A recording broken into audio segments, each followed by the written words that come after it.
Dear colleagues and dear guests, I think we can start the conference. My name is Alenka Krašovec, and on behalf of the Slovenian team within the EU Horizon project entitled Trust in European Democracies, I welcome you to the International Conference Exploring the Frontiers of Democratic Innovations at the Faculty of Social Sciences. As you can see, we have a lot of topics on the conference agenda, so I think it's best to get down to business, right? Yes, great. At the beginning, I would like to invite Professor Andreja Jaklič, Vice Dean for Research at the Faculty of Social Sciences, for some welcoming words. Professor Jaklič. Thank you, Alenka. Dear representatives of local authorities, members of parliament, representatives of European institutions in Slovenia, civil society organizations, esteemed members of the TRUEDEM project, colleagues from the Faculty of Social Sciences, and our valued student, as well as all other distinguished guests, good morning and warmly welcome to the Faculty of Social Sciences. We are indeed honored to host the international conference TRUEDEM, exploring the frontiers of democratic innovations. In today's era, characterized by geopolitical tensions, an increasing number of conflicts, wars, economic challenges, and decline of Europe, it's crucial to focus not only on investments in new technologies, artificial intelligence, defense budget, or the exploration of new energy resources, but first of all, fostering collaboration among political scientists. Their collective efforts are essential for innovating governance, integration, and cooperation among states and nations. The experts gathered here today are dedicated to finding solutions in this vital area. The Trust in European Democracies project addresses important issues surrounding representative democracy and the challenges faced by modern democracies. And the Faculty of Social Sciences is the ideal venue for these discussions. It's recognized both in Slovenia and internationally as a vibrant hub for inquisitive researchers, exceptional methodologists, and comprehensive data sets in social science research. Numerous researchers and research centers at our faculty are actively engaged in studying these topics, particularly focusing on trust in political institutions, the causes of political distrust, and the implications that can lead to de-democratization and the crisis of liberal democracy. The Political Science Research Program, under the leadership of Professor Danica Fink-Hafner, is particularly notable in this field. This research group has been systematically collecting and analyzing diverse data on the dynamics of institutions and actors related to representative democracy for decades. The issues addressed by the TRUEDEM project have been highlighted repeatedly, with recent research focusing on the social and political impacts of artificial intelligence and the consequences of technological advancement on trust in democracies. We are proud to have Professor Danica Fink-Hafner as our keynote speaker today. The Center of Political Science Research, where Professor Fink-Hafner Group operates, is actively involved in various aspects covered by TRUEDEM project, including political institutions, parties, elections, public policies, the functionings of civil society and interest groups. These topics are analyzed both theoretically and empirically, employing a wide range of methods. And this faculty has really a long tradition of theoretical and empirical studies in both areas. Let me mention especially the Public Opinion and Mass Communication Research Center, which has conducted the Slovenian Public Opinion Survey since 1968 and remains the most comprehensive source of empirical data for social scientists in Slovenia. It collaborates internationally with initiatives such as International Social Survey Program, World Value Survey, and European Social Survey. The empirical data gathered from these surveys are utilized by many researchers at our faculty, at our university in Slovenia, but also in the region, contributing to discussions central also to this project. I would really like to extend my sincere gratitude to the members of Center for Political Science Research, Professor Danica Fink-Hafner Research Group, and especially Alenka Krašovec and her team, and all her members who helped her with this conference. And I wish everyone a productive and innovative gathering that yields results both in research and in practice. Thank you.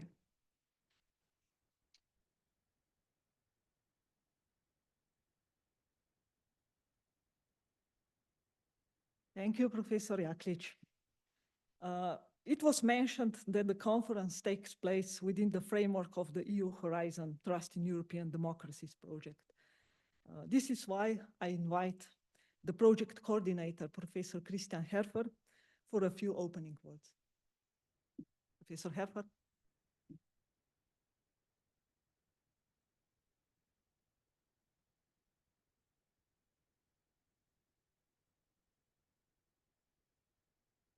Thank you very much.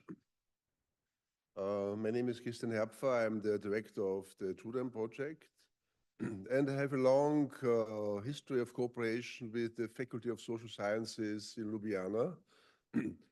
Between 91 and 98, I was director of the New Democracies Barometer, and the Slovenian survey was done by Professor Nico Tosh.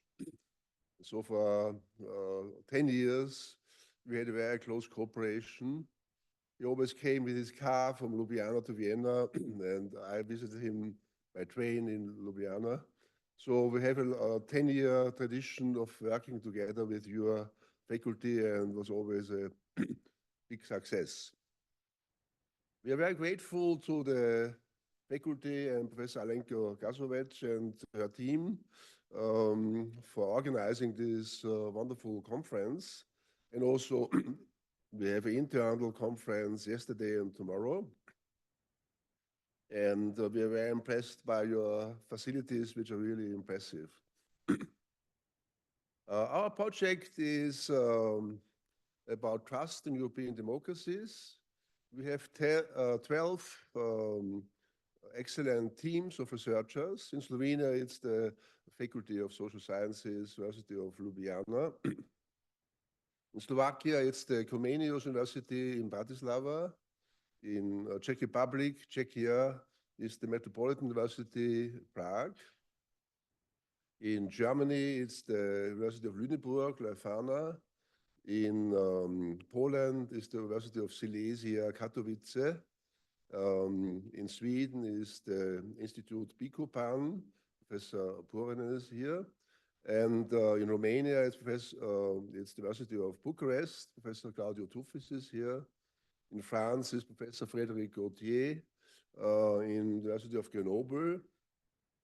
So you can, in Austria, it's this Center for Comparative Survey Research, which is office, secretariat of the World Value Survey, of WEPA, of the World Association of Public Opinion Research, and of Eurasia Barometer. So we are doing a lot of international surveys, and we are also coordinating this project.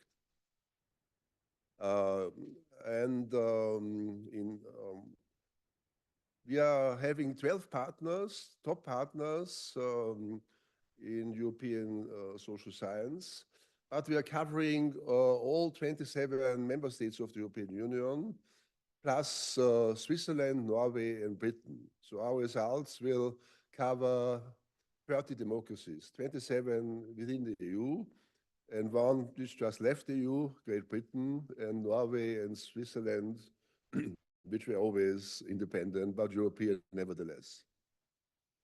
So I think we are a flagship project of the European Union, and the European Commission is very keen to get our results next year. We have finished our first year. The first year was a big success. We got very good grades from the European Commission. We are now in year 2. We are finishing the qualitative studies, elite interviews, focus groups, and at the end of this year, we start our survey. The survey will be done in many European countries, and next year we will analyze it. So basically, this is our program. I'm very glad that I'm back in Slovenia after some interval being in other places. And I'm very grateful for our university to be the host of such a glamorous and exciting conference. And I thank you again for organizing it in such a smooth and perfect way, which is much more perfect than the Austrian way of organizing conferences. Thank you very much and have a good conference today.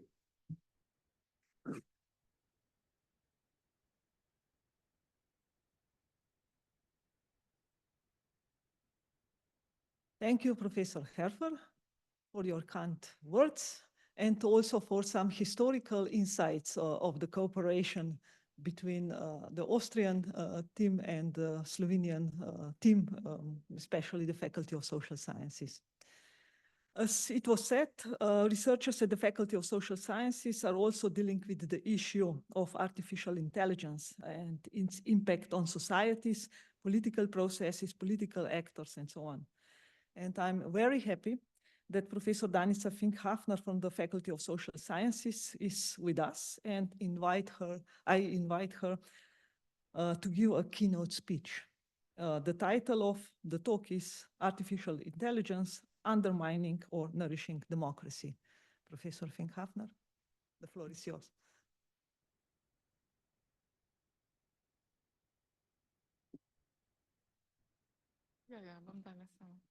So good morning. Thank you very much for this opportunity. So I'm at your disposal to critically comment on my work in progress. So I'm now a target of both criticism by computer scientists and social scientists. What can I wish for more? So let's find my presentation.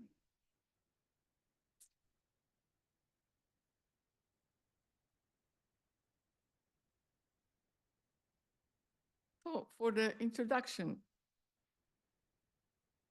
I would like to say, of course, that it is broadly presented that artificial intelligence is bringing about a huge coming technological revolution. Although we have examples of it spreading all over the world and all over a variety of policy fields, we cannot speak about a general technological revolution as yet. But even at this point in time, we have two opposing theses about artificial intelligence impacts on humanity, on humans, both positive and negative. Today, I will focus more on questions what artificial intelligence means for politics. And here again, I start with the acknowledgement of two opposing claims that the employment of artificial intelligence tools in politics may have positive but also negative impacts on democracy. For the purpose of this presentation, I narrowed down the answering of the question just on the issue of preconditions for liberal democracy, because I believe that it is not worthwhile that we try to answer these questions as academics on a very general level. Rather, I believe we need to decompose the issues, present sub-questions, and refine, search for the answers. What I did for today's presentation is basically an overview of findings that are based on review of literature and various sources available, and also on consultations with some experts in the field of artificial intelligence. So what I'm going to do is here in the contents, and as a good academic, I will start with definitions so that you will know what I am talking about in my presentation, and then I'll present some tentative answers to the main question and add some finishing thoughts. So this is the slide for my computer science specialists to give me some further guidelines. But what I have learned so far is that artificial intelligence definitions is like looking at democracy definitions. There are many of them. It depends on what a particular researcher talks about, what a particular person thinks artificial intelligence is. So it's about perceptions as well, not only academic definitions. Here I also noticed that the wordings in computer science definitions may be misleading for political scientists, especially because the same words that are used in these definitions may not mean the same in political science. So for the start, I decided nevertheless to present you this, according to my opinion, quite maximalistic definition of artificial intelligence. So it's about the ability of machine to perform cognitive functions that are otherwise typical for human minds. At the same time, I would say that this is probably the maximalistic definition because in reality, in real life, probably such an intelligence has not been invented yet. It is also important to understand that artificial intelligence, as we know it now, various tools and information systems and whatever, don't have conscience, at least not as yet. So it is the humans who, in fact, heavily impact the developments and also the understandings of what artificial intelligence is. So it is about interpretations from the human science point of view. Here are some definitions of some typical, let's say,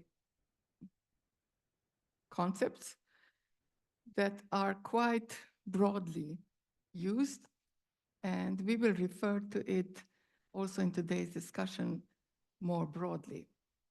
So algorithm and artificial intelligence algorithm.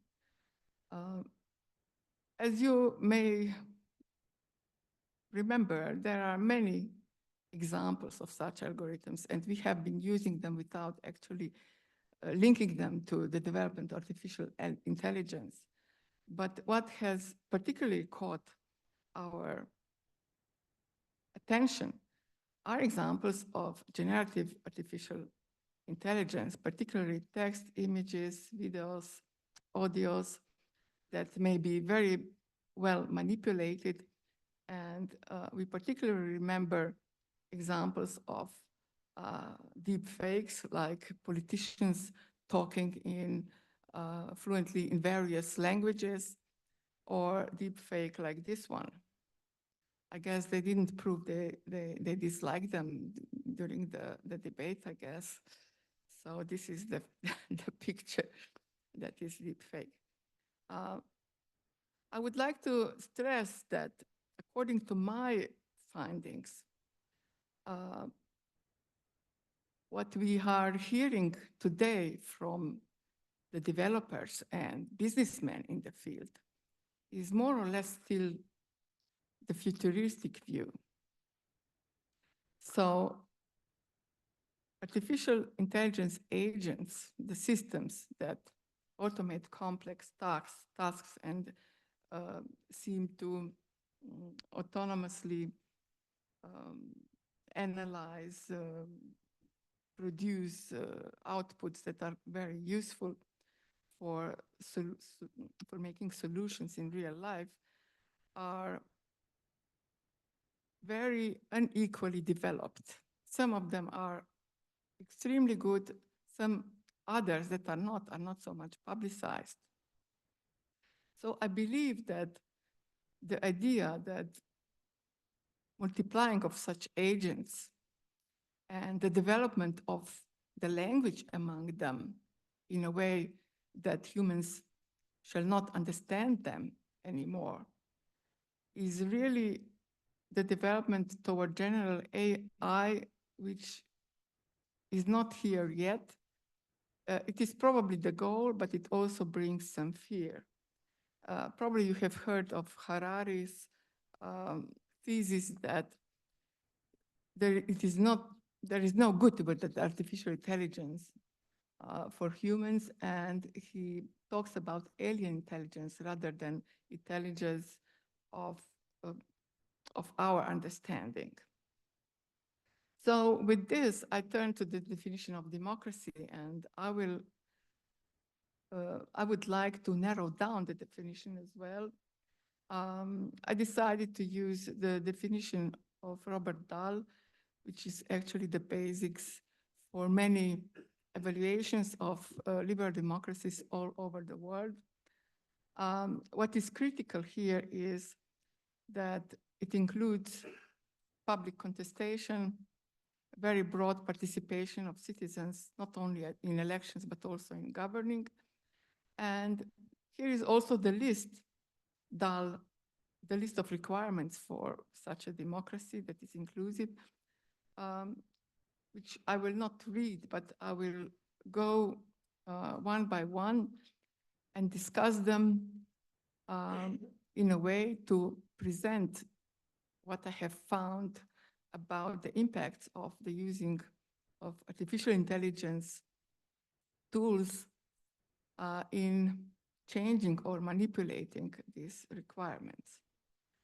So if you start with freedom to form and join organizations, first of all, we can say that artificial intelligence developments have so far broadly contributed to democratization of participation in terms of the accessibility of various forms of participation, of ways how people can organize themselves. But artificial intelligence algorithms have also enhanced extremist and polarization effects that are also cited or transferred to ordinary mass media from the internet. On the other hand, impacts can also be positive in terms of empowering of civil society or citizens in controlling the government. Again, we also have restrictions, not only that can be used, but that artificial intelligence tools can be used by the governments for autocratic impacts. Also, we have now been having increasing intervention of private interventions in regulating and using artificial intelligence tools. And by that also the impacts. If you look at freedom of expression, I will not read the whole presentation, but I would like to stress, as you have probably come across in other sources as well, that artificial intelligence tools helps spreading divides, polarization, extreme right, extremism, fake news, and so on. So these all have been probably driving, at least partly, a decline in trust in institutions. This is the main topic of this European project. So we have a linkage here. There are various examples that are well known as examples of extreme misuse of artificial intelligence. It does not only talk about the bad points or weak points of the technology, but also about the role of humans in using them or correcting them. Probably you have heard of this example of chatbot developed for communicating with young people, which turned into Nazi just within 24 hours. If you go further to the right to vote, these are examples from the USA, where they have obviously already been using artificial intelligence tools, or even in election administration, determining who may vote, but also in determining election units in such a way that certain political interests could be favored. So there are many concerns here, but I will just skip to other elements since I asked Alenka to tell me when it is 20 minutes, so I can finish in at least 30 minutes to allow for discussion. But I would like to stress that these two elements, political leaders' right to compete for support and eligibility for public office, we can see here already the mixture of public, state-regulated rules and private rules. Private meaning that big companies who are actually developing and using artificial intelligence tools also for profit, of course, have been setting the rules of their own. Sometimes they are somehow in line with expectations of the public. But quite often, increasingly, I would say, these rules are biased in line with owners of such companies' political interests, like in the case of lovers Musk and Trump. I don't have a picture of Trump and Musk kissing each other, but there is a quite viral example of fake video where they dance together. So you can search for it. If you look at alternative sources of information, I think this is really, really important element for political science. It is because Dahl specifically thought citizens need to have identical information and clear alternatives so that they can decide based on such information and various sources of information how they will behave, how they will vote, and how they will behave in the process of governing, so policy making and policy implementation as citizens. When we look at examples of using artificial intelligence tools so far, we can see that it is exactly in this field that the damage has probably been the biggest. It's not only about the rights of individuals, where artificial intelligence tools may help gather data on them and predict their behavior and even impact on their behavior. It is also the bigger picture that is at stake, because if at elections we don't really have a clear selection, a clear decision on who will be our governing elite, then everything else falls apart as well. Another element here is that Dahl already in the 70s stressed that foreign control, foreign interference in elections or in governing process may be a danger, so something negative. And here again, we have additional opportunities for particular actors to interfere into elections of other countries.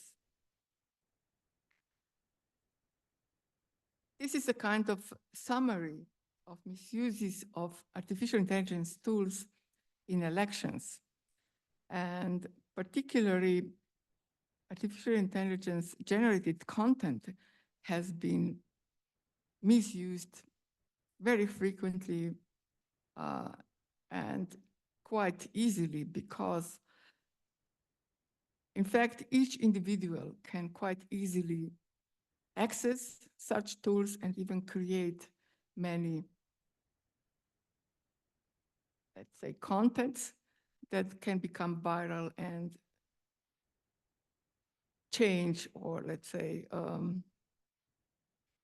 damage the democratic debate, the democratic spread of information. So I organized this table according to some elements of a democratic process and some key impacts or ways how such contents is used. And as you can see, the damage is really excessive, especially if such uses are not regulated, are not monitored and sanctioned. So I would say, in general, here, impact of artificial intelligence is negative, but it's also the case that there are the humans who create artificial intelligence algorithms. They usually use them, okay, 20 minutes. And it's also that humans, we are such a strange animals that prefer looking at disasters or extremist positions and actually help with the algorithms that they spread more and that they spread virally. If you look at the politics in the period between the elections, we can talk about governance and public services. And here again, Dahl expected that citizens would be active participants, that the government would be responsive, and so on. But again, I would say that so far, negative impact of using algorithms in particular policy fields have been vastly negative. It's not only that the outcomes have proved to be damaging for certain groups of people. It's also that the humans who actually feed in the computers with data have been actually feeding them data that has been biased because of people's behavior in the past. And that's what this information system actually get in the input side. Since I don't have much time, I will just go toward the misuses of artificial tools in governance and public services. And as you can see, there are many possibilities where artificial intelligence tools can be misused and in which way. All of them, in fact, function in a way that they amplify things beyond the real life state of the art, let's say so. So if I try to summarize my presentation so far, I would say it is not possible in general to say that artificial tools for automation in decision-making are automatically also negative. They may have potentially positive aspects, like, let's say, in governing. I didn't mention that loudly. The potential help in categorizing things, in searching for new scenarios or options. But in general, the trend has so far been in the environment where artificial intelligence has not been regulated enough and monitored enough. The damage has been quite increasing. Nevertheless, artificial intelligence or its tools is not yet autonomous agent, so my stress is here that human actors are still crucial, not only in developing artificial intelligence, but also in using and misusing artificial intelligence. It's also, therefore, about the strategy. What shall we do in future? Whether the futuristic scenarios of, let's say, destroying humans will become realistic, or it will rather help humans to live better. Among the democratic goods that are affected by artificial intelligence use or misuse,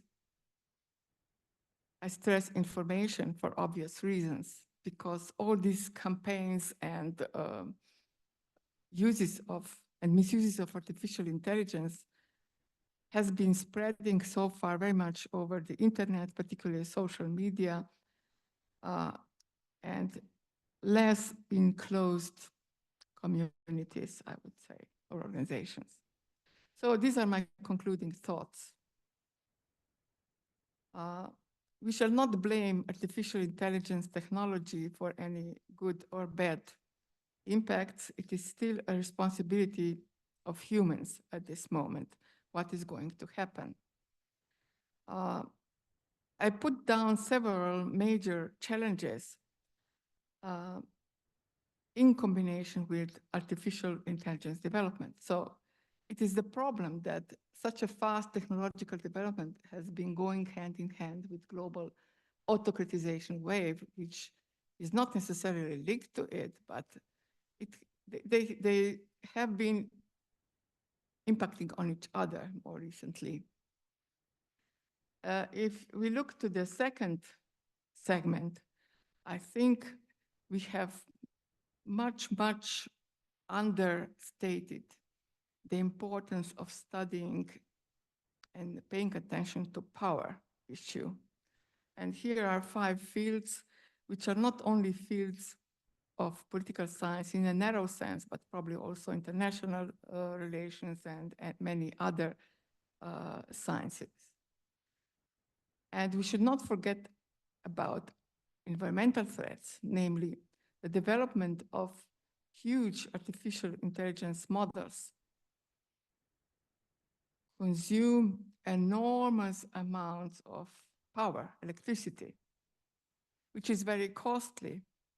But at the same time, it also questions the ideas or plans that we shall control damages to our environment by taking care of the sources of energy. I will finish just with several thoughts concerning political science challenges. I think we need to take into account what I have presented as current major challenges that are general, but also as a science field, we need to probably put more energy into retheoretization of democracy in times of such a linkage and such a viral spread of misinformation, deep fakes, conspiracy theories, and so on. We also need to pay more attention to practice of democracy, which does not acknowledge the borders of states so much anymore, because social networks, internet does not recognize them at all. I think we also need to rethink political science as a profession. So not only how shall we behave as political scientists, but also how we educate political scientists, and how we shall amend our ethical principles. And the last thought, political science cannot do much without learning from other disciplines, particularly computer sciences. We cannot do much as an individual science, but probably we need to combine the knowledge and insights and work together with other disciplines. We need to combine basic and applicative research, and also look at case studies, look in depth what is going on, and also compare at more abstract level. So thank you for your attention, and now I'm looking forward to your criticisms.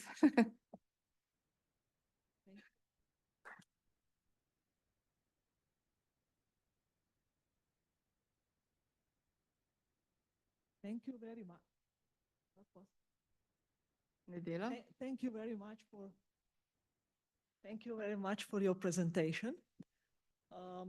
The artificial intelligence is a heavily debated topic, and you have opened quite a lot of areas or directions for further discussion. So I would like to ask you if you have some ideas about artificial intelligence, or your thoughts about the artificial intelligence and its impact on democracy, trust in institutions, trust among population, elections. Or maybe you simply have a question for Professor Danica Fink-Hafner about the artificial intelligence and democracy. Yeah, Friedrich?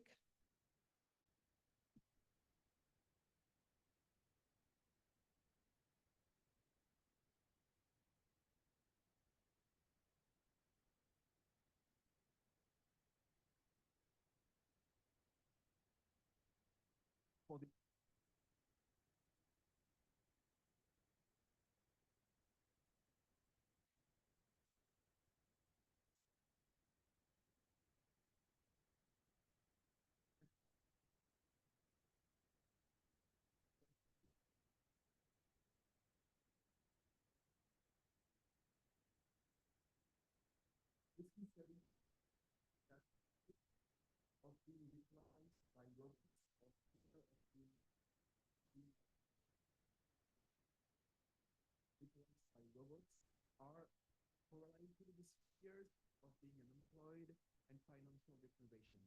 And thus, those fears are unequally distributed among the population. And I was wondering, how this fit into your reasoning about your therapeutic democracy?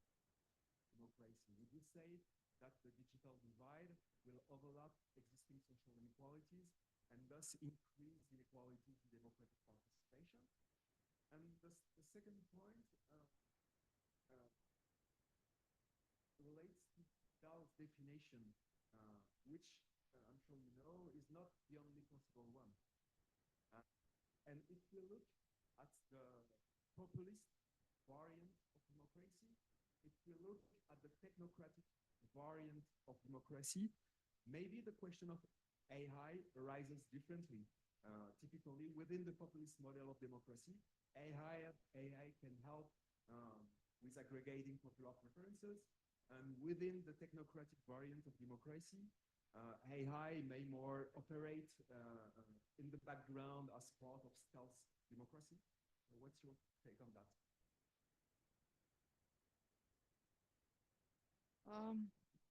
Well, you have opened many, many fields, additional fields. Of course, for these presentations, I needed to, let's say, operationalize certain things in order to be, let's say, specific enough. And as I said at the beginning, there are many definitions of AI and also definitions of a democracy. So I think we need to clarify both. And in each particular research, we need to know exactly what we are talking about. I think many research nowadays actually has been building on, let's say, some parts of Dahl's definition. I would say that more research has been done based on the narrow minimalistic definition of Dahl, which is happy just with elections without other fields of democracy.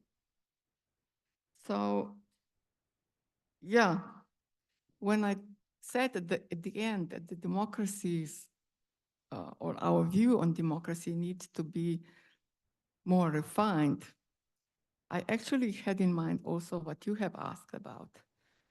Can we at all stick to the definition of democracy which developed after the Second World War, where all these technologies and, let's say, characteristics of the world were completely different? Probably not. But it seems that political science has been so much tied to it that we just take it for granted. So for today's presentation, I did use it, but I think it's far, far too poor to do something big. It's just a trial to do some connections with what we are familiar with on one hand, and what I am learning about artificial intelligence on the other side. So anyway, even with developing other understandings of democracy, like populist or, I don't know, experts should rule and so on, we can find the related models already in the past in political philosophy or so on. So shall we just copy them and update them, or rather also combine this endeavor with empirical research, what is going on? We should not forget that actually also Dahl didn't invent such a model. It actually looked at the ideas of democracy in the USA, and now it's a general model. So yeah, I think we need to work much more in this field, and I agree with your comment.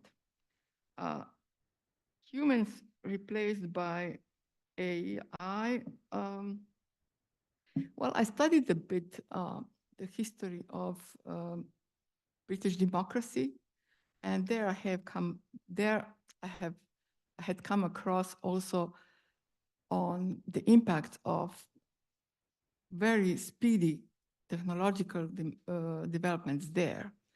And what I have learned from that example is that, of course, certain vocations may become redundant, but many new may develop.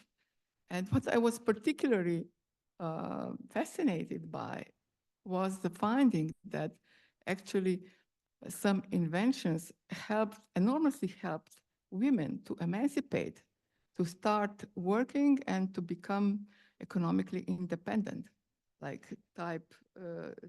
typist's job. So, of course, you can find in literature or in interviews with AI bosses and developers that there will be particularly white-collar workers that will be damaged.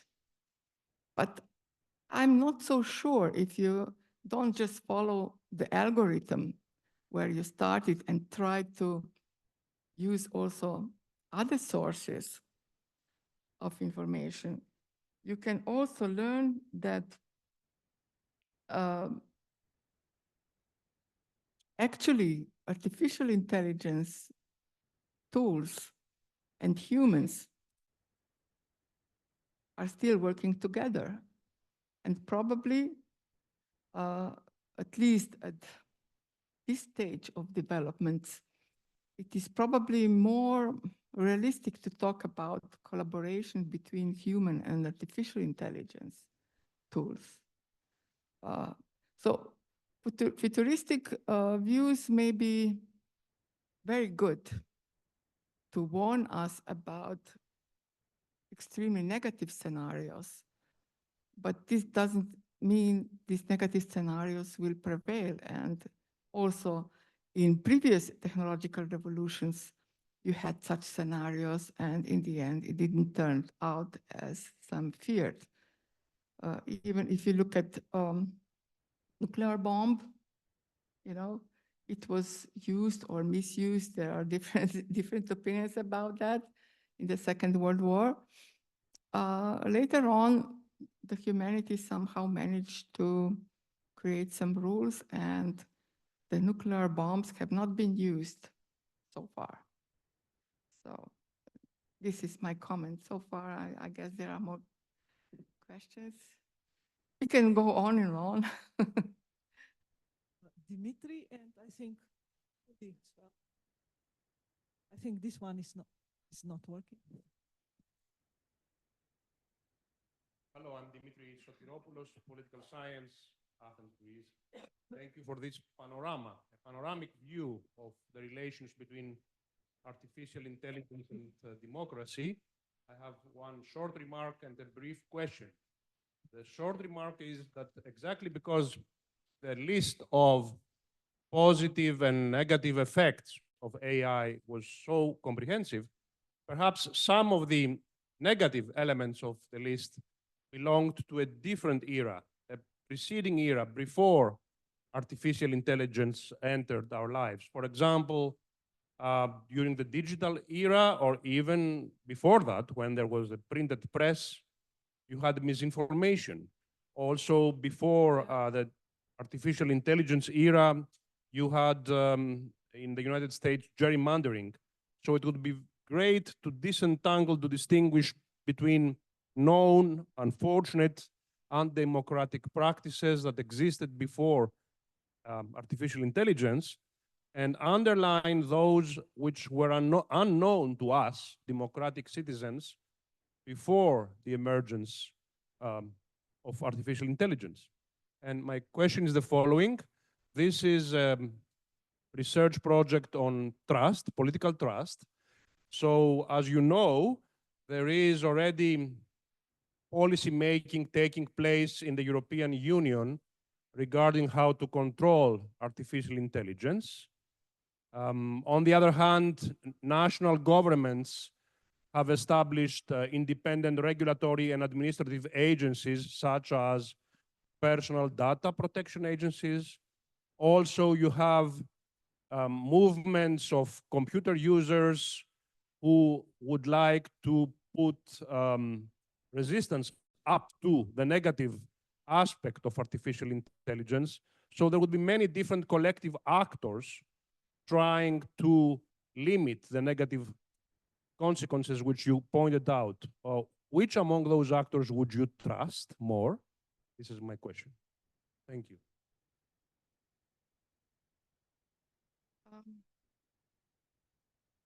I agree with what you said, that many behaviors, let's say, have been known also in history, but maybe now AI tools make such behavior or such goal-oriented activities easier, faster, broader, and in terms of time, they may be more,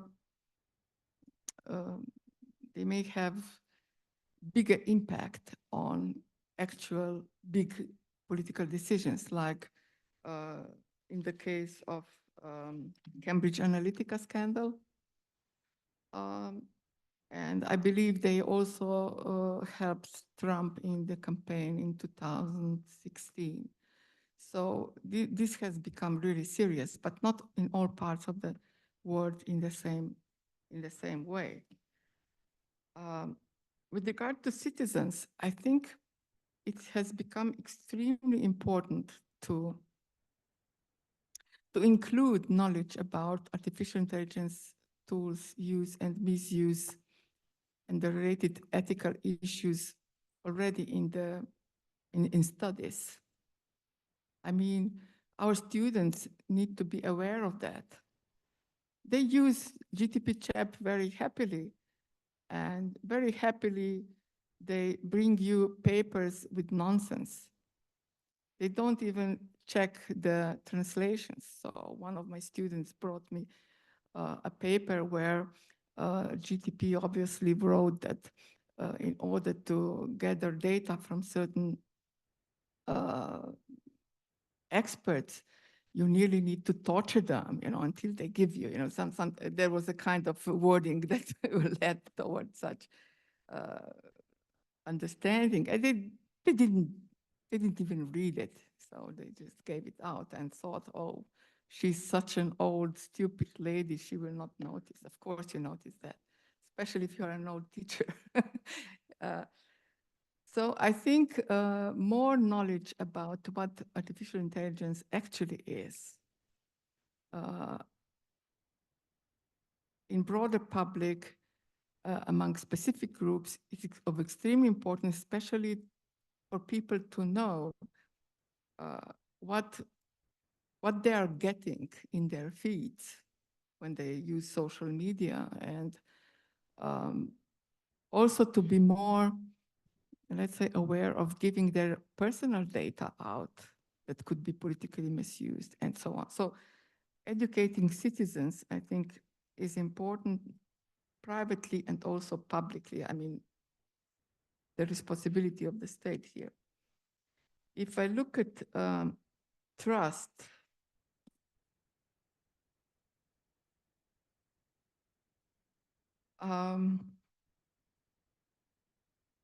there are a few things I would expose, but there are many others. First of all, who actually controls the development of artificial intelligence at the moment? At the moment, there is a handful group of men who own main artificial intelligence companies. And at the same time, there are people who are on the top of the richest people, not only in the States, but also in the world. And they are so influential that they also have an impact on particular states, at the moment, particularly the USA, with regard to certain policies that on the global scale control the competition between various artificial intelligence developers in the world. So it is the question particularly of the competition between the USA and China at the moment.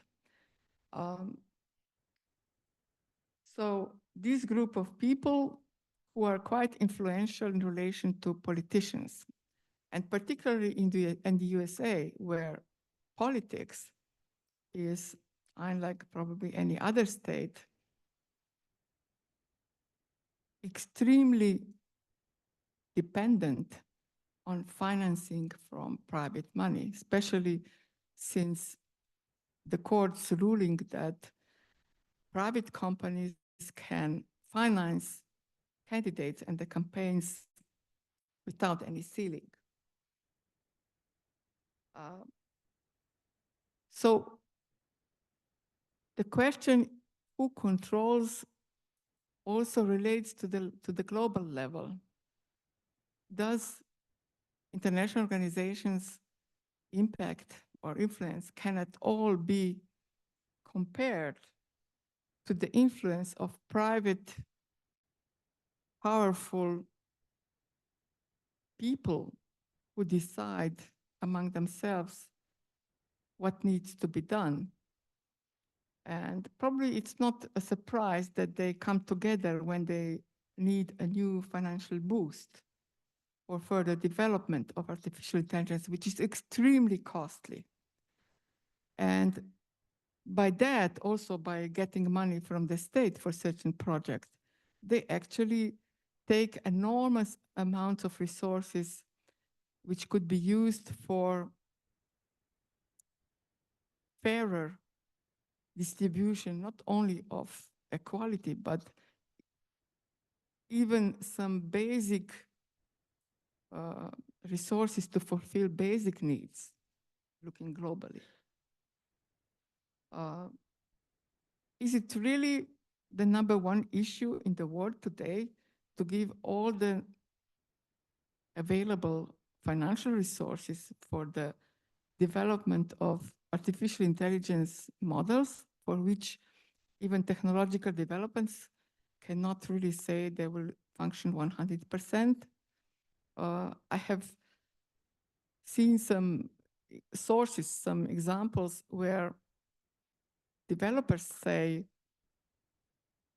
you can never teach artificial intelligence model 100% to be 100% sure.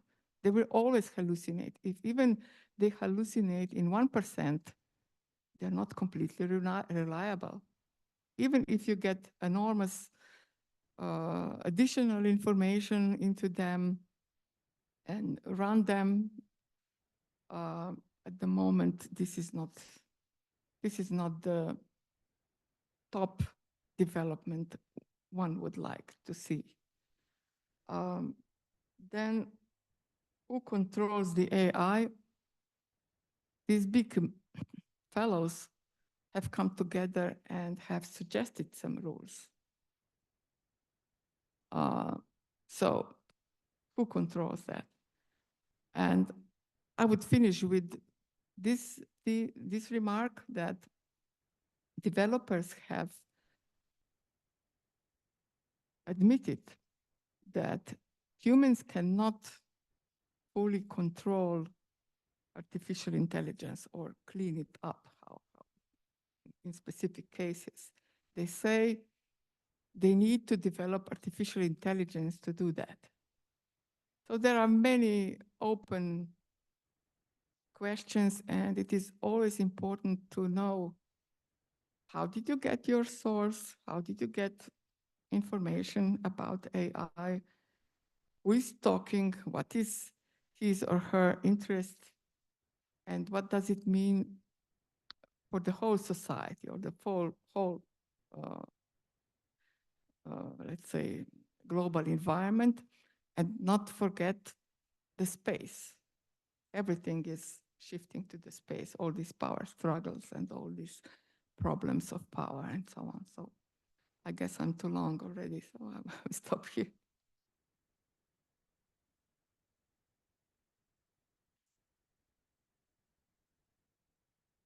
Works already. Do you hear me? Do you hear me? Okay. Yeah, I'd like to thank my colleague Danica for her excellent and relevant keynote speech. I've profited from it, and I'm also encouraged to identify some questions, comments, and wonder what will be answers. 2 weeks ago, I published an article in Science section. The title of the article is, and this shows my attitude toward AI, closer to health, near to health, and farther away from parents. So I would identify myself as a 2/3 optimist, or pessimist, and 1/3 optimist. Harari is even worse. Harari, by the way, published yesterday his book on the development of information systems from Stone Age till these days. I would certainly propose everybody who is interested in this theme to read and to inform himself, herself about the book. So I have a kind of a hybrid attitude, 2/3 optimist. So you can measure that. I guess you can come where you are close about this stand because you have identified both the fatal, catastrophic, and positive flaws or attempts to use artificial intelligence for public good. 1/3 optimism relates to the possibility that there is a potential in AI to confront its own flaws, to correct itself. But whether this will happen, let us leave this to future generations. At this time, I would say that the state of artificial intelligence resembles the state of industrial revolution at the time of Charles Dickens. Let me just mention this fact. How did this technological adventure start? You know, this was the beginning of very I would say, very optimistic, ambitious scholars or people like Zuckerberg, Hinton, Musk, several others, who started this on the basis and with the support of state. And where are we now? AI is no more in the hands, metaphorically speaking, of state, but in the hands of digital oligarchs, which somehow also determine the fate of democracy. One of them, Musk, is these days collecting or reaching $1 trillion of, let us say, wealth. How can we expect any regulation in order to protect and safeguard democracy in this very particular situation? Well, I think there are two basic, I would say, reasons which limit the positive potential artificial influence. First one is the absence of global regulation. Without global regulation, by the way, Harari again is writing a lot about this issue. Let us forget about the positive role of artificial intelligence for mankind. We know how, for example, the Kyoto Agreement, which was supposed to be the global agreement, ended. But if the same happens to artificial intelligence, I'm afraid that mankind is on the path to say goodbye to mankind. So this is one problem, regulation on the global level. Well, there's some, basic positive expectation that states can do something, or regional political actors like European Union, which had also introduced its, law on artificial intelligence. But here we have a problem. Artificial intelligence is developing exponentially.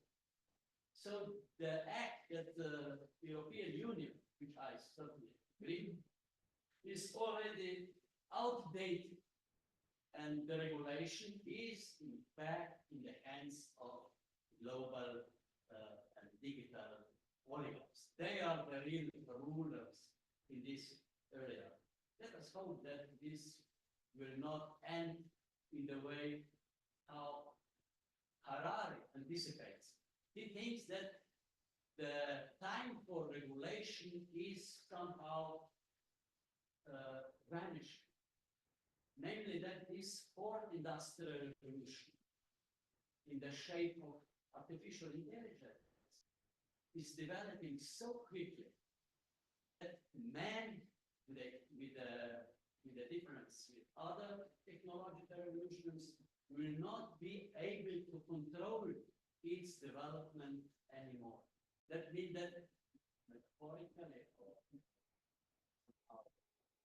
simply speaking, artificial intelligence is on the way of regulating itself.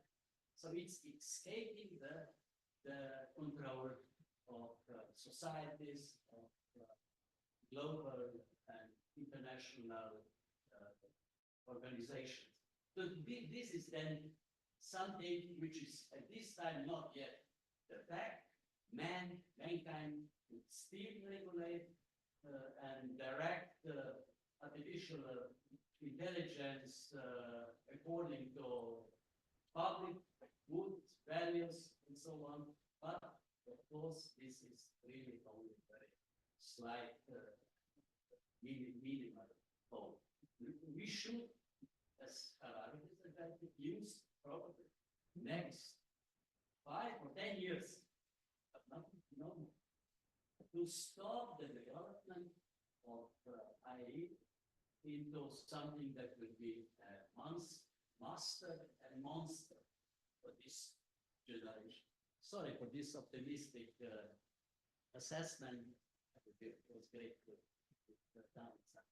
add and criticize such a view.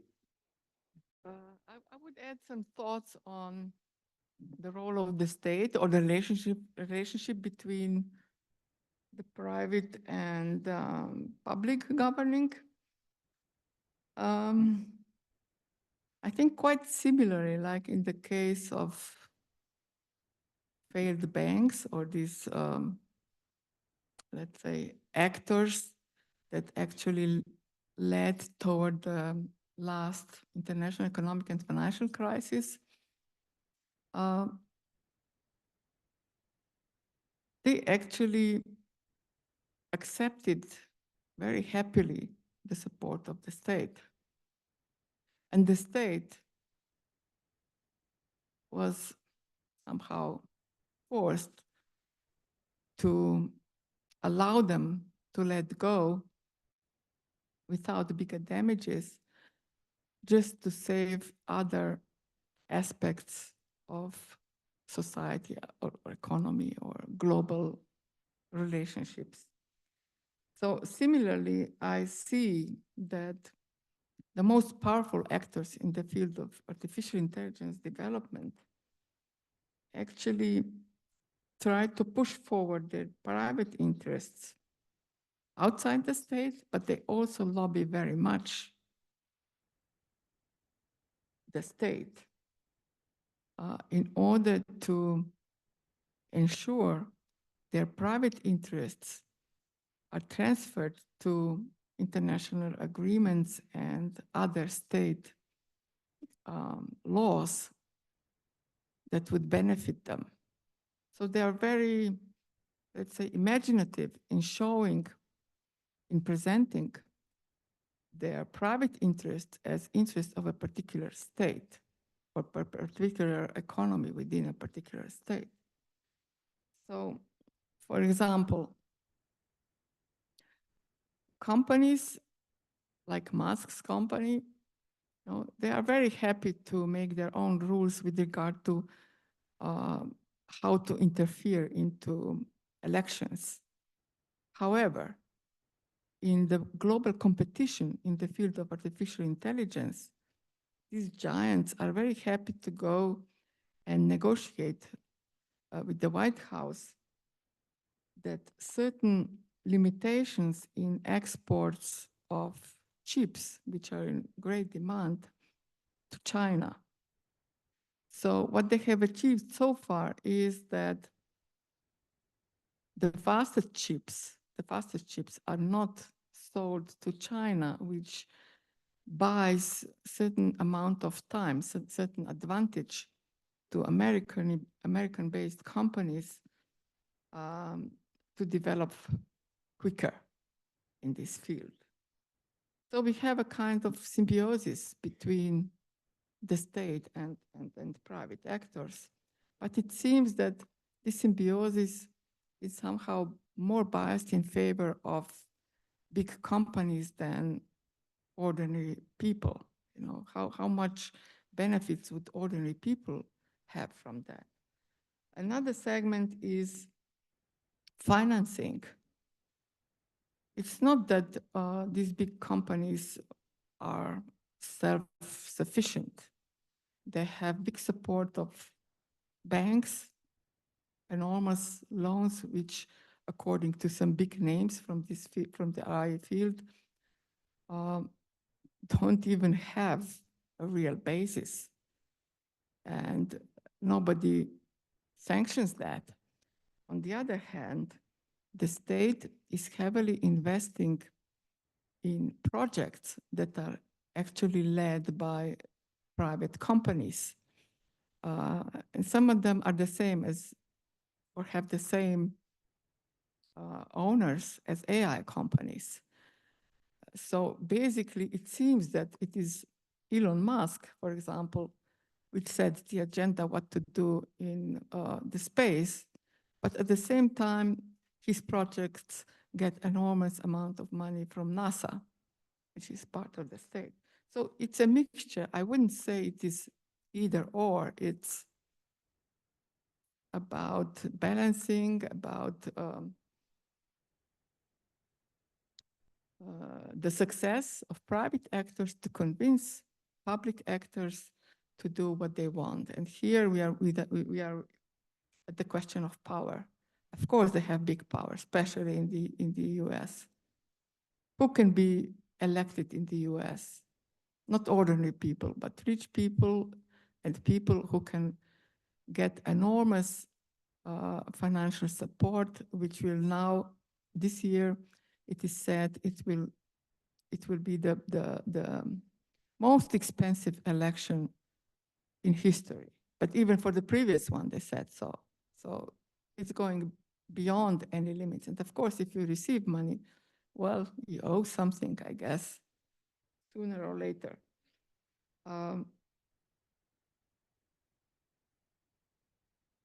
Regulation. I think it's not enough to think about regulation. It's very important to count also on civil society, on independent intellectuals.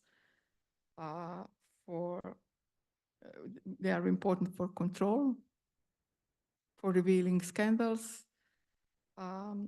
Also former employers, whistleblowers for such companies could help understand how and when wrongdoings are damaging people. So we are again at the issues of who and how takes care of human rights and all the other broader values of democracy and well-being of people. Expecting that the state will do that, well, you know, what is the answer? It's not a fully good idea. It can be helpful, but it doesn't do that automatically. So I think, again, we need to look at the agency and how the agencies that control the government and support the development of preconditions for democracy develop, how they are empowered by this new technology and so on. Yeah. A mixed answer. Thank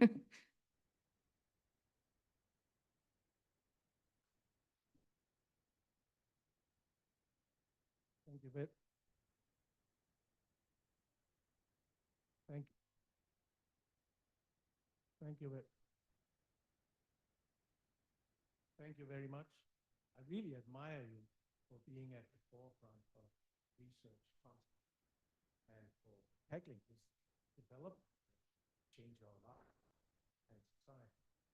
What I would like you to comment a little bit about is the power issue, particularly something that may fall within power issue. My name is Lars Johansen, and I have very limited personal experience with AI, but I know from reading science that it already affects the way our government services are delivered, the way we are executed. This has consequences for trust. One example is that it's used for profiling, social profiling, children at risk. Another is that in South Korea, they're using it for anti-corruption measures. So I wondered if you could comment how these affect the effect on citizens directly and within the civil service will affect trust. Thank you for the question. I will base this answer on what I have read so far. I haven't been able or haven't been in a position to do my own research on this. But what I have read so far is that artificial intelligence tools used in particular policymaking fields have been damaging to particular social groups because of the biases that are already, let's say, included in the data on which particular tools have been trained on, and these inputs have come from people. So if, let's say, for example, from the criminal justice field, I have found reference to research showing that since the input data from the real life on past decisions about sentencing, where certain people, Black people, have appeared to be more frequently returning to crime. They, based on that and based on patterns the AI had to analyze or present, the real life, the new sentences have been created in such a way that let's say, that members of such group of people, or examples of such people, will be automatically sentenced for the longer period of time, which was a clear violation of their human rights. Well, this is one example, but what is, I guess, more broadly spread is actually related to the gathering of data and allowing this data to be put into databases without our control and often without our knowledge. So, for example, just yesterday I saw an advertisement where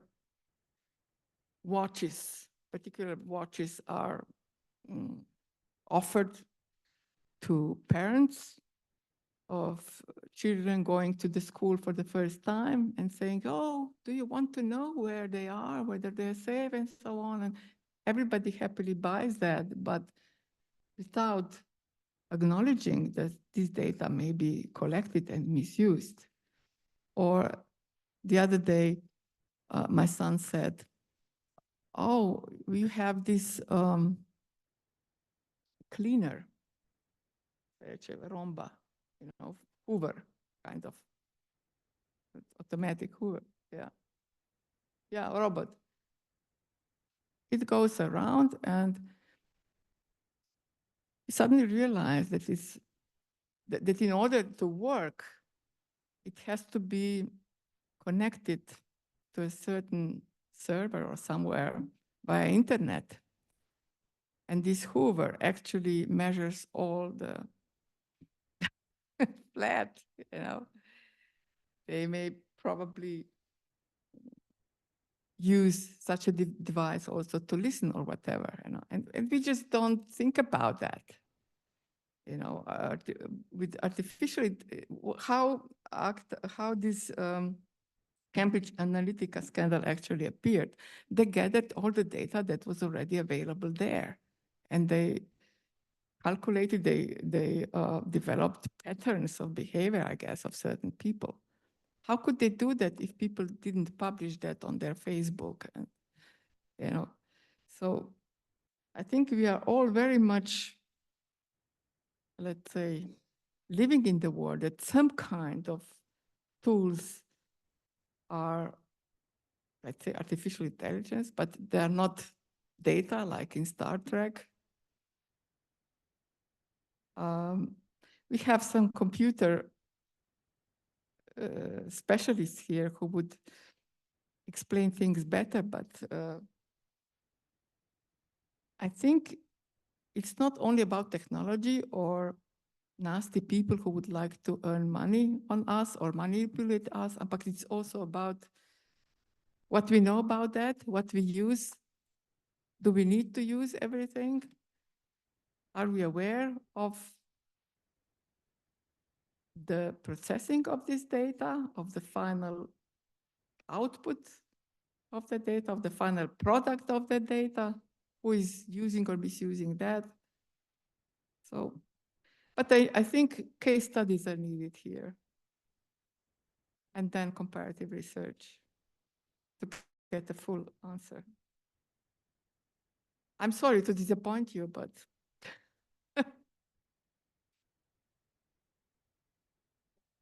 Thank you very much. Also today, it has been proven that artificial intelligence is a heavily debated topic. Again, thank you very much, Professor Fink-Hafner, and also to all colleagues that have contributed to the discussion. I think that we all now deserve a short break. So we have a coffee break of 15 minutes.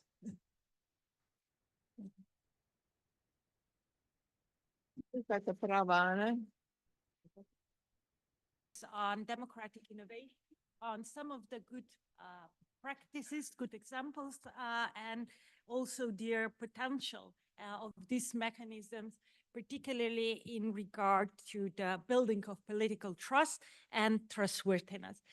We have three guests that will sort of speak about their example. Mr. Tadej Beočan from Municipality of Ajdovščina, where he's a mayor. Mrs. Anna Matan, professor at the University of Zagreb, and Professor Sabina Lange, coming also here from University of Ljubljana, Faculty of Social Sciences. We would like to first focus on some practical experiences regarding participatory budgeting, which is one of the good examples of democratic innovations. I'd like to invite Mr. Beočan to explain us how, what are the experiences with participatory budgeting in your municipality, and how does this mechanism work? Where can you see its strengths and weaknesses? Hello. First of all, thank you to the organizers for inviting me to present our, I surely believe so, best practice example on participatory budgeting that we are running now for 8 years continuously. Right now, we have open call for the next two budgetary years, so for 2025 and 2026. The whole idea of participatory budgeting, we call it in Ajdovščina My Initiative, that's the project name. However, it's all about the participatory budgeting, is that we, as the municipality, as the municipal council, myself as a mayor, have decided really to give 1% of the budget, of the municipal budget, directly back to the citizens and ask them, please tell us how you would like us to spend this amount of money. So just to give you some numbers that you will understand how it works in our municipality. So I mentioned already, we are dedicating about 1% of each budget. However, if we put all the tasks we have to do as the municipality aside, that 1% becomes, of course, a larger amount. Let's say it's 10% of the free part of the budget of the municipality. In numbers, it's approximately €500,000 each year. And we have decided to spread this money all around the municipality, and that's why we have divided it into 6 pieces so that no bigger entities from the municipality, bigger cities or bigger villages would have advantage in comparison to the others. So that everybody almost has, of course, the same position when it comes to deciding how and when to spend the money. When we collect the ideas, when we work on the process, we have like 2 phases. First phase is that we invite citizens to present their ideas, to apply their ideas. And then in the second circle, people go to vote for the projects. They have to vote for at least 3 projects so that no one is only voting for the one that is taking place in his village, for example. We really get perfect projects out of it. And these projects are mainly connected to some smaller investments in the village, in anywhere actually, in the city, in the village. For example, some renovations in the village center or in the city center, some new information boards, some new walking paths, cycling paths, and so on. So it's really very different kind of projects that people actually suggest. And of course, also in the second phase, vote for it. What we consider a success during our process is that each turn when we do the process is the number of people involved is getting higher. First year, 10% of the population went to vote. The second term, 20%. The third term, 30%. And this year, we actually expect 40% of all the citizens aged 15 plus will go and vote for their projects. So it's really, it's very well accepted by our citizens. And we believe that our citizens really like the instrument. And that's why we have also put it in the constitution of the municipality as a rule for all the next leaderships of the municipality to keep this process going, so to keep this participatory budgeting running, no matter actually what happens with the the heads of the municipality. So very, very positive outcomes are coming out of it directly from the citizens.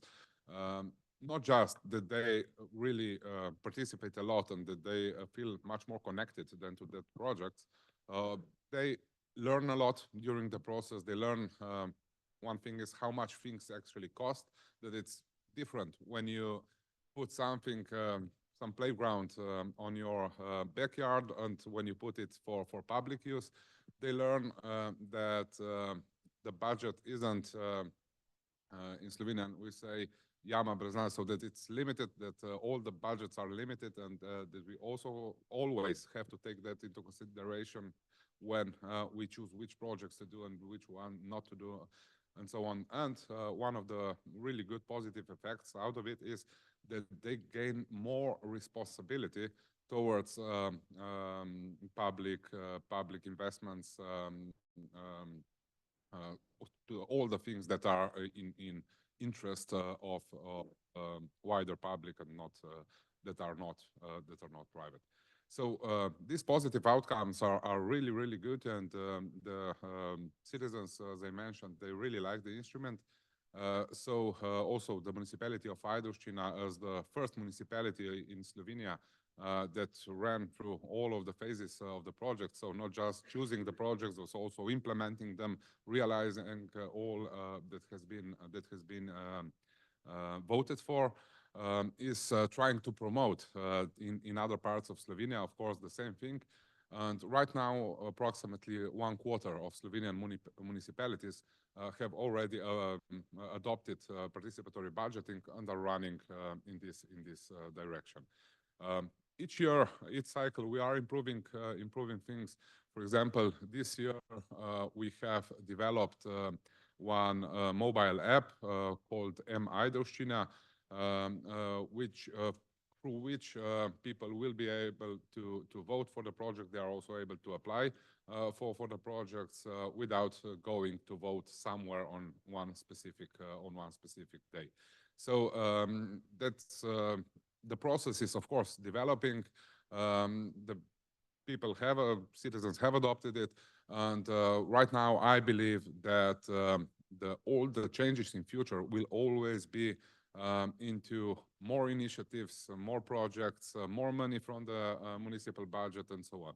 So we really believe in the system itself. It has almost just positive outcomes, and that's why we as a municipality are sticking to it also in future. Thank you very much for this interesting introduction. I suggest we continue with the next example of participatory budgeting with Anna Matan that observed this case in Pazin and also analyzed that. Okay, thank you. Thank you very much. Thanks. It's great to be here. Thanks for the invitation. I have two cases to talk about. One very positive, very similar to the example of Ajdovščina. It's a town of Pazin, a small town in Istria in Croatia, and an example of deliberative polling or something similar to citizens' assembly from my hometown of Karlovac, Croatia. So as it has been said, the participatory budgeting process as a democratic innovation is very much liked and accepted by citizens, also in Croatia, also in Pazin. And to the positive things that have been said here, I would like to add a few and stress some of the things that have been said. So the first good thing is that citizens have decision-making power. They decide how a portion of the budget will be spent, and this is the way the money is in fact spent. So this is empowering. The second thing that is very, very positive is that the model, if it is the case, when the model of how to run this distribution of money, how to decide on that, is a well fit with the composition of the municipality or a city. So in Pazin, which is a small city, also with this sub-local communities or villages, the model includes a decision-making on the spot in these local communities for small amount of money, but they have a complete sovereignty, if you want, over that small amount of money. So the city is very similar, invites proposals. These proposals are being analyzed, and then in each little municipality, the city administration, that's usually head of the financial department and head of the infrastructure department, they come and then they present what has been proposed for this little village, let's say, and then citizens who have come to this event are invited to vote. And this is how the process is. Everybody can propose something, and everybody who comes at this event, it is once a year, they can vote, and whatever it's voted, it's executed. So having in mind that Pazin is a small town and that these little villages are very close-knit communities with people who know each other, this type of decision-making, I would say, is very well fit, very well chosen. If Zdravko Petak were here, he apologizes for not being able to be here. He would probably tell you that some part of institutional history of our previously common country has also something to do with it, because this sublocal democracy, or not, let's say sublocal decision making, or autonomy of sublocal units has had a long history, both in the former Yugoslavia, but also it goes beyond that. You know, it goes beyond that to like a little church,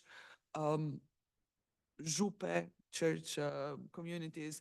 So I think this is also a very, very good thing that that kind of, let's say, institutional buildup.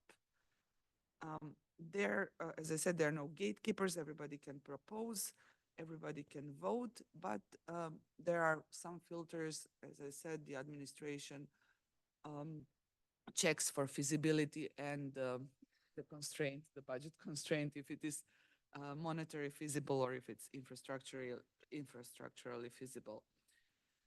I will still have to say some negative sides. They are the negative sides of this type of model is that still, like, the leaders of different little communities still have a much bigger weight in deciding what will be proposed. Although everybody has a right to propose, the community, you know, the local people, they gather before the event and they talk and they kind of decide what would be the best to have that year, and then that's how they decide all to vote. So it has a positive side of building, like, or keeping relationships and ties, but it also has some negative side that you see the participation of already established, you know, people in terms of, you know, like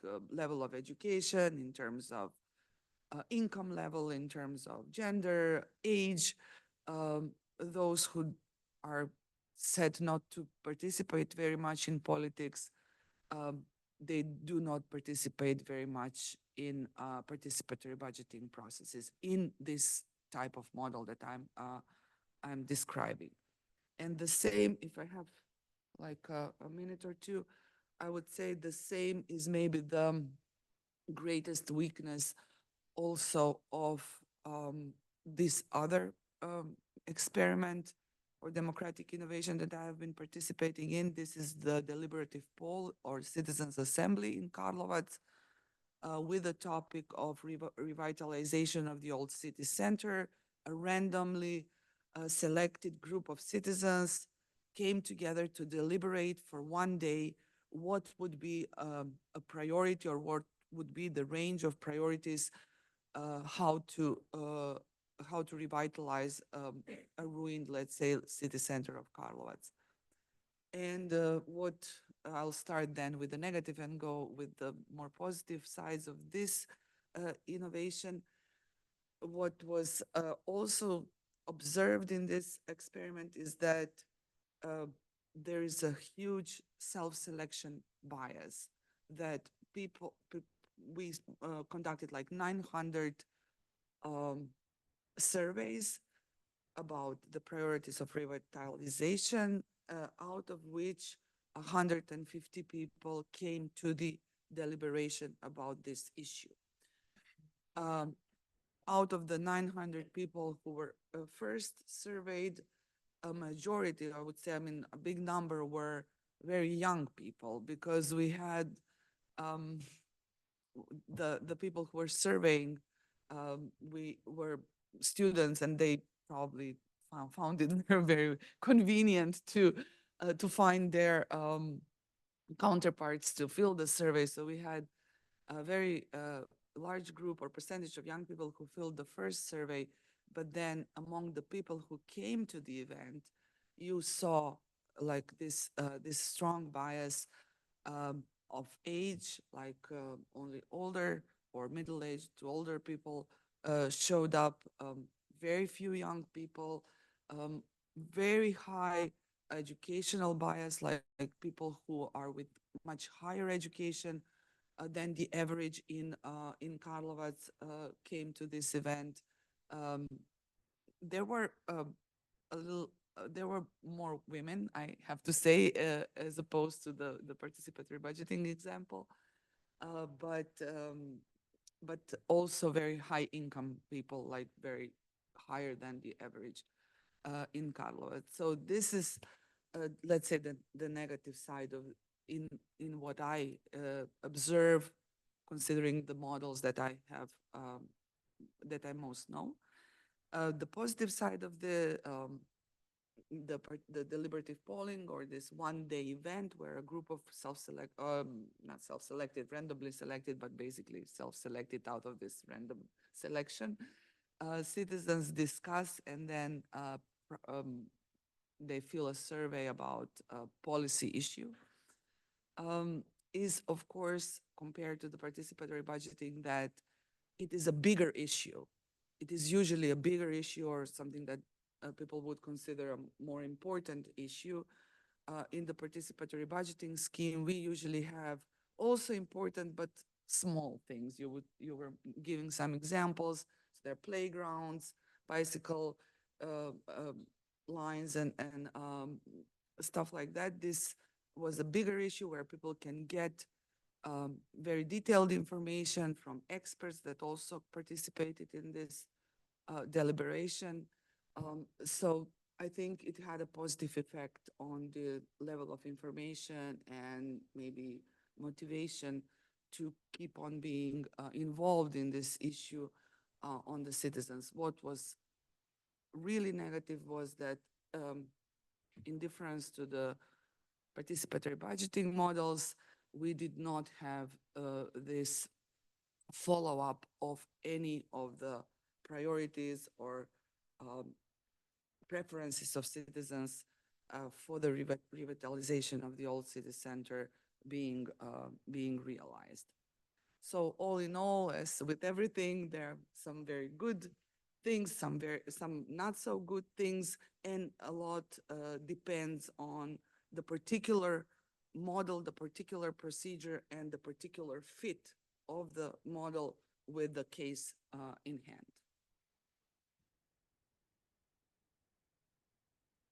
Thank you, Anna, for this interesting presentation of another case of participatory budgeting and yet another democratic innovation, and also pointing out where might be these weaknesses that could be overcome in future organization of these innovations. We would now like to move with the case that was organized at the European level, so surpassing local level. And I would kindly ask Sabina to introduce us to the democratic innovation. We might all stumble upon it and meet the conference on the future of Europe. Thank you very much, Meta. Can I abuse your position for 1 second and just ask this very non-representative room, which of you actively participated in the conference on the future of Europe between April 21 and May 22? How many? Hands up. One professor of European politics. We can skip my weaknesses and maybe a follow-up, but but on a serious note, thank you for the invitation. I don't study these things in terms of trust and democracy from the academic perspective, but I had the honor and actually extreme pleasure to take part in the conference as an expert helping the citizens in their deliberations. But allow me a minute or two first to explain what was actually happening. I guess as yet another attempt at the EU level to bring not just ever closer union among its nations, as what the treaty says, but also bring the citizens closer to the union. Mrs. von der Leyen announced a conference on the future of Europe, a change of method to bring this ever closer about, and not just have intergovernmental conference that will come up with potentially future changes to the founding treaties, but to actually ask citizens what we actually want out of that. 4 strands of events came out of that. As a maybe first strength, I would say that the method itself, I think, was thought through quite substantively and adapted to the level it was dealing with. And that level is not a municipality, but almost 500 million people. It's a very different system. So the 4 strands that came out with was a multilingual online platform. The strength of it being that it does away with our language differences and allows everyone to participate in their own language. The weakness, of course, you have to be digitally invested. Second strand was national, international, regional, local, whichever events you wanted to organize, you could. Third was then European citizens panels, where they pulled together 800 citizens from all over Europe, trying to be as representative, inclusive, and balanced as possible. But this is 800 from among 420-something million by then. And then the 4th strand was then the plenary that was supposed to and did in 449 people bring together representative voices from all 4 strands to come up with unique set of recommendations. And that resulted in 49 recommendations and 326 concrete actions that the EU should do. So my participation was in the 3rd level, so European citizens panels. In the panel dealing with Europe in the world, with European foreign policy, I was asked to explain to those who chose to participate in that panel. And well, there were 200 in that panel. Then they chose to have different streams, and I was in a stream that wanted to discuss governance of foreign policy, and they wanted to understand how decision-making works. We were 3 experts there, next to myself, who I believe was chosen on behalf of, let's say, academically understood expertise on that. There was a former ambassador, national and EU level ambassador from Belgium. So I was Slovenian, she was Belgian. And there was an Irish political or public affairs commentator.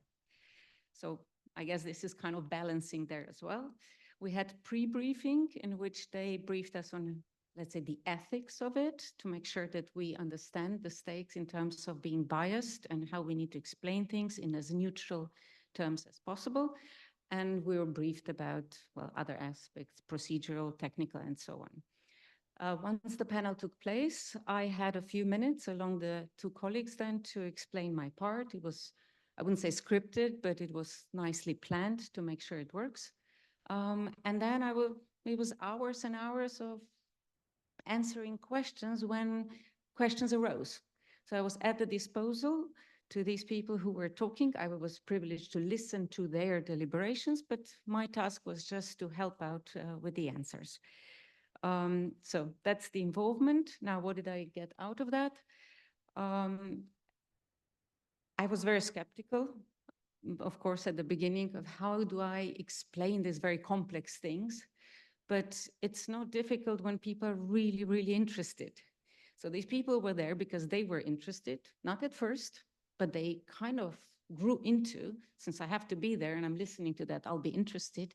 And the questions I was asked were the most difficult questions I was ever asked in my life about how to manage EU affairs. So that was, I would say, very, very positive. And as a result, I would say what came out was a few notches above the ambition you would have within if you had put discussions among politicians. So I want to say it was not unrealistic. There was not naivete. There was not like idealism coming out of how EU should be involved in international affairs, but there was a good dose of optimism and let's say engagement to work that of course then clashed against the realism of the politics. But I just want to say that it turned out into a wishful but still realistic thinking if I look at the eventual recommendations also on the subject that I was asked to comment on. Quickly on a follow-up, maybe on the weaknesses and strengths, just to finish on that. So it's very different from what we just heard from participation, from method, even if adapted and tailored, but it has to be different. It was not remotely as empowering because eventually the result was recommendations, and now you can just kind of imagine if the follow-up is there. It was, I think, different in scope as it touched upon individual policies as well as on the complete change of EU as a polity. So imagine people in Ajdovština and Pazin would discuss the constitution. That was the level of discussions, right? The changes to the constitutions. And then finally, as a weakness, I would say that the citizens were engaged, the EU was definitely engaged, but there's a level in between where a lot more skepsis prevailed, and that's the involvement of the member states. I'll stop here. Yeah. Thank you, Sabina, for introducing us to this interesting case of democratic innovation at the European level. Now, before we continue with the second round of questions, I would like to ask Frederick to give us an sort of academic overview of democratic innovation and its impact on trust and trustworthiness, and also maybe drawing from this example, providing with some context and background on what we just. Okay, thanks, Meta.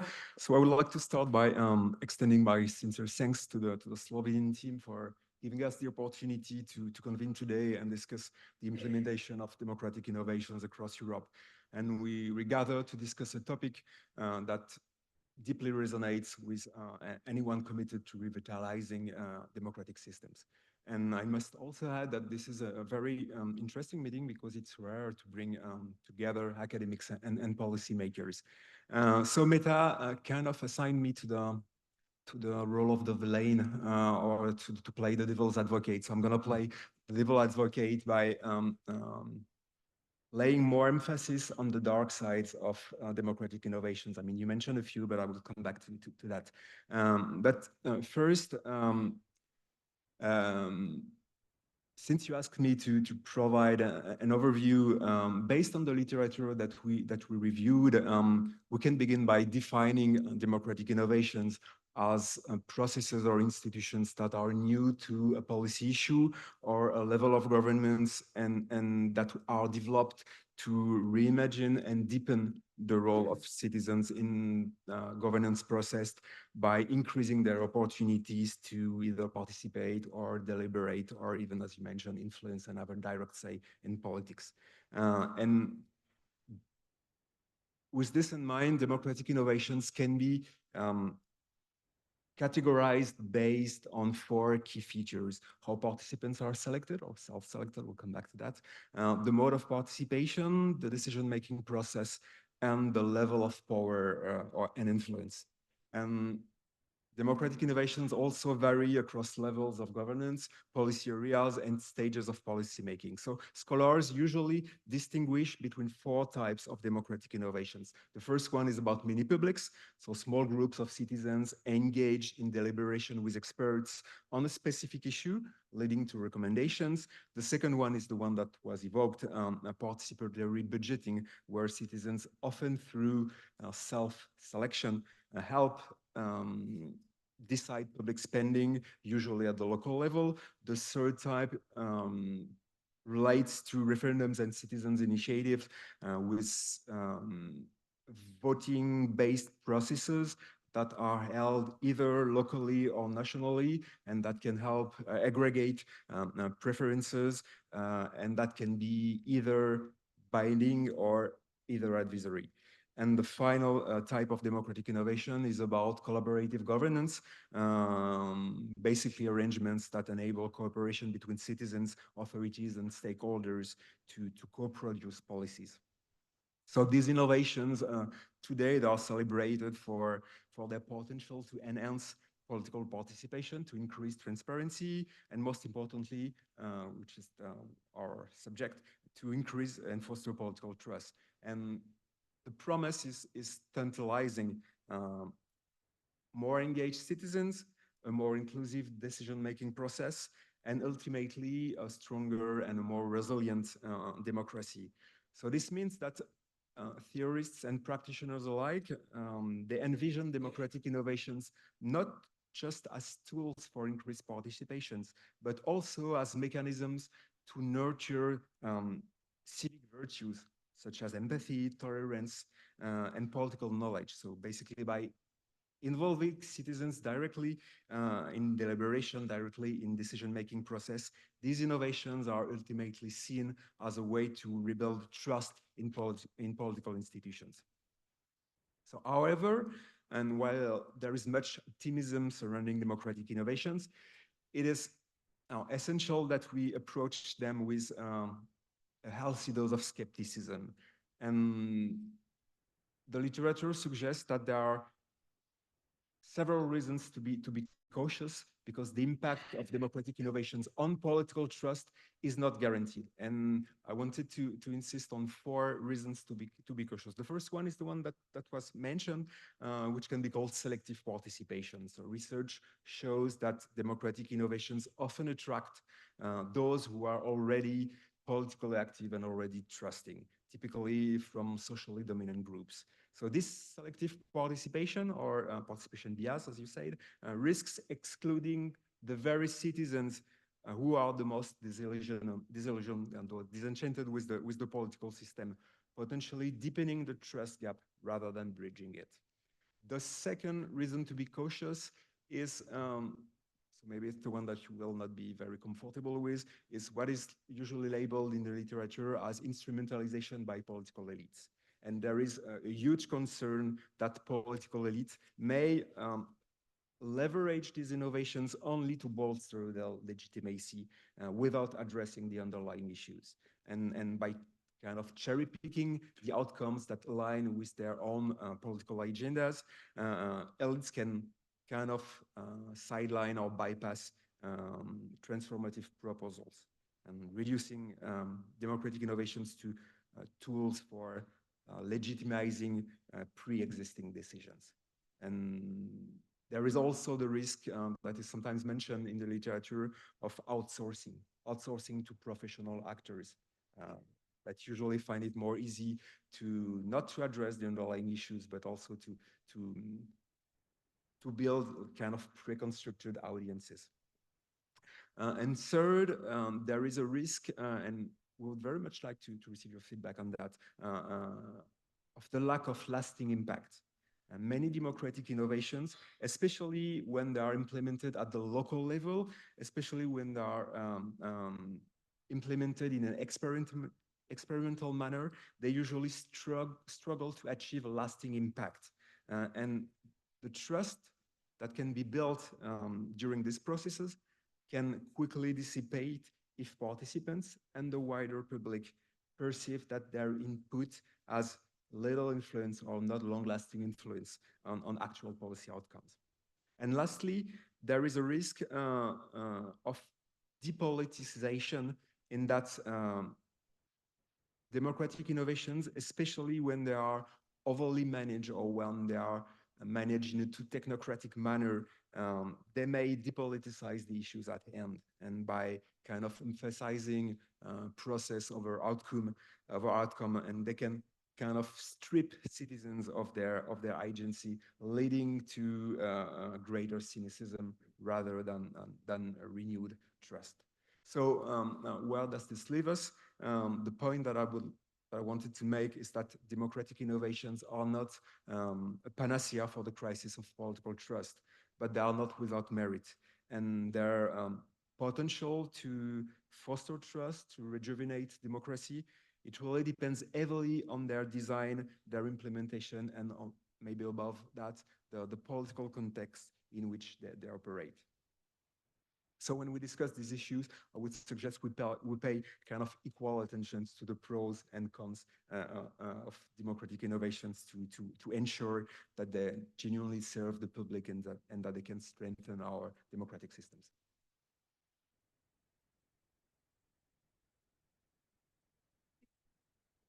Should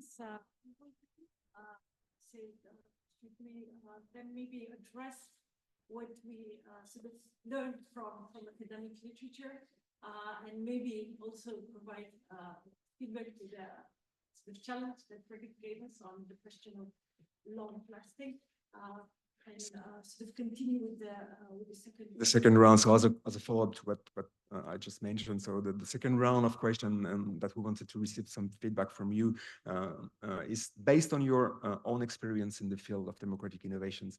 How do you perceive their positive or adverse effects on political trust, and how could we improve the organization of these processes so as to increase the level of political trust, or also the trustworthiness of institutions?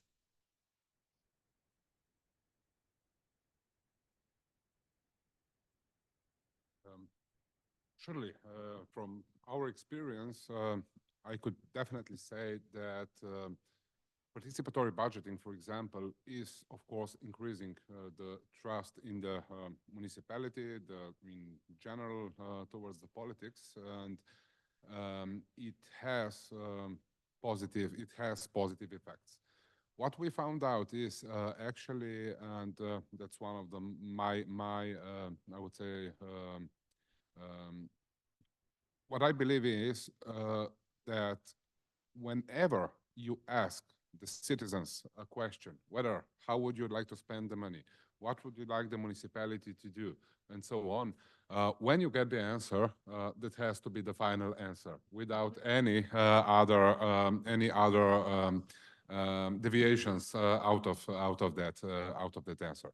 So the main idea of the participatory budgeting is that that when the projects are chosen, we implement them into practice without thinking, is that good, is that not good? We have had time for that before, when people applied, and we checked if it's feasible, if it's in financial, if it's feasible in financial way, and so on. So when we get the answer, we have to adopt it, we have to implement what was said by the citizens.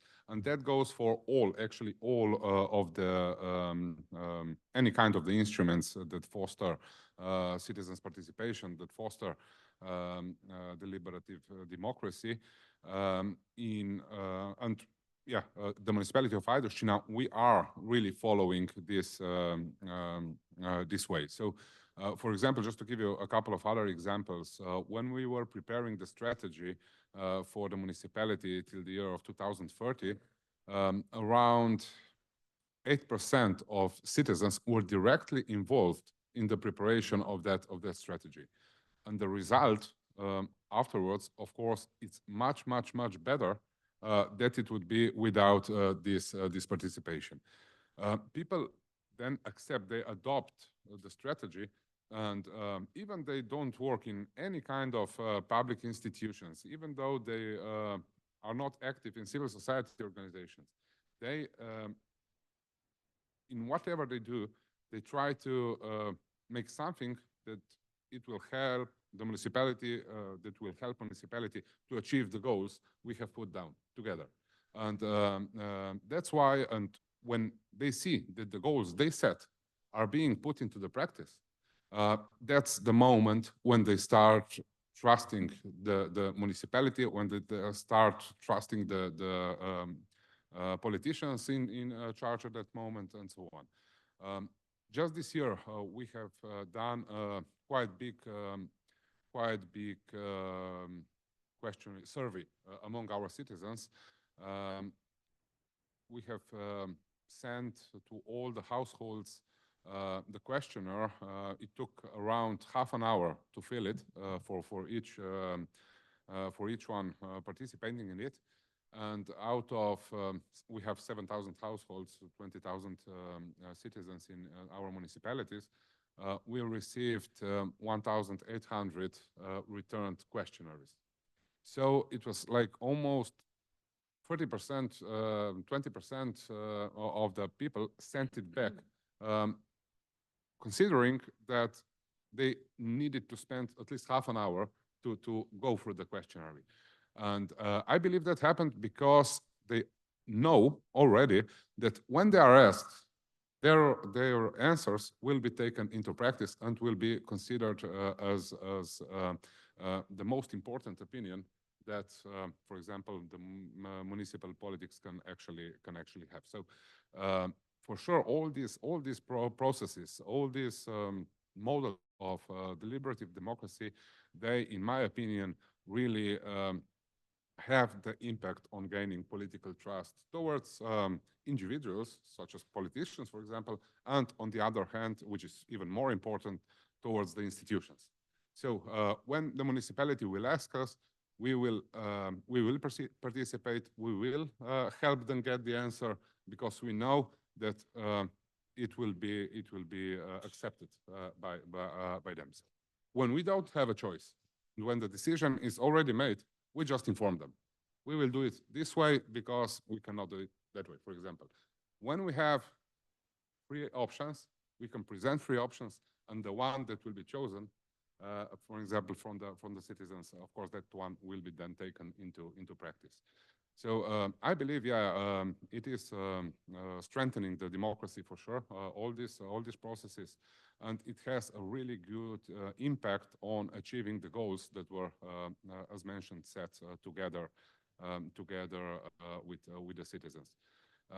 Of course, there is a lot of room for improvement of all these processes.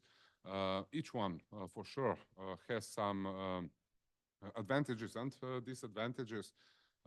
However, we can always work on the disadvantages each one has. For example, if we find out, for example, I will give a concrete example from our cases, for example, participatory budgeting. When we saw that young people are not coming to vote for the projects, the next round we had a special amount of money that will be spent. So for the initiatives that will be given and voted just by young people. So they have their own money there. No one above 30 years of age can vote for their projects. It's just their money and it's reserved for them. And the result out of that was that before it were from all who voted, 4% were only the young people in comparison to 20% of general population. The next round, when they had their own fund of money to vote, the percentage was the same. 25 of general population and 25% of young people came and voted for the projects, yeah, they suggested. So on each disadvantage, on each weakness that we find in any of instrument, I believe there are answers.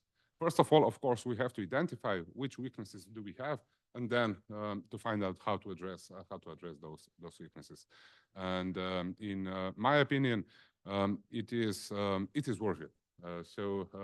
Because the results, as mentioned also in my first answer, are very, very positive and are very well accepted by the citizens. It's nice to see when you have more people voting for the projects, and it has happened in quite some cases in villages, then the number of people going to vote on elections, because they know that is their vote for the project that will happen in their village. So our record was 80%, for example, in one village. Follow up, yeah, just as well. There is one thing that is, well, not clear to people, scholars working on this type of issues, is how the effect on participants trickle down to those who have not participated. So you were mentioning the case of a village. So one can assume that those who participated in the participatory budgeting have shared the word, shared their satisfaction with others. So do you have any hint on how this process could occur? Yeah, sure. The ones who participate, they try to motivate the others to participate as well. For example, in our third round, one local media station, radio station, called us to the municipality and asked, well, there are some people who would like us to run the ads for them. Is it allowed in your process or not? So they're really trying to get as much people involved because they believe in the instrument, they believe in the process they are taking part of, and would like to encourage the others to participate as well. So that's also, the number as mentioned is growing. And also we have, as they requested, we have increased the number of, so we have increased the possibilities for them, for example, to go to vote. In first round, we only had, as we have on the elections, one Sunday from, I don't know, 7 till 1, you can go and vote. And they said, well, what about the ones that we go on vacation that day? Can we vote one day even before, for example? We increased it with that. This year, I mentioned before, throughout the mobile app. So it's really, they want to take the process, and the number of people involved in it is increasing actually each year. And I believe, I strongly believe that since now I can say we are in a routine, that this routine won't stop them from participating, won't stop the instrument of growing, but it will actually, the number of people joining the initiative will increase. More and more people will come to vote for their projects, and more and more projects will be applied to the project. To the participatory budgeting, for example, because they believe in it.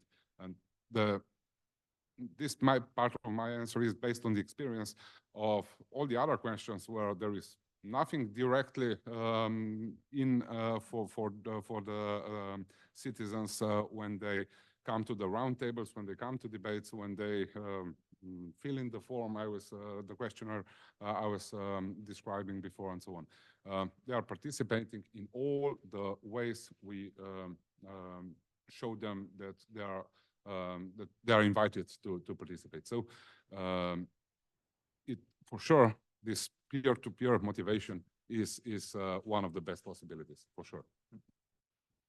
And then this also alludes to the role of community leaders that you mentioned. So political leaders that can deprive citizens of their say, but they can also operate as mediator and have the most remote citizen more engaged in these kind of devices. Yeah.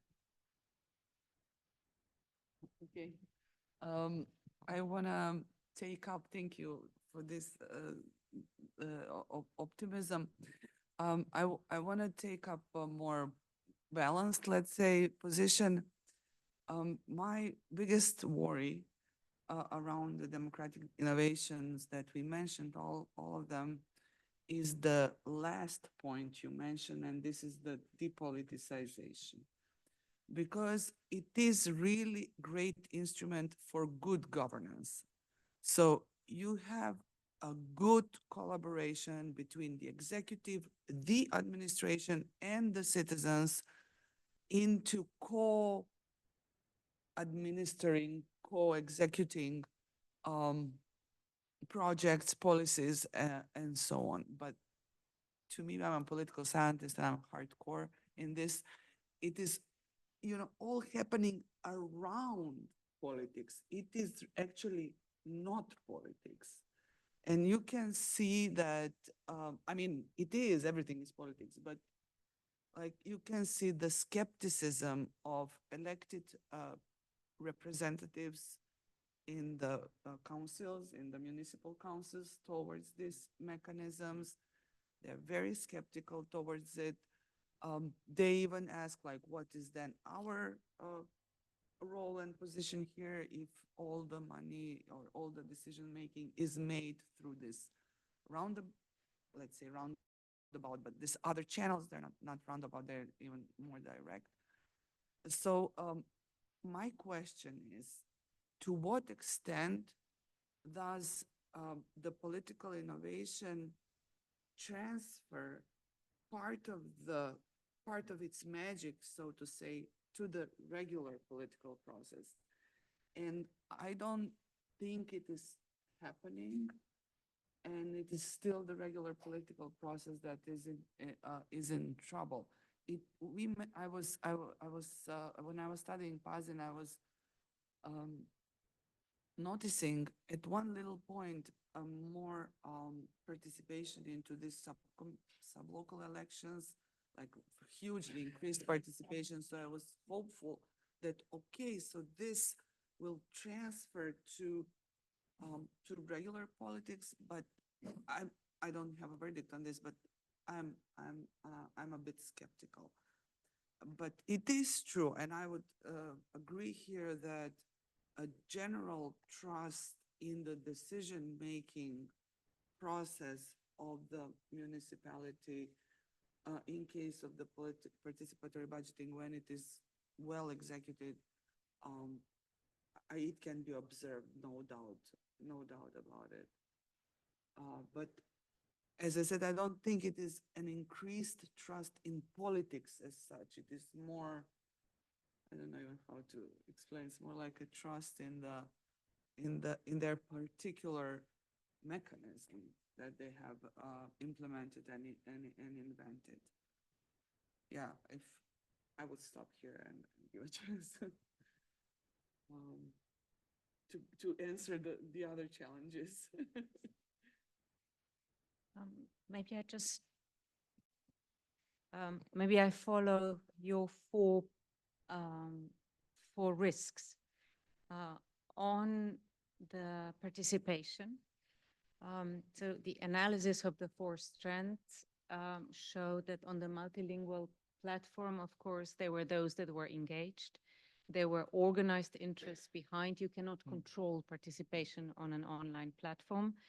So there's definitely a bias there. And it also showed there was a very, for example, unbalanced attention paid on the online platform and in the panels to some of the issues.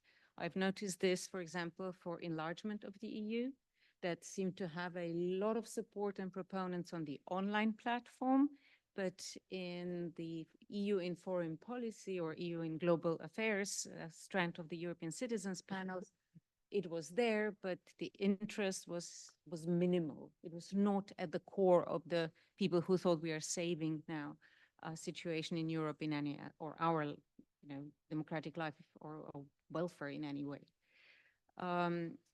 Then on the national, local, regional events, there was a particular issue that it was a very different approach to organizing them, and that also means to financing them, because somebody has to finance. And you could notice that in some countries, they decided that they will support this from, let's say, official level. And for example, Austria, the federal government, the Landesregierung and the municipalities, they all supported, gave space. They even invited, I think, churches to hold debates. So they were kind of semi-formally sponsored events at all levels to ensure that it was happening in all levels. In Slovakia, for example, they decided to have a expert strand and a citizen strand. So they made sure that there was a debate among the experts, but also a debate of citizens, not led by the experts. Most other countries only showed that there was a panel of experts and the citizens listening. So there are different ways of doing things. There are methods to be thought through.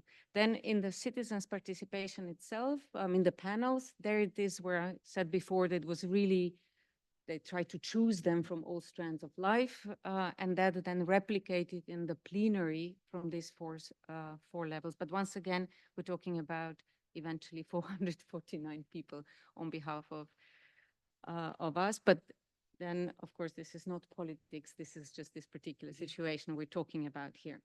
So that's on the participation. On the instrumentalization, a lot of space here, of course, the more you open it, the more space there is. So again, there were proposals made that came out of all strands that were going disproportionately towards the federalization of the EU, meaning EU becoming a federal state.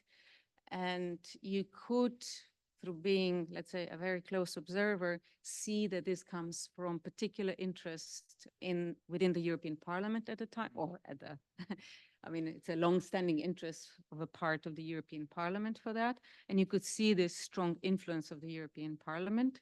So that's definitely one.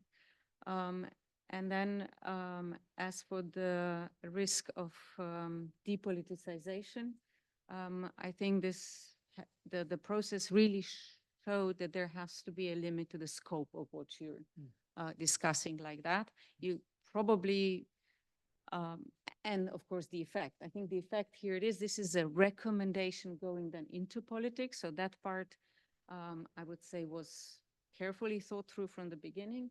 On the other hand, then to discuss everything was an innovation, but you can see now, I think, that there was a lesson learned, because if you look at the follow-up to the conference, and there is a follow-up, so all the institutions now trace what have they done with respect to those 326 proposals or concrete measures requested.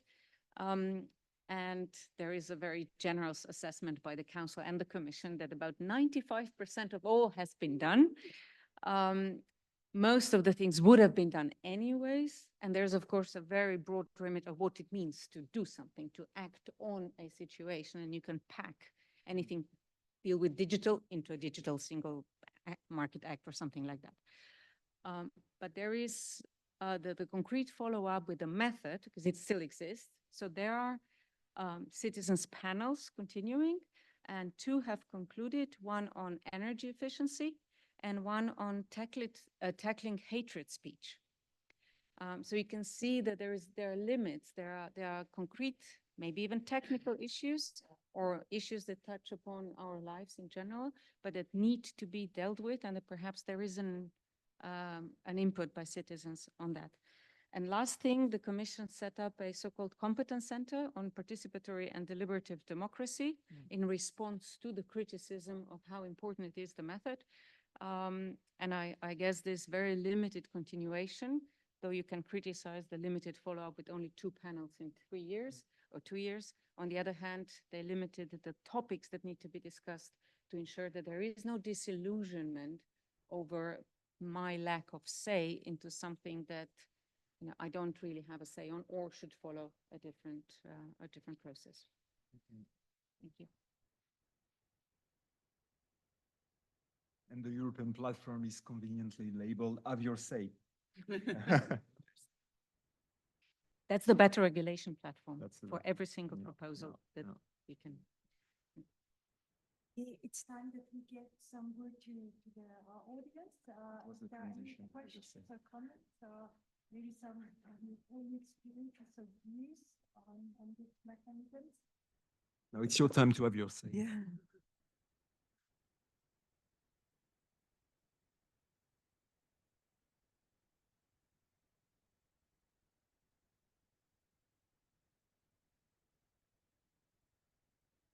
Thank you. I would like to share with you something that we learned from the interviews conducted in my country with people that are either in public administration and their opinion about the democratic innovation, or they are in the civic society organizations and they run this kind of activities with the people. And especially I would like to draw your attention on what they see as obstacles for this kind of activities. And they mentioned that it's very time consuming. So for example, for ministries to actually get involved in such kind of procedures is something that they could not afford from time perspective. And also the second point that they would raise is that sometimes when you need to consult citizens, broad public as such, it's not really a good target because you need to be knowledgeable about processes or what can be achieved actually, not to be, not to be just said about the outcomes of such processes. And the other point they also raise is that from the perspective of those who actually run such kind of activities, that also it's lengthy, and to get to the point when they can be implemented is something that it's usually beyond the one cycle of the government. So they face the things that they have all the process run, outcomes already to be implemented, and then somebody from the new government would come and reject everything. So from the perspective of the trust, the people who participate in such processes, they could not see the outcomes to be implemented, and then it's just, it's not really good for this trust building process. So my question would be, if this is something that you as a practitioners and academics also face, and what would be your opinion about this, and how to actually somehow balance between openness of these processes and efficiency of them?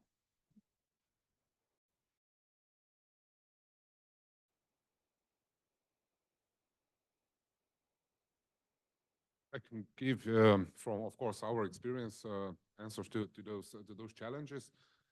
First, the process for sure is time-consuming.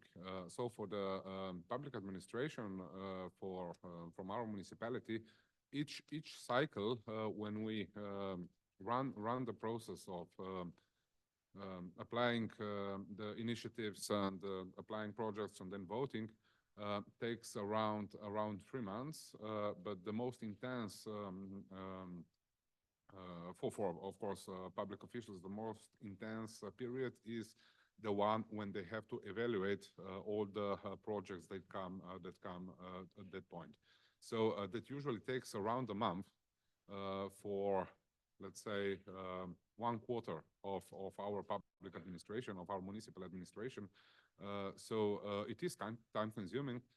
However, we all know there that in that period, they will be working on that. And it's, of course, they have to run through all the projects, they have to evaluate them, they have to see if they are feasible or not. But you cannot skip this phase. If you want to work on it, that's, of course, you have to do everything that needs to be done so that the projects, when selected, will be implemented into practice. So it is, I can confirm that it is time consuming. However, if, of course,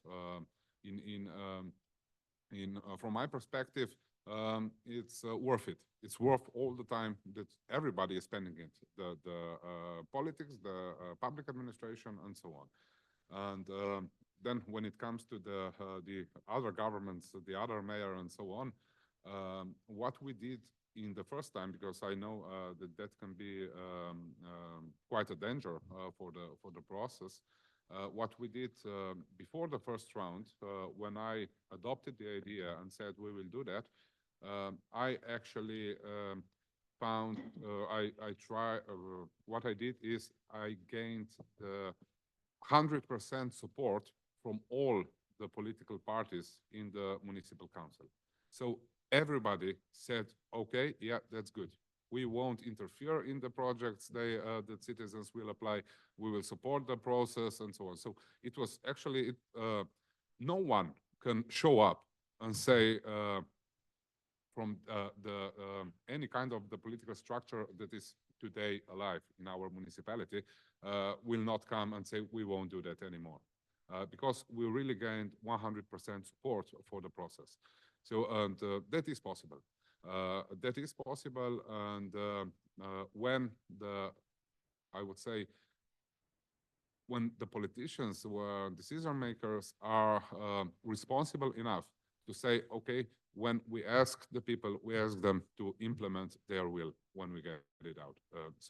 However, I know the local level is the easiest level to do so. I'm completely aware of that. I know that on other levels, even national or even the European level would be much harder to do so. However, in local level, that is, I would say, almost a must to do before running such projects. And also what we've spoken before, maybe just a little comment on that. It is, of course, increased trust in the projects and so on. However, it's also, I believe, increased trust in the politics itself, since politics is not associated with, in general public, with the ideas and so on. It is associated with people running politics and if citizens trust the politics, they will trust the politics as a whole. So, in my opinion, the effects are positive, and as mentioned, yeah, we will be running on this. We will be running on this before. The biggest trust politics will gain is when people tomorrow will live better than they live today. That's the easiest recipe to do so, and when we will be decision makers, we'll be able to develop such an environment that will be able to happen. Also, of course, the trust towards the politics will grow. Do you want to go? My experience is very similar, in part to the one said, and explained that the local public administration identifies with these type of projects, and it is a big investment of time and energy, but they see results and they're happy, because what they were saying to me in their interviews is they say, well, you know how it is, people hate us, they don't trust us, they're never happy, and then we don't have a sense that we are contributing and doing anything. And through these processes, we are happy. We do much more, but then we see that through our work, we make people happy, and then we are happy. So at the local level, if this is successful, the administration is one of the biggest beneficiary, I would say, of this process. I cannot say how it is on national level. I suppose it is very different. But the length, all the energy, lengthiness, cumbersome process, it depends. I mean, all of that depends whether it's worth it. So if your colleagues, if they perceive that it is not worth it, of course, then they say, well, it is too long, people don't understand anything, la, la, la. But when they see results, they're happy. I mean, at least according to my my little research insight from several towns. I've studied most Pazin, but there is also Trogir, there is also Dubrovnik, who has much similar to this stage with online voting and everything. Makarska, they have this process for a couple of years, not so long as Pazin. But when you talk to the people there, they're happy. Yeah.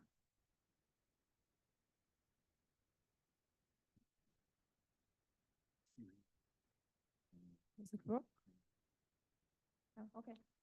Well, thank you very much for sharing your experience. Now we discussed what is the obstacle from the administration. Yes, how to organize this participatory budget. When hearing presentation, I was really impressed that at the first level, 10% population participated, then 20, and then 30. So the number of people just increasing.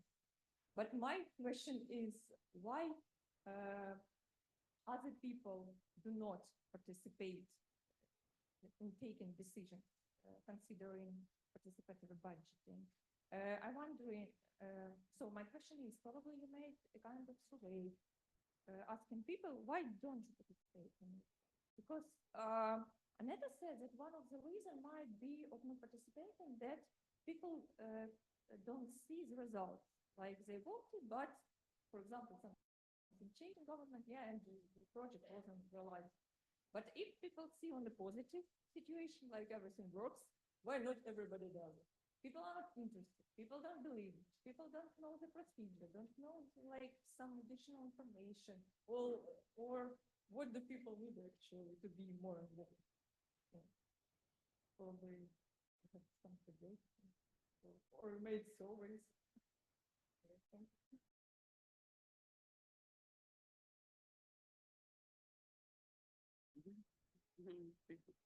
Why people no. So you're skeptical that people will you're as if I understood you well, but please correct me. You expressed certain skepticism that people in people's participation in democratic innovations, and that they're not as successful in motivating people to participate. Was that your question? Why the other 80s?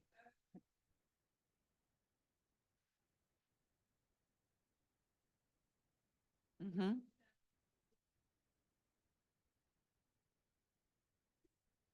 Still not everybody.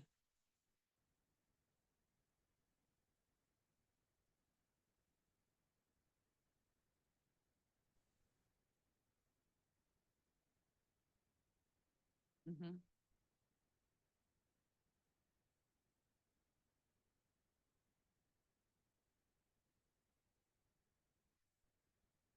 Mm-hmm. Yeah. I understand.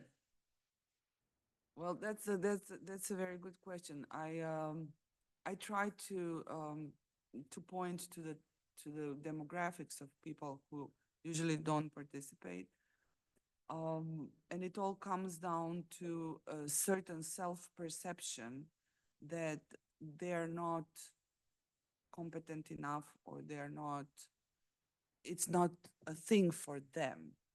In our in the survey we did for the deliberative poll, or for this mini public that we had in Karlovac, we had a question about where people answered the question like who should, in their view, make decisions.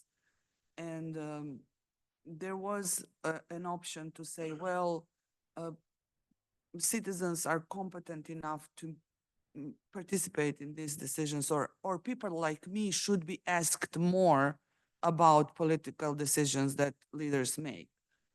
And there was a strong correlation between non-participation and this self-perception of people that they perceive themselves as not competent enough to make decisions. So this is what I can say from this little research in this little town that I know. So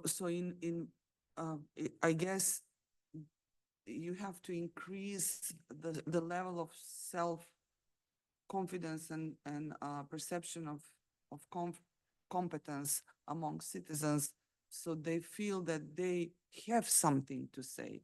You know, when this is called have your say, but then people say, I don't have anything to say. I mean, I don't know anything. Who is me? I mean, I don't have anything to contribute. So I think it's a process where you, or somehow everybody feels that they do have something to say, or they can contribute in order to increase the level of. This is my, as I said, very narrow data that I have, but yeah, from that, this is what I can say. Thank you. Can I just have a sub question for you? The 80%. Yes, I just wanted to explain. I just wanted to explain from our observations. I said, yeah, first round 10%, then 20%, now then 30% this year. I believe the number will grow. What we found out from the observations was, so the jump from 10% to 20% was done on the increase of the number of voting youngsters, so young people till the age of 30. That was one part, and the second one was a little increased number of people voting in villages. Then to 30, it was because they were on the same starting position, just the increase of the number of people going to vote in different villages. However, the city remains low. The city remains low, so let's say approximately 35% of the people who could vote, they live in the city and they can only vote for the projects for the city.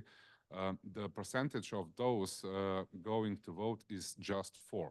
So the city is the one that is in our case lowering the percentage of all the people who go to vote. So what's happening in the villages, and that will lead me to probably the answer I can give from my observations. So the projects in the villages are the ones that everybody from that village will have the opportunity to use that infrastructure, to use the whatever they have applied. And that's why everyone sees what's in it for me when I go to vote. However, in the city, it's bigger, of course. If you don't have something, for example, playground just next to your apartment, you will say, okay, none of the projects is actually for me. I won't go to vote. And in the villages, the situation is different. So the percentage of people going to vote in villages is almost 50 already in general. So much more activated communities than the one living in the city. So we believe that the city, so the numbers of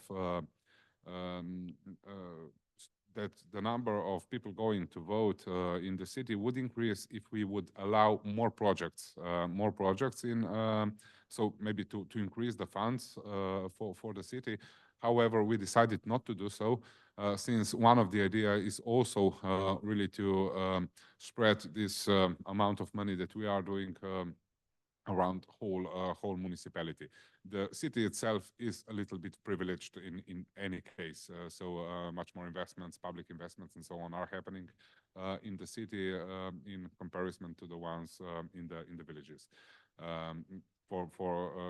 Just to clarify, yeah, we have one city in our municipality and then 45 other villages. So it's you can never give as much investments in each of the city than you can give to the city. So I believe that whenever someone sees something that he or she, of course, will use that directly affects their lives. So yeah, they suggested 5 benches in that on that path. We are walking on that path. Of course, we will go and vote for the project. But if they don't see that, they just say then, okay, nothing in it for me. I will skip it. So more projects would, of course, increase the number of people going to vote. And that 80%, it was actually it was combined. They had one project from that directly, of course, it was that was the village directly benefited of. So the reconstructions of the village center, and the other projects they had was from the young people. So the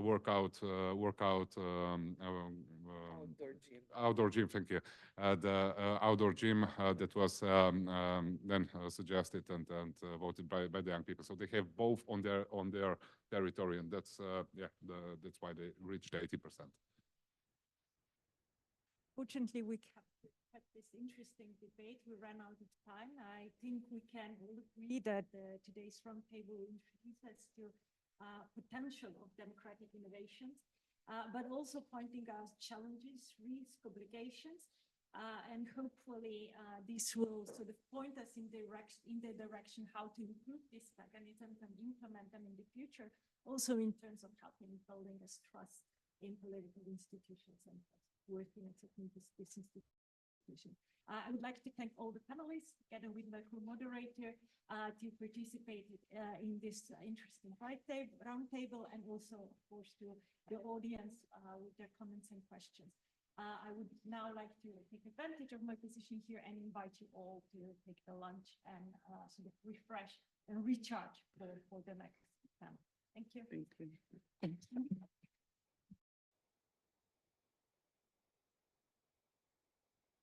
To the panel, challenges to political trust.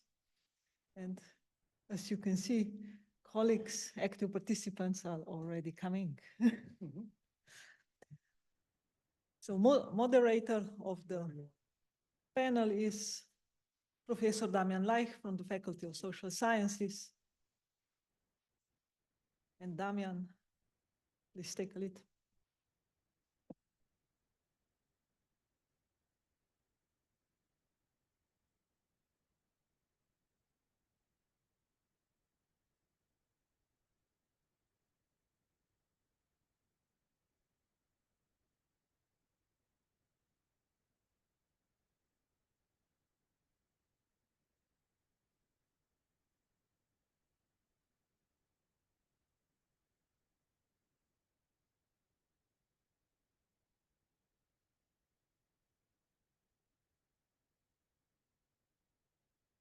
Huh? Oh my God.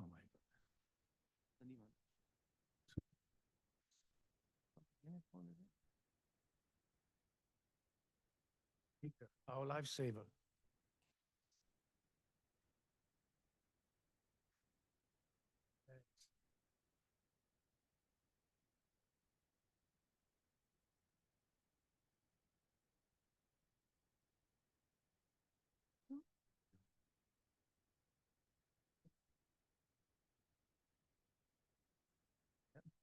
And the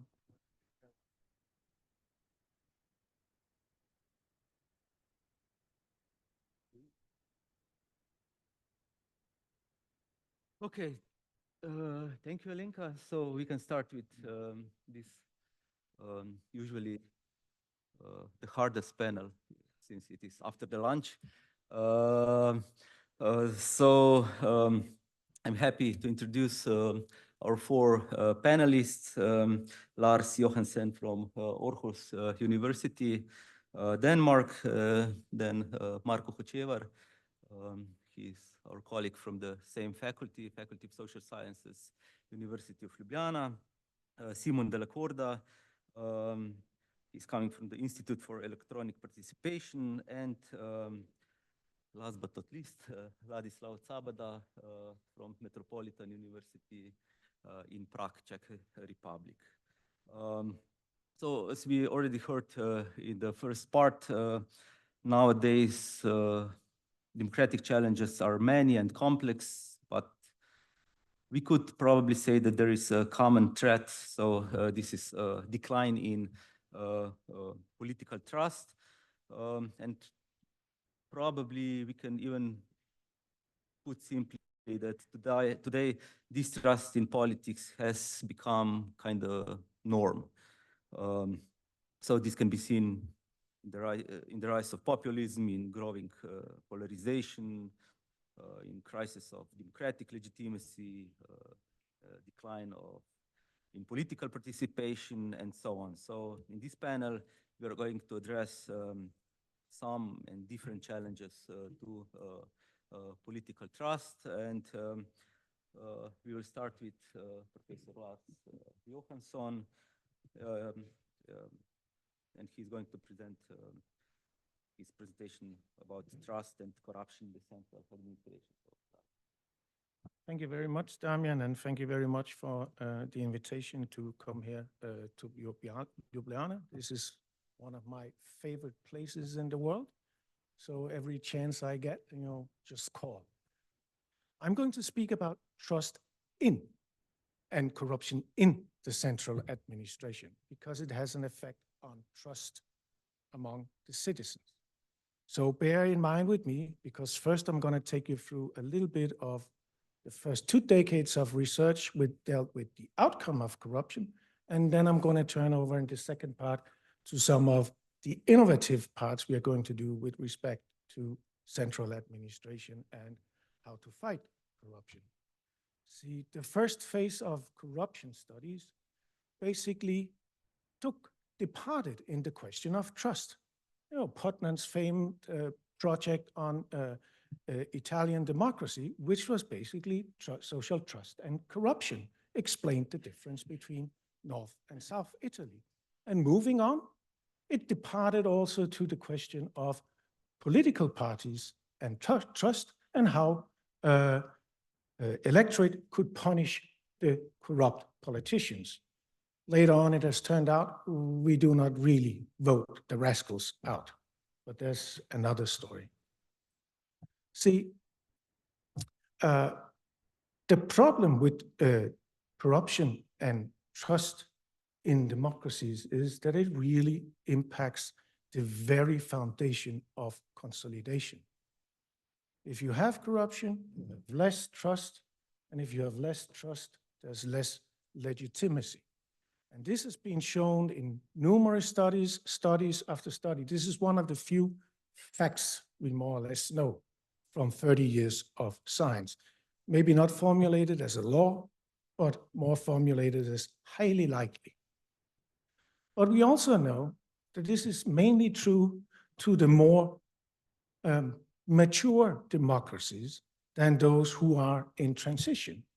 Because when you are in a transition, you will be skeptical and you will be recipient of a lot of, or hearing a lot of the issues, the problems related to politics and the workings of the bureaucracy.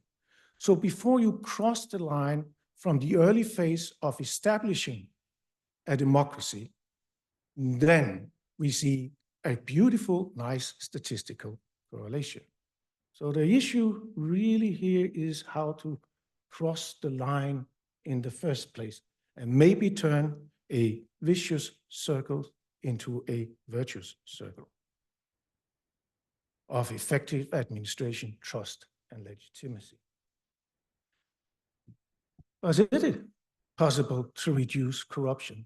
The earliest possible anti-corruption manual we know of is 3,000 years old and written by a Hindu Raja. 3,000 years old, and it's still with us. And actually, when we look at various data, corruption is growing. Even in Denmark, who's supposed to be corrupt-free. So is it at all possible? We've also had 50 years of international conventions, starting with Jimmy Carter and the Foreign Corrupt Practices Act that proved the impetus for later the OECD and the Council of Europe, and then the European Union, and then again with new directives that are coming. So we have had 50 years looking at this issue. So is it at all possible? One of the most common ways we have looked at this is that from the famous study of Klitgaard's anti-corruption institution in Hong Kong, which is one of the few success stories we have. He takes a Machiavellian departure that, men are evil and that we seek benefits for ourselves and rather look for what is the cost of taking that action. So corruption to him was that if you have a civil servant who has a monopoly of decision and full discretion to make that decision, then we have a lot of corruption except for control. So this line of rational choice inquiry led to a huge investment in control mechanisms in all over the world. The UN Convention put it on plate with recommending anti-corruption agencies to be established. To enter the European Union, you've had to have something like an anti-corruption agency, which was basically a tick-off for many of the applicants. But did it work? No, not really, because in the second phase, we also discovered that the central administration was more than just a question of delivering service. It was also a question of having impartiality. It was a question of how to seek this control, which was normally hierarchy. But hierarchy, control, does not equal trust. To rephrase Stalin, control is good, but trust is cheaper and more fun. But did it work? Not really. Mungo Pipidi has tried to see of all the anti-corruption, extent of all anti-corruption regulations made. But as you see, there's no really evidence for these control initiatives to work. So what do we need to do? Could we reform our central administration instead? Could we use, on the one hand, this control part, on the other hand, a more trust-based administration? And now I want to read you a little bit from some Baltic investigations I've made, because control and democracy and strengthening it does not equal each other. We asked almost 2,000 Baltic administrators of what they thought about which reforms they wanted to recommend and what they thought would be effective. And now everybody would want to recommend that we all go on a nice resort having courses on the ethics. But nobody really thought it would be effective. A lot of people thought it'd be very effective if we changed the burden of proof. Or we had the police to have special and extraordinary investigation rights. But it might be effective, but not really recommended. Because then we begin to touch with due process, civil rights, and political liberties. And then we had what we initially thought was sort of a way out for our civil servants to answer was administrative reforms to increase transparency.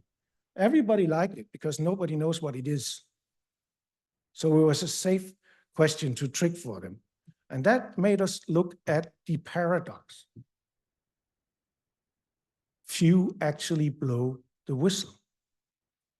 We have a lot of people that will want to blow the whistle, and whistleblowing is vital for the public sector because otherwise we don't correct wrongdoings and we don't discover corruption. And our civil servants are taught, both at universities and in the civil service, that they have a special duty to protect society, but very few actually blow the whistle. So this is a paradox, and we began looking into this. We know a lot of who the whistleblowers are, but we know less of what could make them become true whistleblowers, those who haven't been there yet. This is a study from Slovenia, who could inspire us a little bit. And this is a study of Slovenian police officers.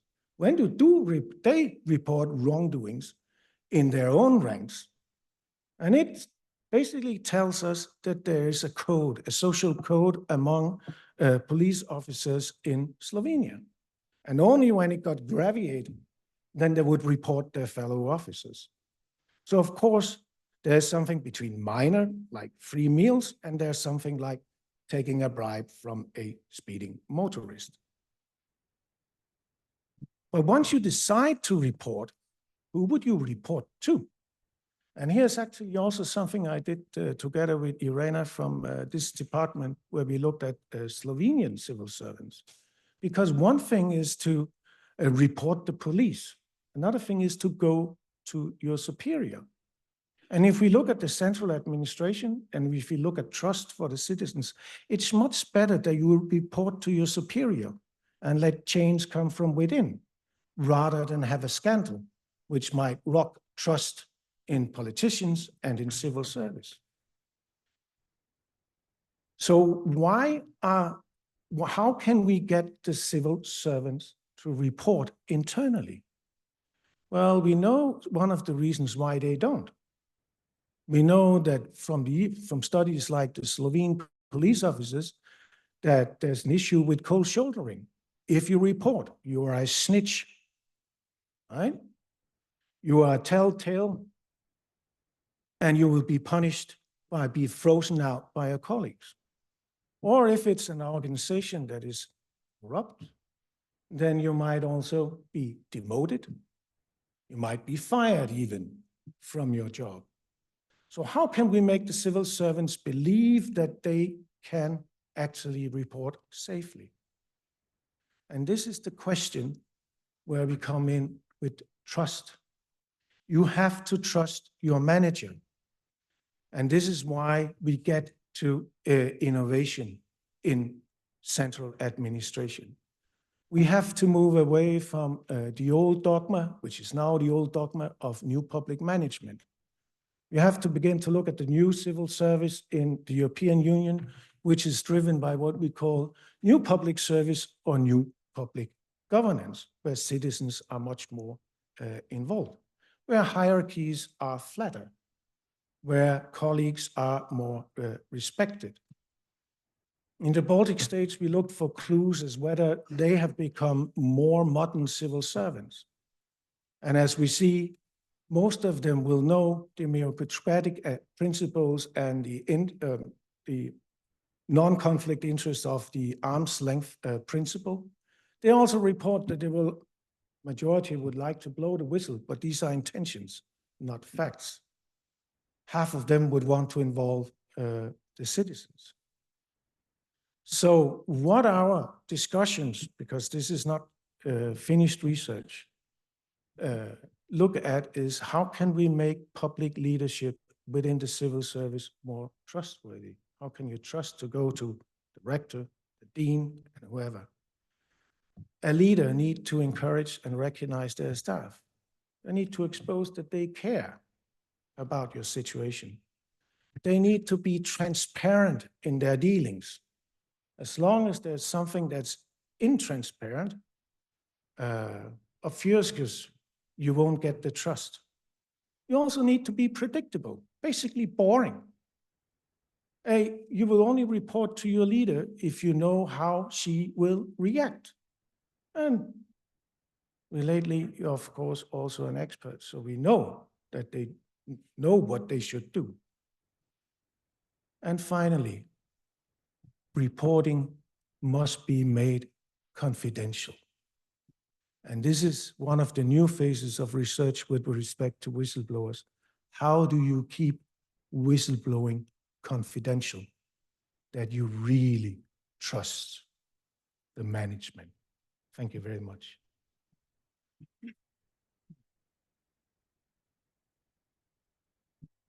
Thank you, Lars. So at the beginning, we agreed that we will first listen to all 4 presentations, and then we will open the floor for questions, then discussion. So now I would like to invite Marco, who is going to talk about economic equality, liberal democracy, and political trust in the 21st century.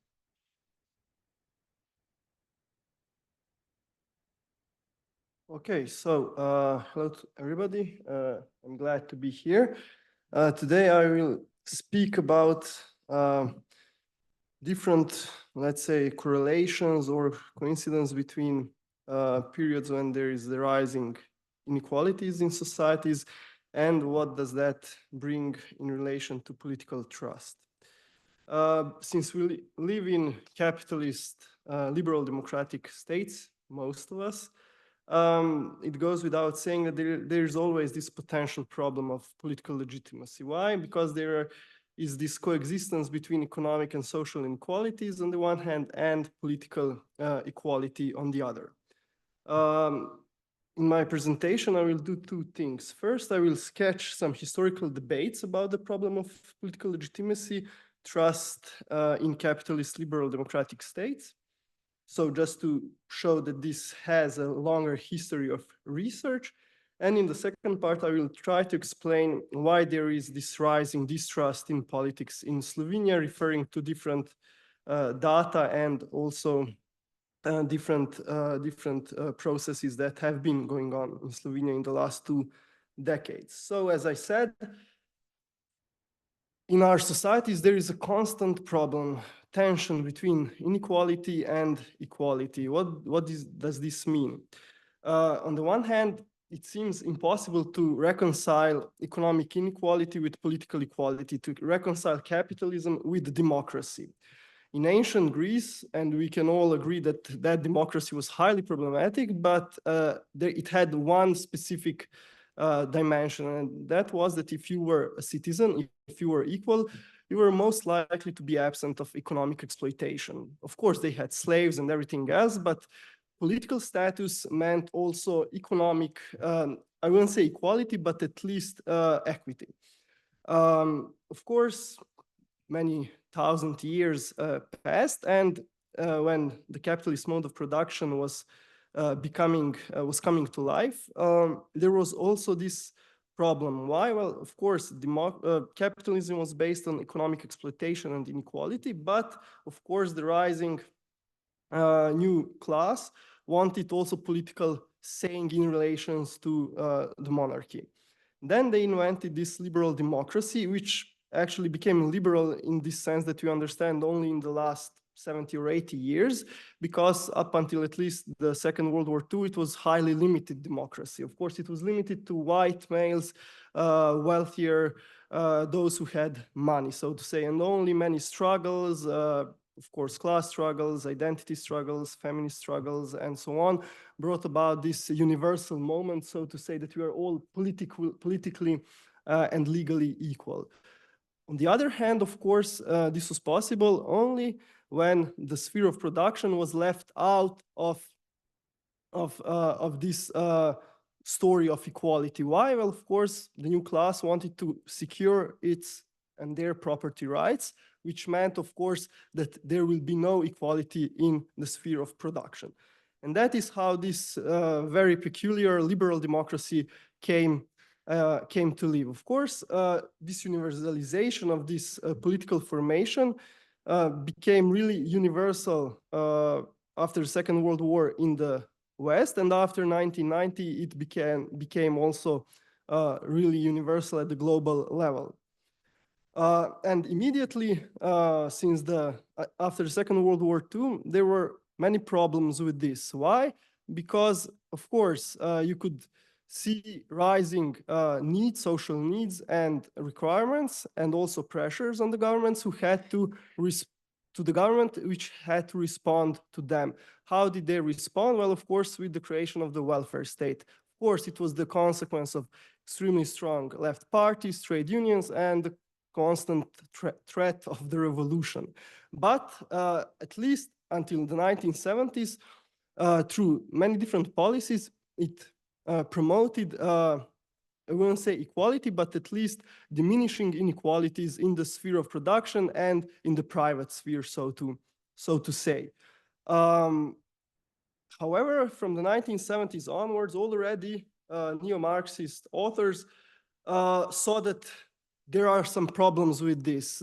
This was the famous legitimacy debates that were going on, Offe, Habermas, then Wolf in the United States, O'Connor, and so on, who saw that, of course, since the many different crises occurred in the 1970s, oil crisis, inflation, recessions, and so on, and the rising, as Wolfgang Streeck would say, rising incapability of state to secure enough taxes to promote enough and to secure social welfare for wider parts of population.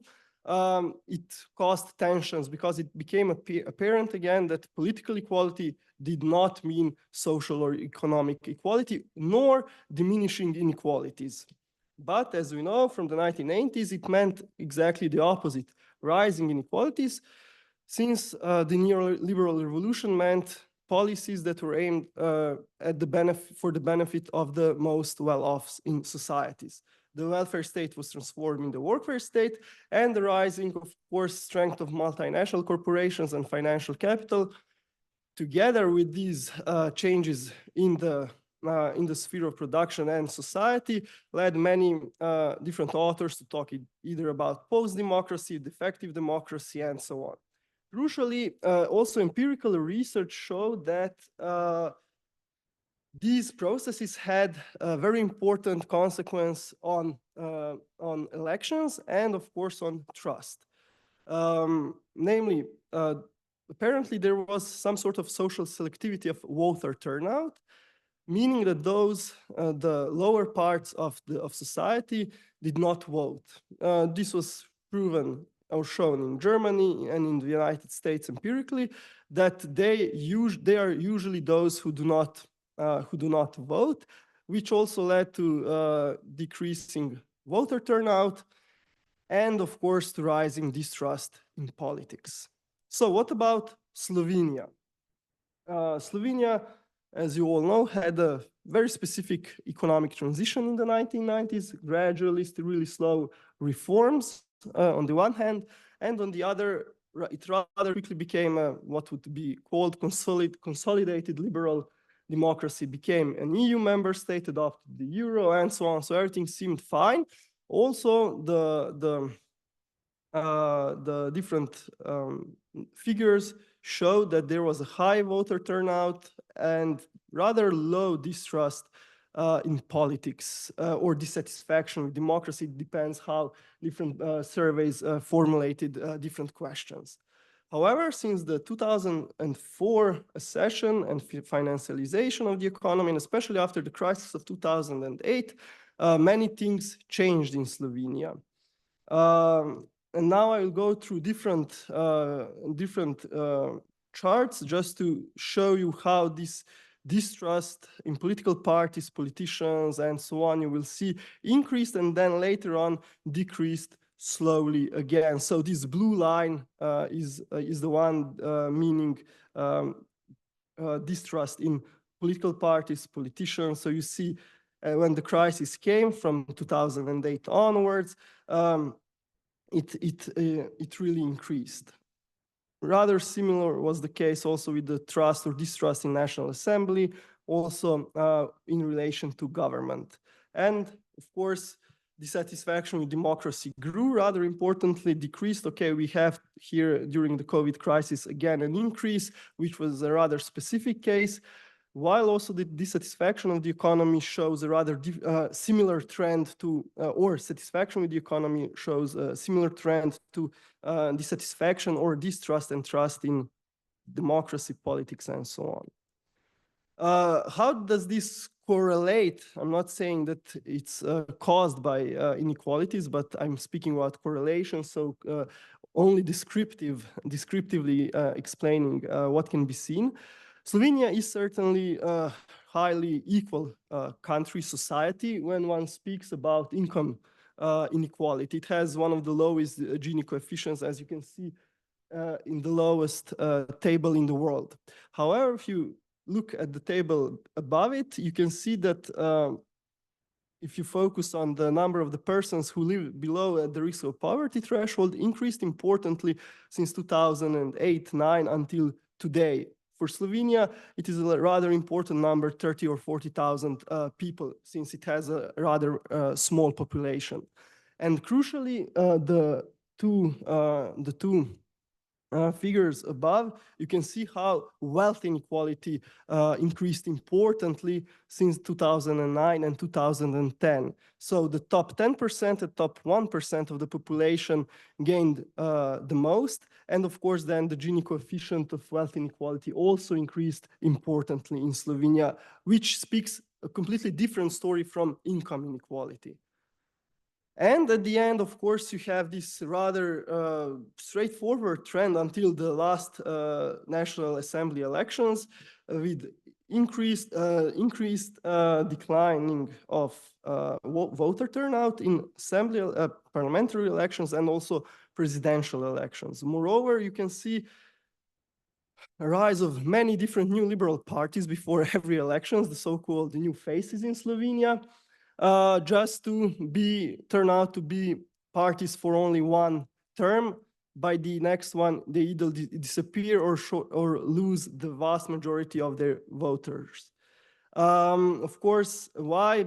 We can discuss that later on. So what can be seen from this? You can see that there are many different levels and emanations where you can see that there is a problem with democracy and trust and distrust in politics in Slovenia.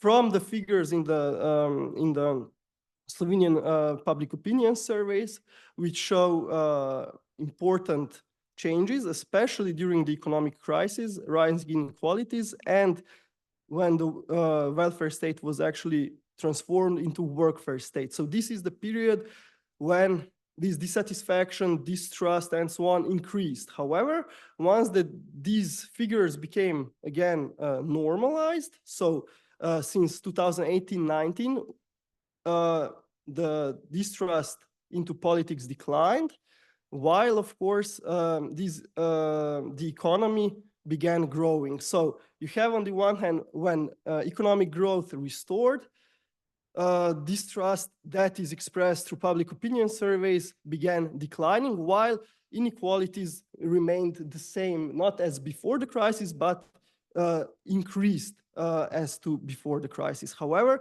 there have been other segments that can show us that despite this decline, there are still problems, especially volatility of voting preferences, declining voter turnout, except the last elections, of course, that was a peculiar case, and these all new liberal parties that come to life and then disappear. Of course, the crucial question is, why is this happening in Slovenia? In Slovenia, we have a rather egalitarian sentiments, and my argument would be that the crucial problem is that the political arena cannot meet or provide the basic social needs in the country.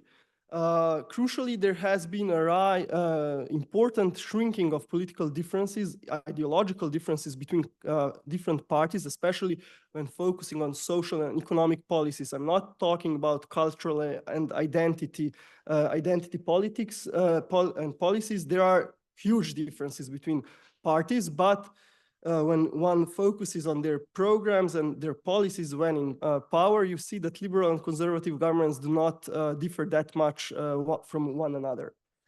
Moreover, all these new liberal parties that came about since 2008 had more or less one major program, and that was directed against Janez Janša, so the enfant terrible of the entire Slovenian politics, and without any true substance, without any true content. And of course, that resulted in many projections of the voters, what they wanted, the new parties which did form governments, to which policies to pursue. And then there was this reality check when they did not do that, but continued with fiscal consolidation, workfare policies, and so on.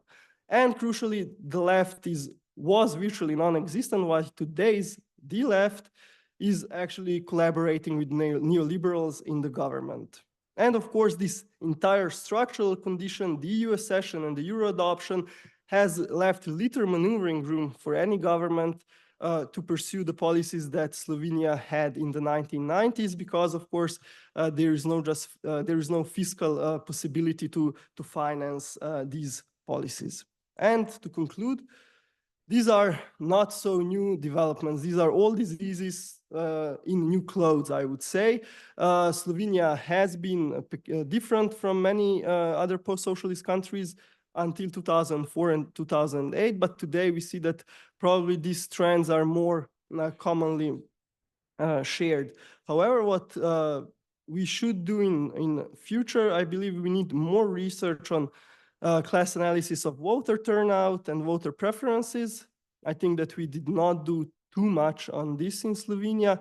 And of course, we need to find out more about class position of those who distrust or trust the most or the least in politics. So thank you very much for your attention.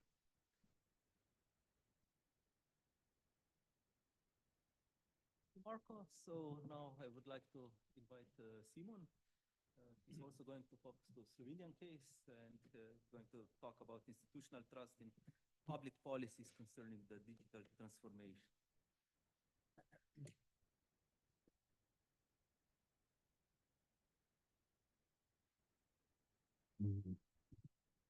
Let me see. View. Is this okay? Great. 11 minutes. I will chase myself. So thank you very much for inviting me to this conference. I work in the NGO sector for the Institute for Electronic Participation, and my focus is on policy advocacy relating to the digital issues. Also, I work on the networking of NGOs in the information society field, and other projects are also including using the ICT technologies for citizens' participation.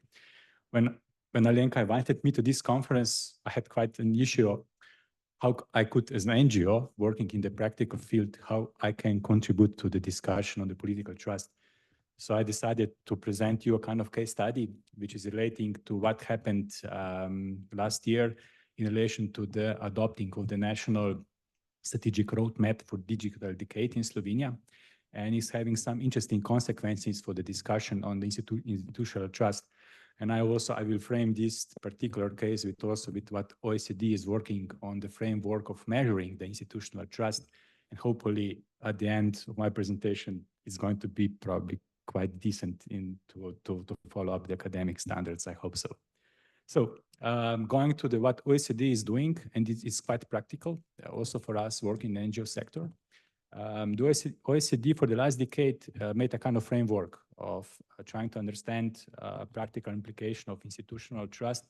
So in my particular case, I understand institutional trust as a relationship between the residents, citizens, civil society on one hand, on the other hand, institutions, meaning how those civil society is trusting to the institutions to deliver what they should supposed to deliver in terms of goals, but also in line with the expectations of the citizens and the civil society, and of course, other stakeholders. It's a question of integrity and the fairness. And going a little bit into details, the OECD framework defines two basic components of the institutional trust, drivers, they call it drivers of the trust in public institutions. One is the competencies, meaning that the government is able to respond to the inputs of the citizens, stakeholders, society as a whole, and also that the government is reliable, meaning that the government has measures and capacities to deal with the issues of the uncertainty in the future. So I think a big theory on the society, something that we can all imagine what kind of society actually we're living. And then is the second part of these drivers is consisting on values, which is about openness, meaning that the government is open in terms of transparency, public consultation, enabling inputs from society to be integrated into the decision-making process. Also integrity, meaning that this decision-making process is fair. There are code of conducts, practices, good practices, enabling stakeholders to understand what is going into the decision-making and what is the output of it. And also the fairness, meaning that the government is working for the benefit of the whole society, not just particular interests or groups. This is a kind of basic idea behind the OECD framework, but also OECD is also measuring, the last year, the Slovenia was first time involved into the OECD comparison among the OECD members. And here are some data relating how Slovenia is compared to the specific part of institutional trust, which is measuring the government decision-making on complex policy issues. This is something that's also related directly to my case study. And I pointed out four dimensions which are actually showing up that related to also other dimensions that Slovenia is ranking quite low under the average of OECD in terms how the government takes decision based on evidence, how the government explains the impact of reforms, and how they use the inputs from citizens on consultations. But for the last one, I'm totally surprised that the score is so low in terms of political system allows people to have, say, only 15% of population actually believes that this is the case, which I don't know whether Slovenia classifies still as liberal democracy or not. So now going to the case study, I use this framework of OECD just ad hoc testing, experimental, a very simplified attempt to try to understand what the Ministry of Digital Transformation did in terms of creating the impression of institutional trust when opening the public consultation of the National Digital Decade Roadmap. Sorry. So, what is this public consultation about? The European Union, as you probably know, has two strategic flagships. One is the green transition, the second one is digital transition. And the European Commission sent a kind of task to the national state that they should provide national strategic roadmaps, how each country is going to implement the goals of digital decade for European Union until 2030. These goals are something like, for example, 80% of entire population of the EU is going to have basic digital skills, or that 100% of households in Europe is going to have broadband access. These are some targets that national states should implement by 2030. And the European Commission provided also guidelines how they should consult with the public and how this process of creating this digital plan should be adopted. So now there are some Slovenian pages, but I'm going just briefly to present what they mean. So this, the Ministry of Digital Transformation, which is responsible for digital policy in Slovenia, invited stakeholders and interested public to the presentation of draft they created of this National Strategic Road Plan online. They said it's going to be 1.5-hour event, and no other information was available, whether besides the Microsoft Teams online presentations, there could be any other public discussion or channels available to this. So our institute responded to a few days after sending the official letter to the ministry, asking them whether they do actually plan to implement the public consultation in line with what the European Commission said, not only having 1.5 hour online presentation. Surprisingly, the next day, the ministry published on their website that they're going to allow 14 days of public consultations for the public, enabling public to provide feedback on the draft plan via email online. Okay, we said, okay, but this is still not enough in terms of what we understand as democracy, in terms of participation, deliberation, so on. So we as an NGO network decided to organize a workshop for stakeholders. It was online, actually to discuss in person and share, discuss different opinions, what should also be included into the draft program. There was a very nice online workshop, also not only attracting stakeholders from civil society, but also from local municipality, labor unions. It was a quite broader participation. And we also invited the ministry, join us, present what you envisioned as a draft.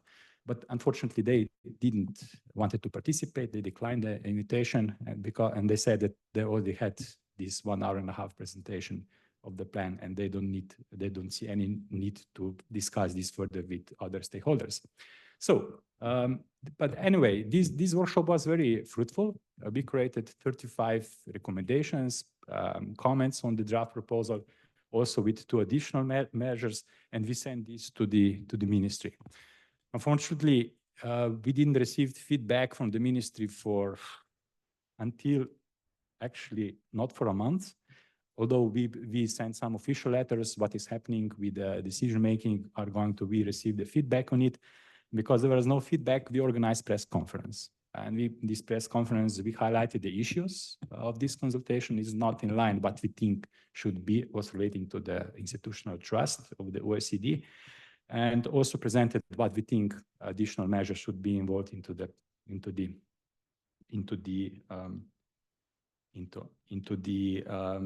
plan.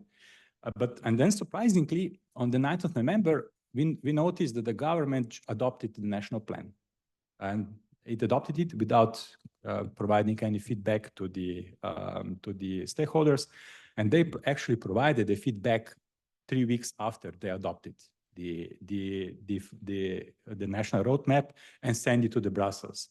And then I said, okay, now this is becoming personal. Sorry for putting this on the academic conference, but this is how it is in the NGO sector when you're advocating for something. And we wrote 5 pages letter, official letter to the European Commission, explaining what is happening in Slovenia in terms of adopting this national strategic road plan. And surprisingly, the European Commission responded. And in February this year, they come to Slovenia in so-called fact-finding mission, which was very interesting. And they had meetings with us, with NGOs, with local municipalities, with the government, trying to see what is the power play going on here in Slovenia. And what is very good, and on 2nd July this year, they published the country report for Slovenia, which also got some public attention in media, actually stating quite clearly that Slovenia is not really doing well on the digital transformation and policy.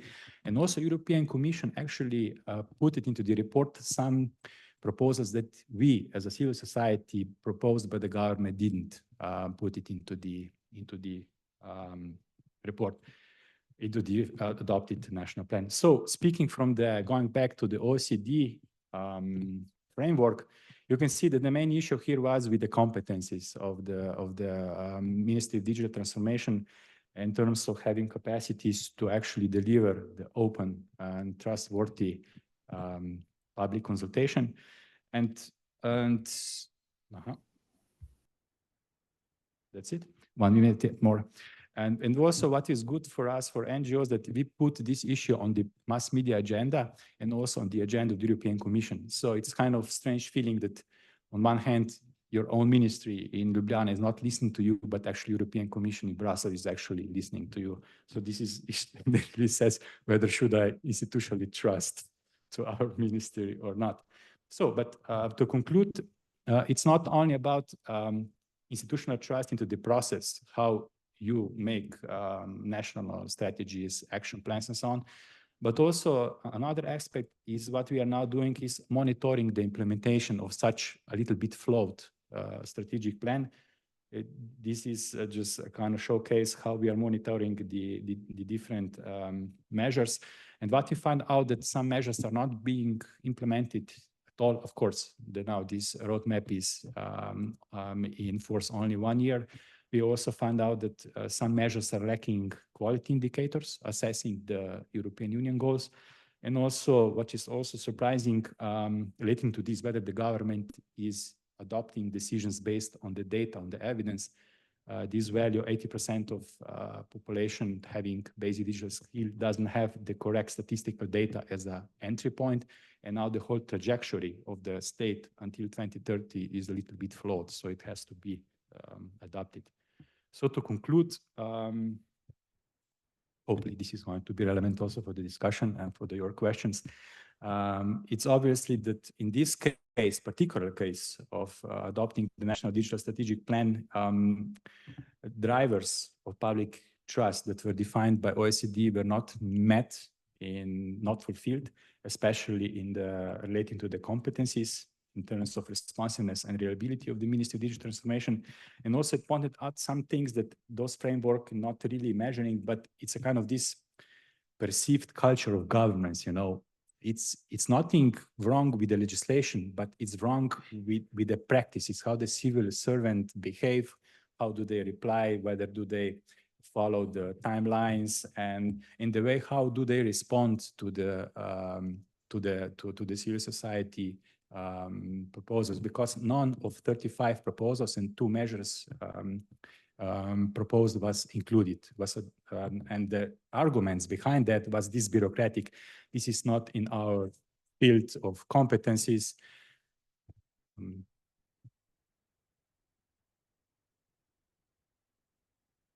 So I guess it's time to end my presentation. Yeah, and also I think what I would propose for the end, maybe a more collaboration between the academic sphere and the NGO sphere is needed here in terms to match the action thinking by civil society advocates and also the analytical and conceptual thinking of the academia, which could probably provide some solutions how to improve these competencies in the public administration in terms to follow the institutional trust. That's it. Thank you very much. One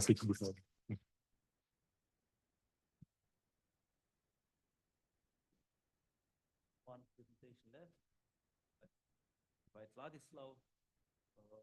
Vladislav prepared this presentation together with his colleague from Metropolitan University, Jakub Haerpfer, was fortunately able to attend the conference in Ljubljana, so Vladislav. Moram pritisniti tisto share. Ni več tega Zooma. Ne, mislim, da sem to.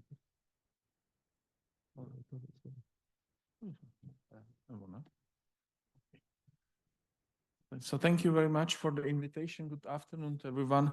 I was thinking I should share the PowerPoint with anyone who might be in the digital space. So I would like to talk a few minutes about the legislative powers in Central Europe, which is of course one of the, I would say, key issues when we are talking about democracies, when we are talking about representative democracies. I still believe that parliaments are the bodies that play an important role.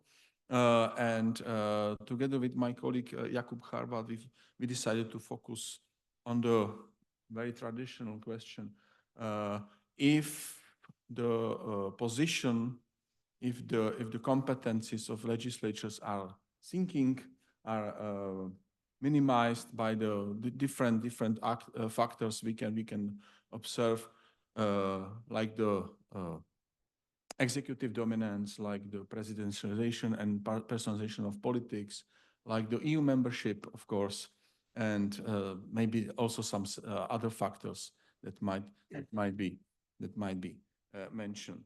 So as mentioned, we focus on 5 selected Central European countries, not only because I present it in Slovenia, but also because of my really long-term love in Slovenia. We included Slovenia next to 4 V4 countries, which usually are compared in these samples. And we ask 2, I would say, very basic research questions in that sense. The first question is if the legislative power declined in Central European countries during the last approximately 30 years. And if so, of course, we were interested if we are able to find and even explain some factors that influenced this decline in legislative power. We included into the sample the periods beginning with 1990s, so immediately after the transition in specific Polish case, and also in Slovenia, partly in the middle of transition at that time, and 2023. And we used data we collected within our TRUEDEM project when we were preparing the database, focusing on some issues related with the working of legislative bodies. And we also used the varieties of democracy data set, focusing on legislative constraints on the executive index, which is not very difficult. I will stress it later. It's between 0 and 1. But what is important is this I would say insight of scholars, insight of practitioners, insight of people that long-termly observe the development in that sense. I have to stress that when we were preparing it's already existing article. We hope we will have the reviews soon. We were surprised, firstly, when we started to discuss the history of this thinking about the decline of legislative power, that the legislative power decline thesis is extremely old. Thesis already in 1920s. We can observe the authors that reflected this as a very important research idea. Talking about the recent discussion, I would specifically stress the work of Irina Chmielko and her team within IPSA. They focus specifically on the development of legislatures from Central Europe. Zdenka Mansfeldová is extremely active within this group. Of course, we might detect different factors that influence the legislative decline hypothesis. This might be historical factors and legacies. When we are talking about our region, of course, this might be specifically the quite important mistrust regarding the parliaments representing the multinational bodies. It is the legacy of Austro-Hungarian Empire. It might be the Slovak or Czechoslovak legacy in that sense. It might be legacy of Yugoslavia and so on. And all this, of course, might influence both positively and negatively. It might be also positive influence reflecting the development of national parliament against the center in that sense. But of course, it is also related with democratization. I have to stress that we pre-selected for the sample the nations that developed as the parliamentary democracy since the very beginning of transition, with one important exception. This was Poland with the semi-presidential regime in 1990s. But indeed, the parliaments were quite strong since the very beginning and played a key role. There might be some economic factors, of course, some of them related with what Marco presented. But I would like to stress when we look into the detail, this is also the issue how the parliaments itself work. For example, if you look into the VDEM, one of the very important questions, if every member of the legislature disposes with some advisory services, if there is money for this, the resources. And I would say also this might be something that strongly influences the stability and development of legislation. Then, of course, the question related with the political institutions. In that sense, of course, I have to stress that we are observing a relatively robust institutional framework regarding the recent parliaments in that sense. So these are bodies that do have enough resources quite often. With the exception of Slovenia, we are talking about relatively big parliaments. Being in Slovenia, I would like to stress that we do have also several works reflecting that 90 members of the parliament might be not enough regarding all the duties you have within the European Union and so on. Dragozaitz developed this quite often in his work. Of course, the political institutions that influence the legislatures are also electoral systems. It's a pity that a colleague of mine, Jakub Harvat, didn't came with me. He wrote an excellent book now in spring about the electoral reforms in East Central with specific focus on Hungary in that sense. But of course, also party system. Again, mentioned by Marco, we observe basically the transformation of party system in all analyzed countries. We are talking about the so-called earthquake elections about 2010 that completely changed the map in that sense. And of course, this is the issue of challenger parties. This is the issue of anti-mainstream parties in that sense and so on. And all this, of course, strongly influences the legislatures. Last but not least, we detected during the literature overview also globalization or internationalization as a very important factor influencing the legislatures. Talking about the EU, one has to stress that the majority of legislative acts that are adopted and implemented in our countries are usually adopted at the European level recently.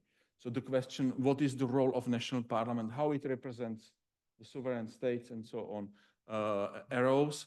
And it is also something that strongly influences the media perception, but of course the public perception of the national legislature in that sense. The data showed us, and it was expected, it's not surprising for us, showed us two visible different periods. So one period approximately till 2010, where we didn't found evidence for legislative decline or legislature decline.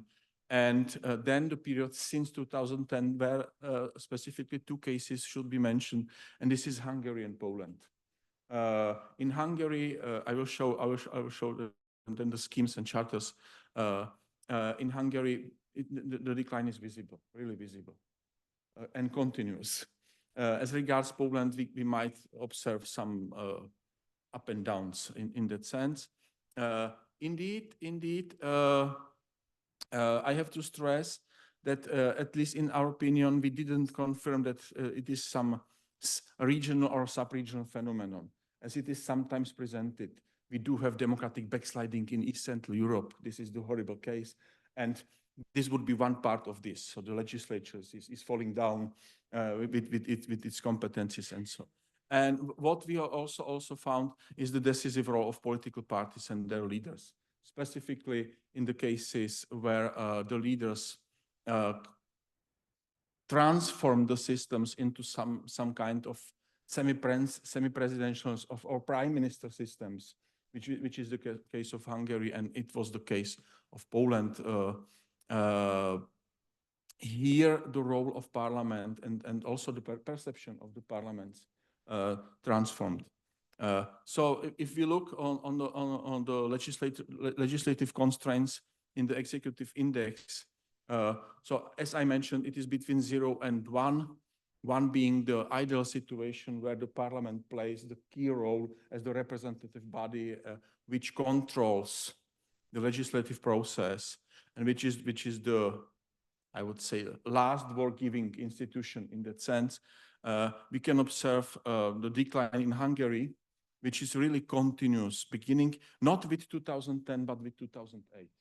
This has also has been stressed. And maybe this is also something that shows a long-term legacy in Hungary. Attila Ak once used the notion that Hungary before 2010 and the second government of Viktor Orban was the chaotic democracy. And I would say that this label shows what we are talking about. We can also observe the case of Poland. So the government that came in 2015 with Law and Justice as a leader of the coalition. And by the way, maybe we can also observe the change since 2023. Let's see the next year's data from TRUEDEM. By the way, we can see a very strong position of Slovenian parliament continually, which is more or less given by the constitution, I would say. And also the Slovak case is quite visible. It's Mečiar, and after 1998, again we can observe, I would say, a stabilization. And even in Czechia, we can observe a very stable position of the parliament. Surprisingly for me, because we survived the government of Andrej Babiš, who tried to promote and develop policies of, I would say, semi-authoritarian style, specifically during the COVID crisis, where the government was decided without the parliament quite often. And here you can see compared. So the position of Hungary is really unique, talking about the Central European case. By the way, Hungary being the only country where the president is elected by the parliament, so parliament should be relatively strong in that sense. And also the new Hungarian constitution stresses the role of parliament as the representative body of the Hungarian nation, despite the matter of fact, where do you live, if in Hungary or outside of Hungary. But the reality is different in that sense. And we also included judicial constraints, thinking about the so-called democratic backsliding, specifically the focus on constitutional courts as independent bodies is reflected in this research. By the way, I would like to stress that the data for Poland are worse than for Hungary in that sense. So the position of a Polish constitutional court dramatically changed. By the way, they were almost at 1 and they fell down to approximately 0.6. And I would say this is something that also the new Polish government is facing now, how to work within the framework, institutional framework. The constitutional court is not trusted in that sense. The last charter, We also compared in our research the trust in national. Now I'm coming to trust. The trust into national parliament and governments, just to somehow test the basic hypothesis, which is also related with the, I would say, the pictures given about the legislatures as the institutional sort of conflict, that are mistrusted, that are not speaking with one voice, and so on. What is quite visible in majority of cases, the trust or mistrust in both the parliament and the government is almost the same in Central Europe. So, by the way, if you look on the percentage, some numbers are really worrying in that sense. I looked on the recent data on Czech Republic, and the trust into the Czech government is 18% recently, 18%. Yeah. So I would say it's visible that it is not about parliaments specifically, but it's about the trust into the institutions more generally in that sense.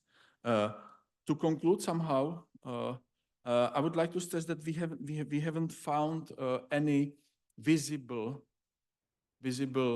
pattern that would influence both positively and negatively the trust into the institutions, including the parliaments in that sense. But we are basically we still continue the research, and I assume that when we include more indicators, maybe we will find some reason.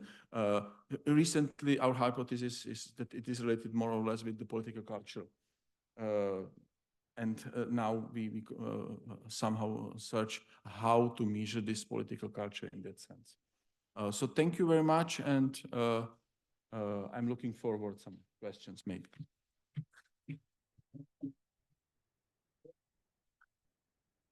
So we are quite tight on time, or I'm exactly out of time. So maybe in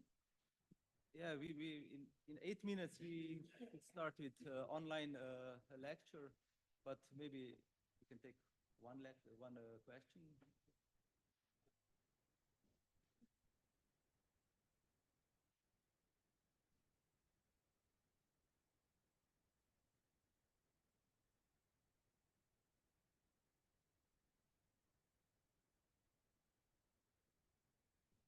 Thank you for your presentation. Just one brief remark to the last paper or presentation to Ladislav, because that is a region that it's close to my heart.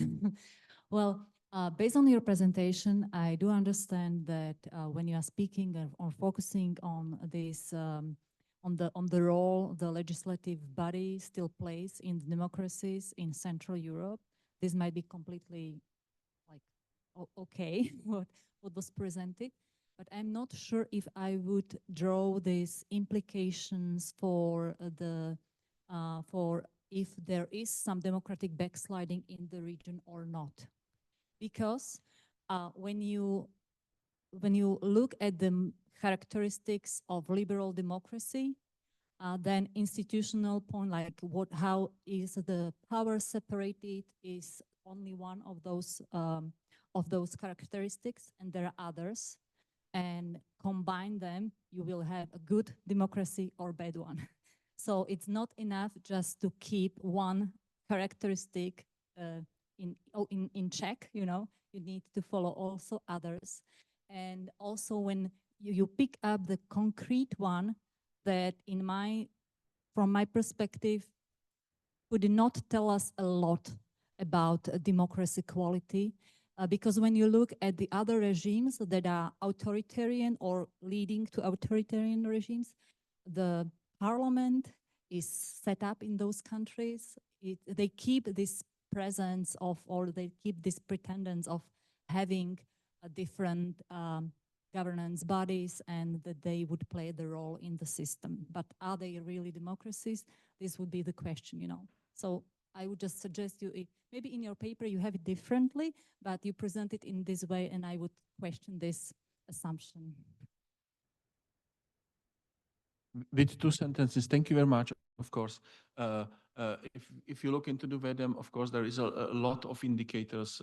For example, there is the question, if something happens, for example, bribery in the government and so on, do you think that the parliament will be able to launch the process and so on? And all these questions reflect the position of the parliament, specifically vis-à-vis the executive power in that sense. But I fully agree with you. I'm strongly influenced by the Czech case because, of course, if you look into the detail,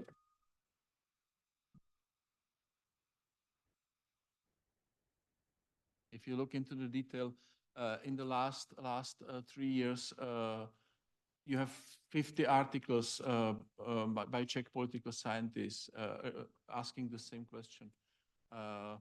What are the reasons that the Czech democracy survived the duopoly of Zeman and Babiš? And one of the responses is strong parliament, democratic parliament. But definitely there might be also other factors.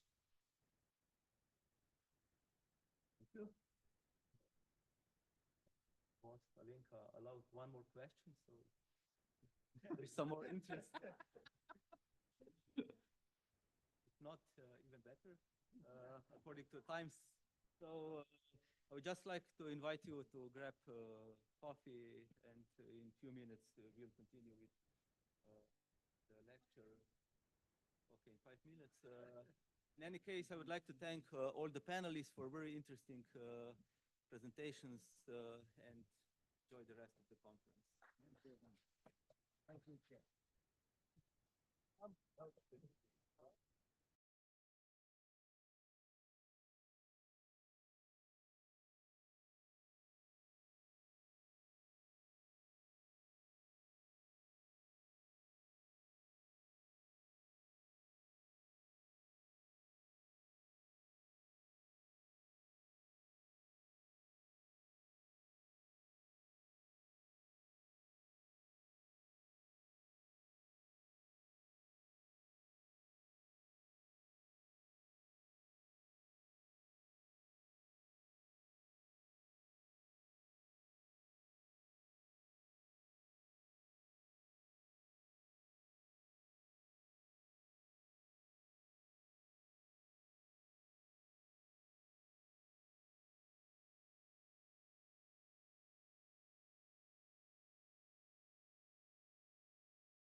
Set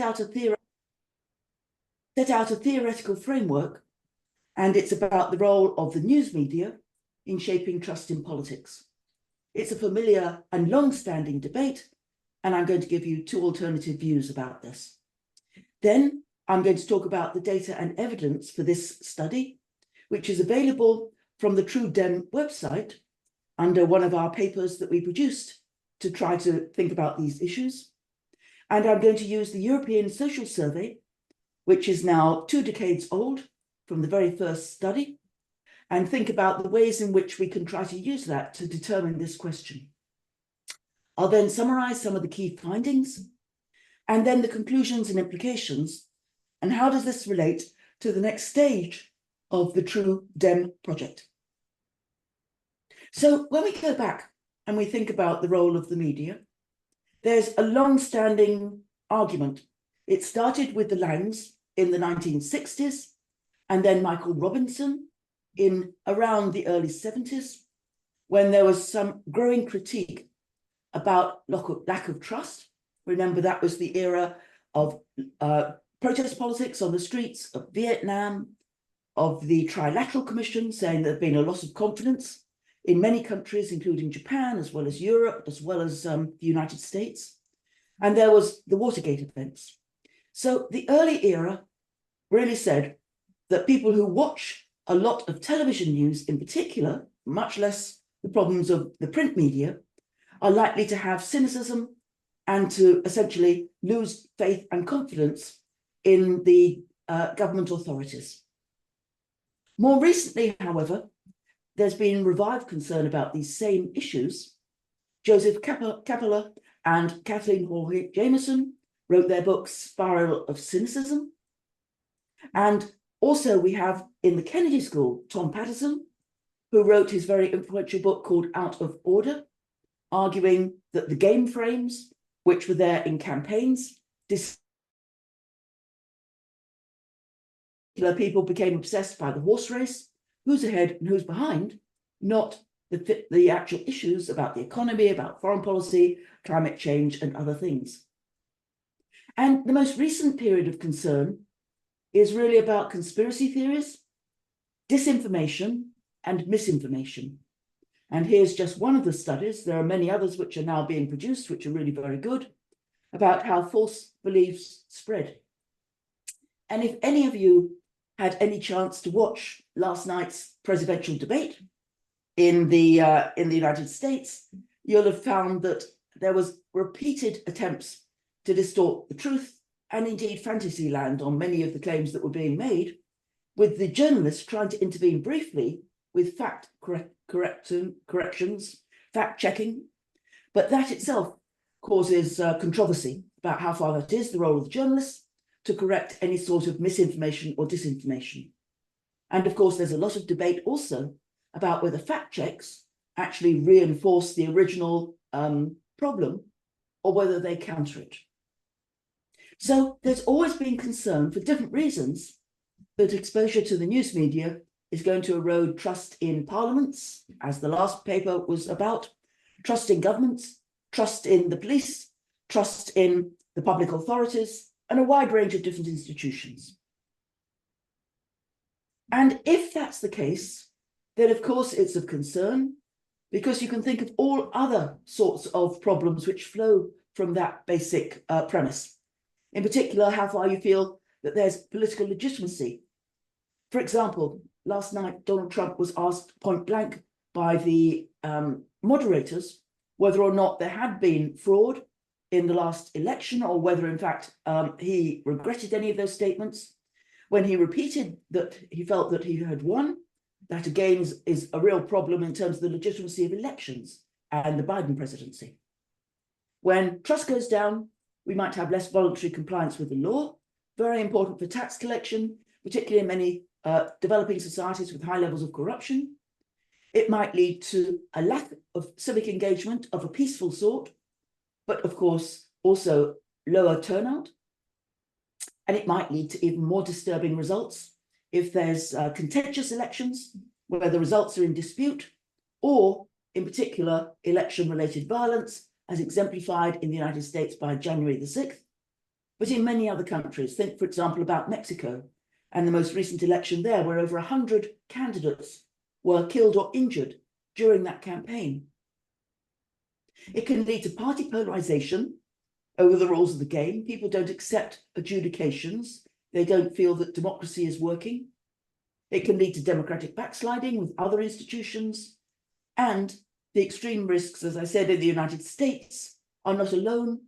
For example, in Brazil, Bolsonaro, when he was defeated, there was immediately an attack on both the Supreme Court and the legislature as well, and Congress.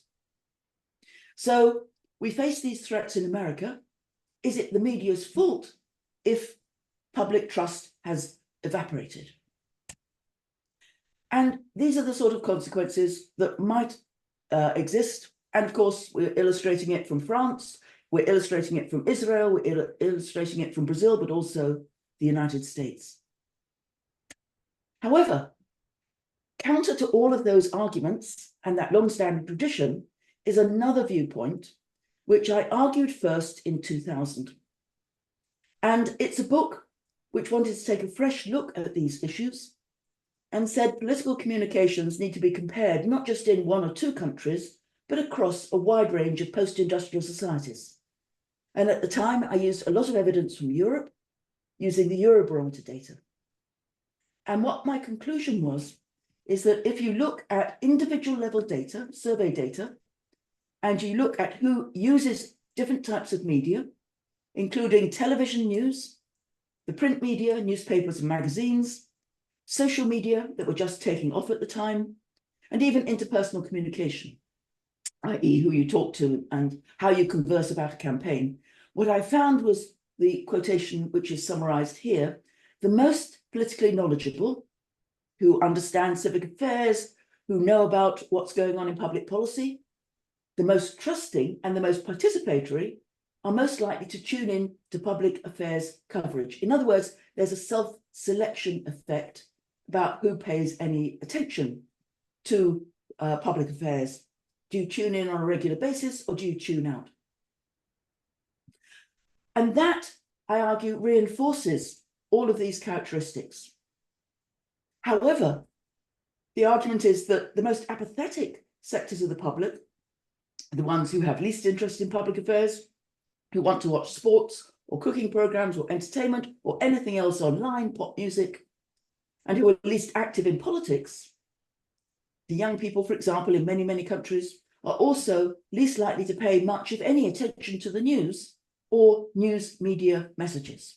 What does that mean?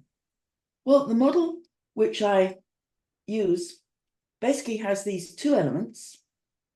On the one hand, we have the self-selection effects. So the more that you are interested from a variety of reasons, for example, you might be a party member, or you might be part of a community where there's particular issues which have stirred up civic interest, or there may be other factors in your family that make you interested in politics. The more interested you are, the more you trust the media and you trust politics, the more knowledgeable, the more you're likely to tune into public affairs television and news media. As you do that, it's likely over time to expand your awareness, to make you know more about leaders and politicians and public policies, and to lower then the cognitive barriers, the knowledge barriers to participation. And so there's a circular effect from self-selection, and that reinforces your civic engagement, your knowledge, and that in turn leads to more attention.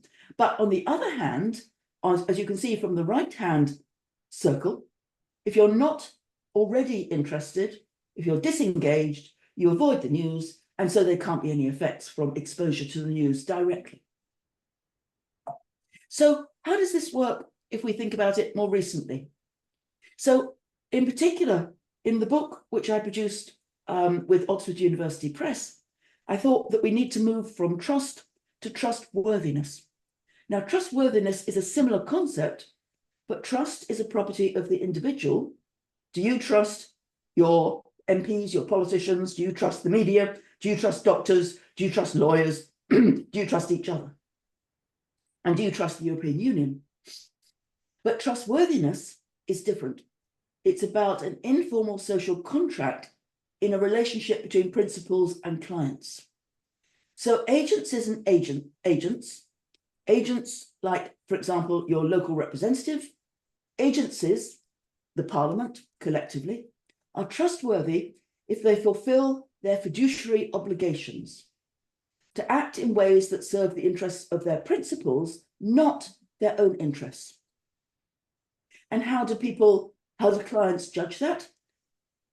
It's about competency, integrity, and impartiality. So when you think about this as an example of you're needing a defense lawyer, you've been accused and you have to go to court. When you're trying to select a trustworthy lawyer or barrister, what you'd look for is, are they competent? In other words, have they already got a good record? Have they got appropriate legal training? Have they got experience? Is their law firm reputable? You want their integrity, their honesty, their transparency. If you're facing a long jail sentence, you'll want to know honestly what that risk might be. And you don't want them to be corrupt and acting simply disguising some of the risks. And you want them to be impartial. So they're not simply acting to further their own reputation, but they're actually acting in your interests. Similarly, in a party, you want to have a public platform. You want to know what they stand for. You want to know that they can implement it. And you want to know that they're not corrupt or afflicted by other sorts of scandals. And that could be applied to many other actors. Anybody, if we think about the police, if we think about different roles such as doctors in the COVID emergency, if we think about the role of scholars in the classroom, in every case, the qualities of competency, integrity and impartiality are what create trustworthiness. So in politics, the argument is that if governments deliver, and the party in government and the parties in government deliver competent and efficient public services, if they perform well by policy outcome indices on the important issues which everybody agrees upon, then you're going to find them more trustworthy. So has the government brought down inflation? Have they secured order? Or is there crime on the streets? Have they had an effective foreign policy against their enemies? And so again, we're saying the same criteria. Political performance should make political authorities like parties trustworthy if they also have integrity and impartiality in their procedures. For example, is there corruption, or is the government one which has integrity? Is the election fair, or is it biased? So based on that argument, and the argument is not just the one that is in theory, it's also there in politicians. Here's a quotation. When Keir Starmer first entered number 10, just elected, and his argument there was, when the gap between the sacrifices made by people and the services they receive grows too big, when you pay taxes, but you really don't get, for example, public transport or good housing or affordable goods in the supermarkets. It leads to weariness in the heart of a nation. And this wound can only be healed by actions, not words. It's not enough to have rhetoric, you have to deliver. And that leads to these 4 alternative reactions. And it's a nice typology. Across the top, you have whether or not, for example, citizens have positive or negative trust. And then down the side, you have whether the agency, like the governing party, has a performance in delivering services which is positive or negative. And that leads to 2 congruent positions. If the government is performing well and people are trusting, then you have what I would term skeptical trust. In other words, it's informed trust. It's not automatic. It's not simply because you've learned to trust, it's because they've actually performed. And that, I would argue, is a position exemplified to a large extent by many of the Nordic states in Europe. A long time experience of government, the government having low levels of corruption, having effective public welfare services, which are fair, and which has got some of the most affluent countries in the world, so high levels of growth. That leads to skeptical trust in government as a cumulative basis. On the other hand, if you live in a country where the government is poor, where it's not delivering, where there's crime on the streets, where your family is threatened by poverty, where there's very little economic development or human development, education services are not working effectively, or where there's instability for other reasons and insecurity, then it's logical that you should not trust that government.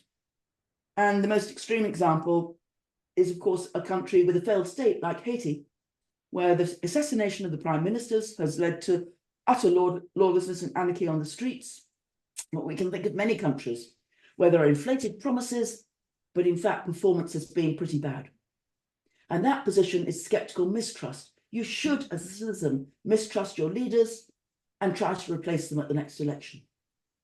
And the 2 opposite perceptions are where the government performance is positive, for example, in the rollout of the COVID vaccination, trying to keep the children safe, but people are mistrusting of that particular vaccination effort because they're vaccination skeptics. So that's cynical mistrust. People should trust the vaccine according to science, but they're not actually doing so. And lastly, there's the position of credulous trust, and that's equally important. That's where the government is not performing effectively. And so they're making, again, promises which they're not fulfilling, and they're lying, or they're simply lining their own pockets rather than serving the public interest, or they're flawed and you can't make them accountable. But the public is actually trusting. And I don't need to go any further than the debate last night in America, where Republicans and MAGA in particular are still planning to vote almost half of Americans for President Trump, despite fact checkers suggesting that most of his arguments were spurious and had no credibility when we looked at any sort of verification for his claims. So credulous trust has always been there as a problem, for example, if you trust somebody who's going to take your money, like a Bernie Madoff scheme. But we know how much it's also there amongst politicians, particularly a politician which I would term authoritarian populist. In other words, they make promises, they're going to serve the public, they're going to work for you, but in practice they don't. Now, given that, what we need to do is really think about how we can start to model this, and let's look at some data and evidence. So I'm using the European Social Survey. It started in 2002, every 2 years. And what we can see is that there are measures of public trust. And in particular, there's 6 items that they've always had as the core, and you can use those as a scale.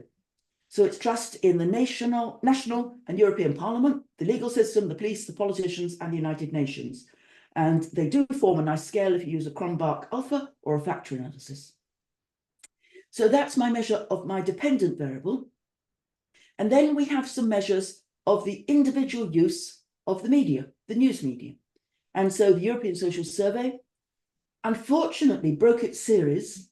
So for the first period, 2002 to 2010, it asked people about the amount of time on a typical day that they spent using newspapers, television, and radio news for politics and current affairs. And they broke out those 3 different media. Unfortunately, in the 2016 onwards, they asked a different question, in part because it is quite difficult to actually distinguish between some of these elements. So they asked the amount of time on a typical day spent on politics and current affairs from all these sources. So we have to divide our analysis into those 2 different periods. It's not a perfect time series, although, of course, clearly there are similarities in those 2 measures. For the media environment that I also want to look at, we need to think about freedom of information. And that is my Freedom of Information Index from the Variety of Democracy project, VDEM, the latest version, release 14. And that gives us media pluralism. They assess as experts how far there are alternative sources of information, absolutely critical for the public to be able to evaluate the trustworthiness of their government. And then we need performance indicators. And so we need to work out how far the government is actually working. And here I'm using the World Bank. So it's levels of economic development as a basic indicator, per capita GDP, rates of economic growth, changes in GDP, rates of unemployment, and rates of inflation. So it's your basic economic policy performance. Why did I pick those and not others? Because you want to have issues which everybody agrees, so they're valence issues and which are important. So I could pick other issues. For example, if I was to pick rights for women or the LGBTQ community, and that could be an important issue to many people, but not necessarily to every single party or everybody in that particular country. If I pick climate change, similarly, there are big divisions. For some people, like Green Party supporters, absolutely critical. For many on the right, not so much. They don't necessarily believe in climate change. So I picked bread and butter issues, which I think everybody in society, broadly speaking, feels are desirable indicators of how the government works. And then for procedural performance, I've also used the World Bank Institute Good Governance Index. And these are things like how far is their voice and accountability, rule of law, control of corruption, government effectiveness, and political stability. Now, how do we actually model this? And here what I'm using is a very nice but simple and straightforward way by Vandermeer and Van Urkel. We're going to look at data visualizations, but we can also calculate the residual error in how far selected performance indicators above predict observed level of public trust in any particular country year. And where the errors are positive, then you get credulous trust. In other words, people are more trusting than you would expect from the economic performance of the government. And where the errors are negative, you get cynical mistrust. In other words, the public is less trusting than you might expect. And I did just skip over the model. So to show you again, I shouldn't have done that. Let me just show you the model. This is the one that's the heart of the TRUEDEM project. So we're saying we're going to look at public evaluations of the competency, integrity, and impartiality of government as a way to model how far they lead to judgments of trustworthiness in the government. But we're going to take agency performance as our broad objective indicators to say how far the public should or should not judge the government to be trustworthy. And we're going to take individual level factors and societal level environments as the conditions allowing the public to make accurate evaluations. If you have very little education or very little knowledge about the government or politics, you're more likely to make incorrect, irrational judgments about a particular party or the performance of how well they've done. And if you have a closed society, think about Russia and Ukraine, or in your country, there's very little sources of alternative information that you yourself are exposed to, because there's not much media pluralism, then again, you might make judgments which are incorrect. You're only relying on one information source versus others. And then if you make judgments, that's going to affect your attitudes and your ultimately working with the regimes. So that's the model. So we've operationalized it. Let's look at some facts and some findings. First, how does trust vary? According to the European Social Survey, in terms of levels, if we go right, if we pool our data and we pool those different 6 items into a 100-point scale on political trust in government. So we can see that there's tremendous variations, which is important in your dependent variable.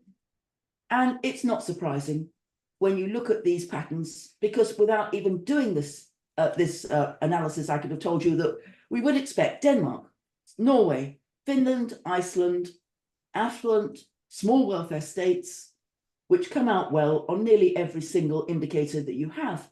For example, on the quality of democracy, or the lack of corruption, or fairness of elections, or the independence of the judiciary, or the role of parliament. You can look at all the indicators and they all come out highly.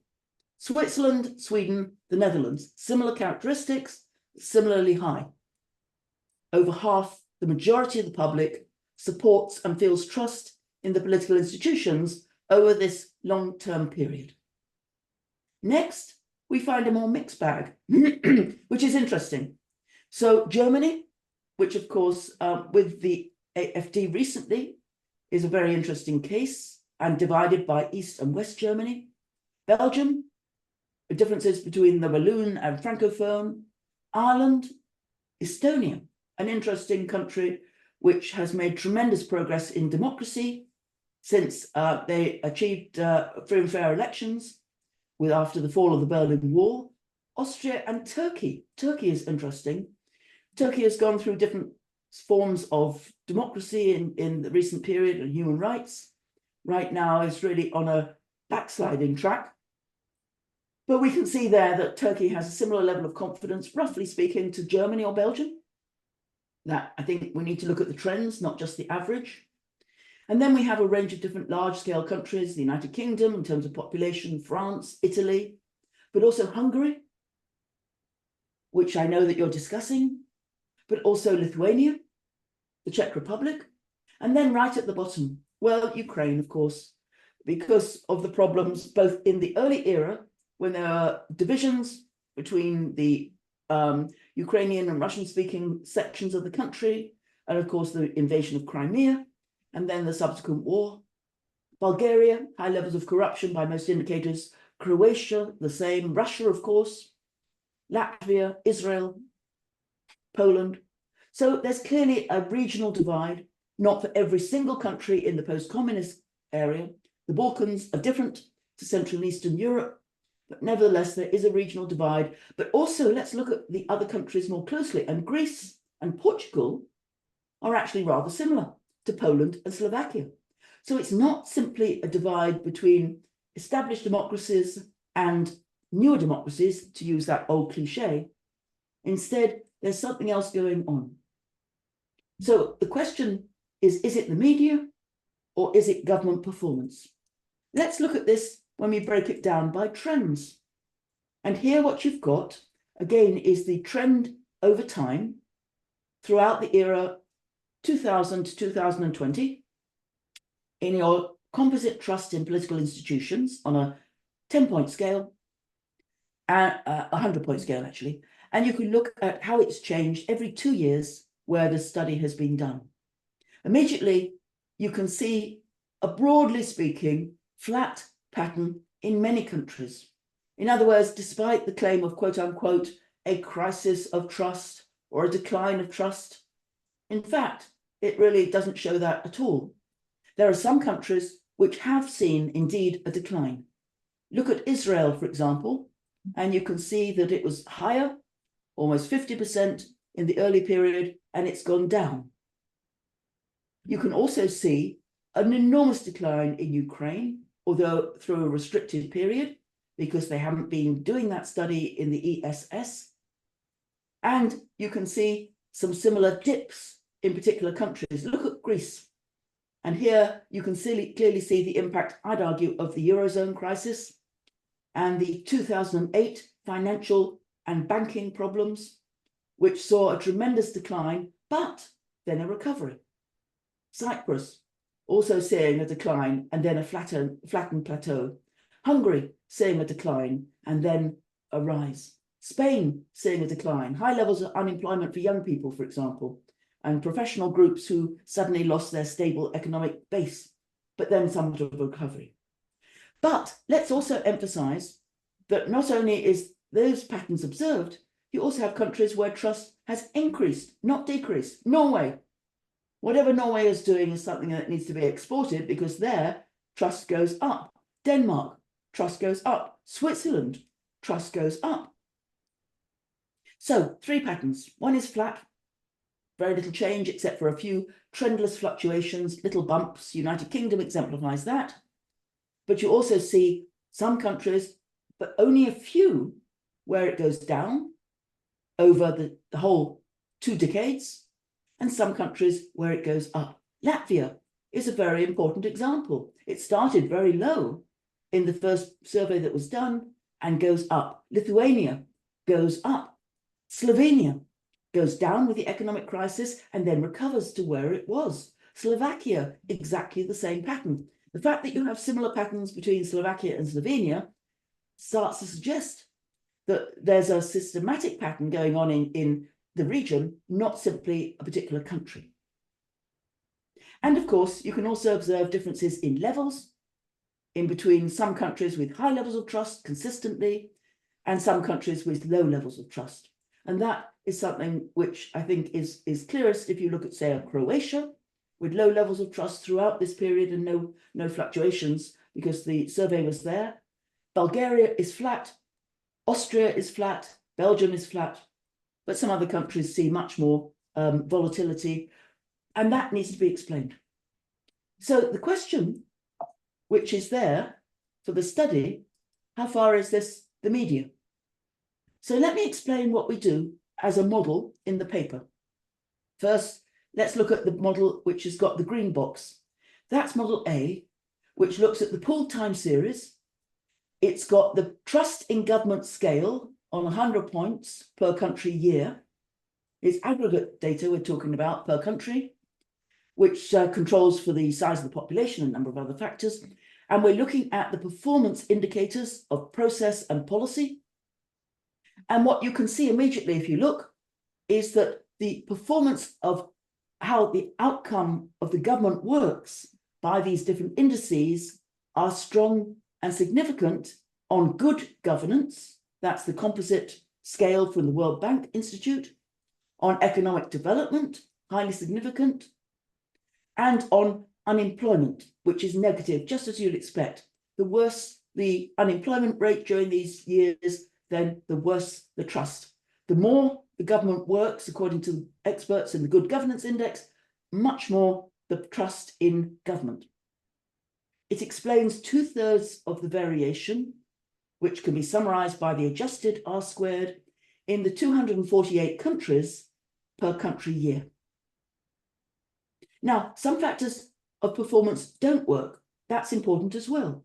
So economic growth doesn't actually prove to be significant, even though it's pointing in the right direction. The more economic growth, slightly the more confidence, but it's not significant. And inflation is not significant, although again, we have to think about that. And I think during these years in particular, inflation wasn't that high, unemployment was. But I think that we're going to find in the more recent data, when we do the surveys and it gets released, that that factor will become more significant, and the coefficient will emerge as in the direction you would expect: higher levels of inflation, the less level of trust. We'll have to see. But none of that includes the media. So the red model breaks down the patterns controlling for performance and adding the impact of newspaper reading, radio listening, and TV watching during the first decade, when we had those questions in the ESS. What do we find? Well, we find first that good governance continues to be highly significant, economic development is highly significant, and in this case, in a shorter period, economic growth also is significant. But once we add those controls as the basic core model, does the intervening media exposure make a difference? And absolutely it does, and in the direction of the virtuous circle. In other words, those people who read newspapers about politics and country affairs on the average weekday are far more positive towards the government. Those who listen to the radio are negative, and that's an interesting pattern. We have to say, who is listening to the radio, what proportion, what is it that's on the radio when people turn it on current affairs? Is it, for example, talk radio, or is it public sector broadcasting? And then people who watch television, and this is the acid test, are also more positive, significantly more positive, and more trusting of the government. So that suggests to me the virtuous circle hypothesis. Remember, that's that if you are already more interested and more educated and more aware, you're more likely to turn on the media.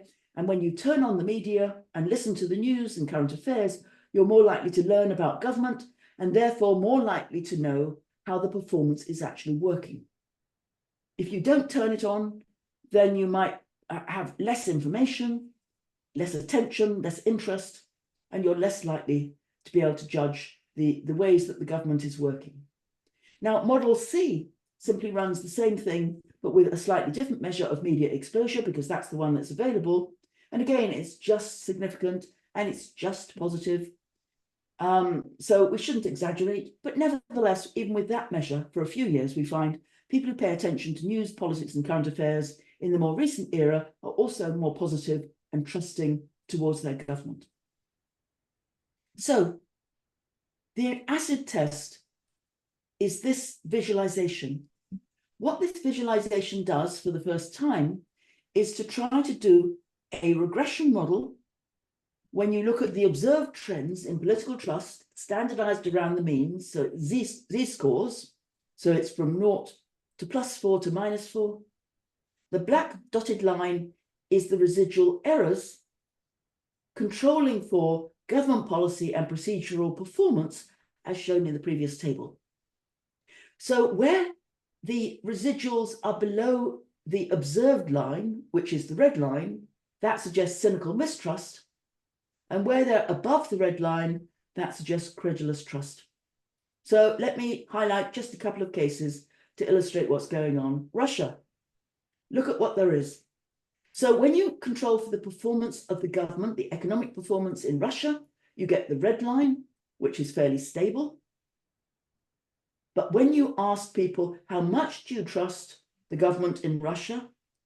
The level is much higher. That's the dotted black line as the residual error after you control for performance. And I'd argue here, although I cannot prove it, that it's the access to the media, I can't prove it in this paper, that it's access to state-led television media in particular, which has controlled the message increasingly under Putin, which has caused levels of trust along with a residual hesitancy to express criticisms of government authorities. Both of those factors could explain why when you ask the public how much do you trust these different institutions, it comes out higher than performance alone. But let's contrast that with a couple of other cases.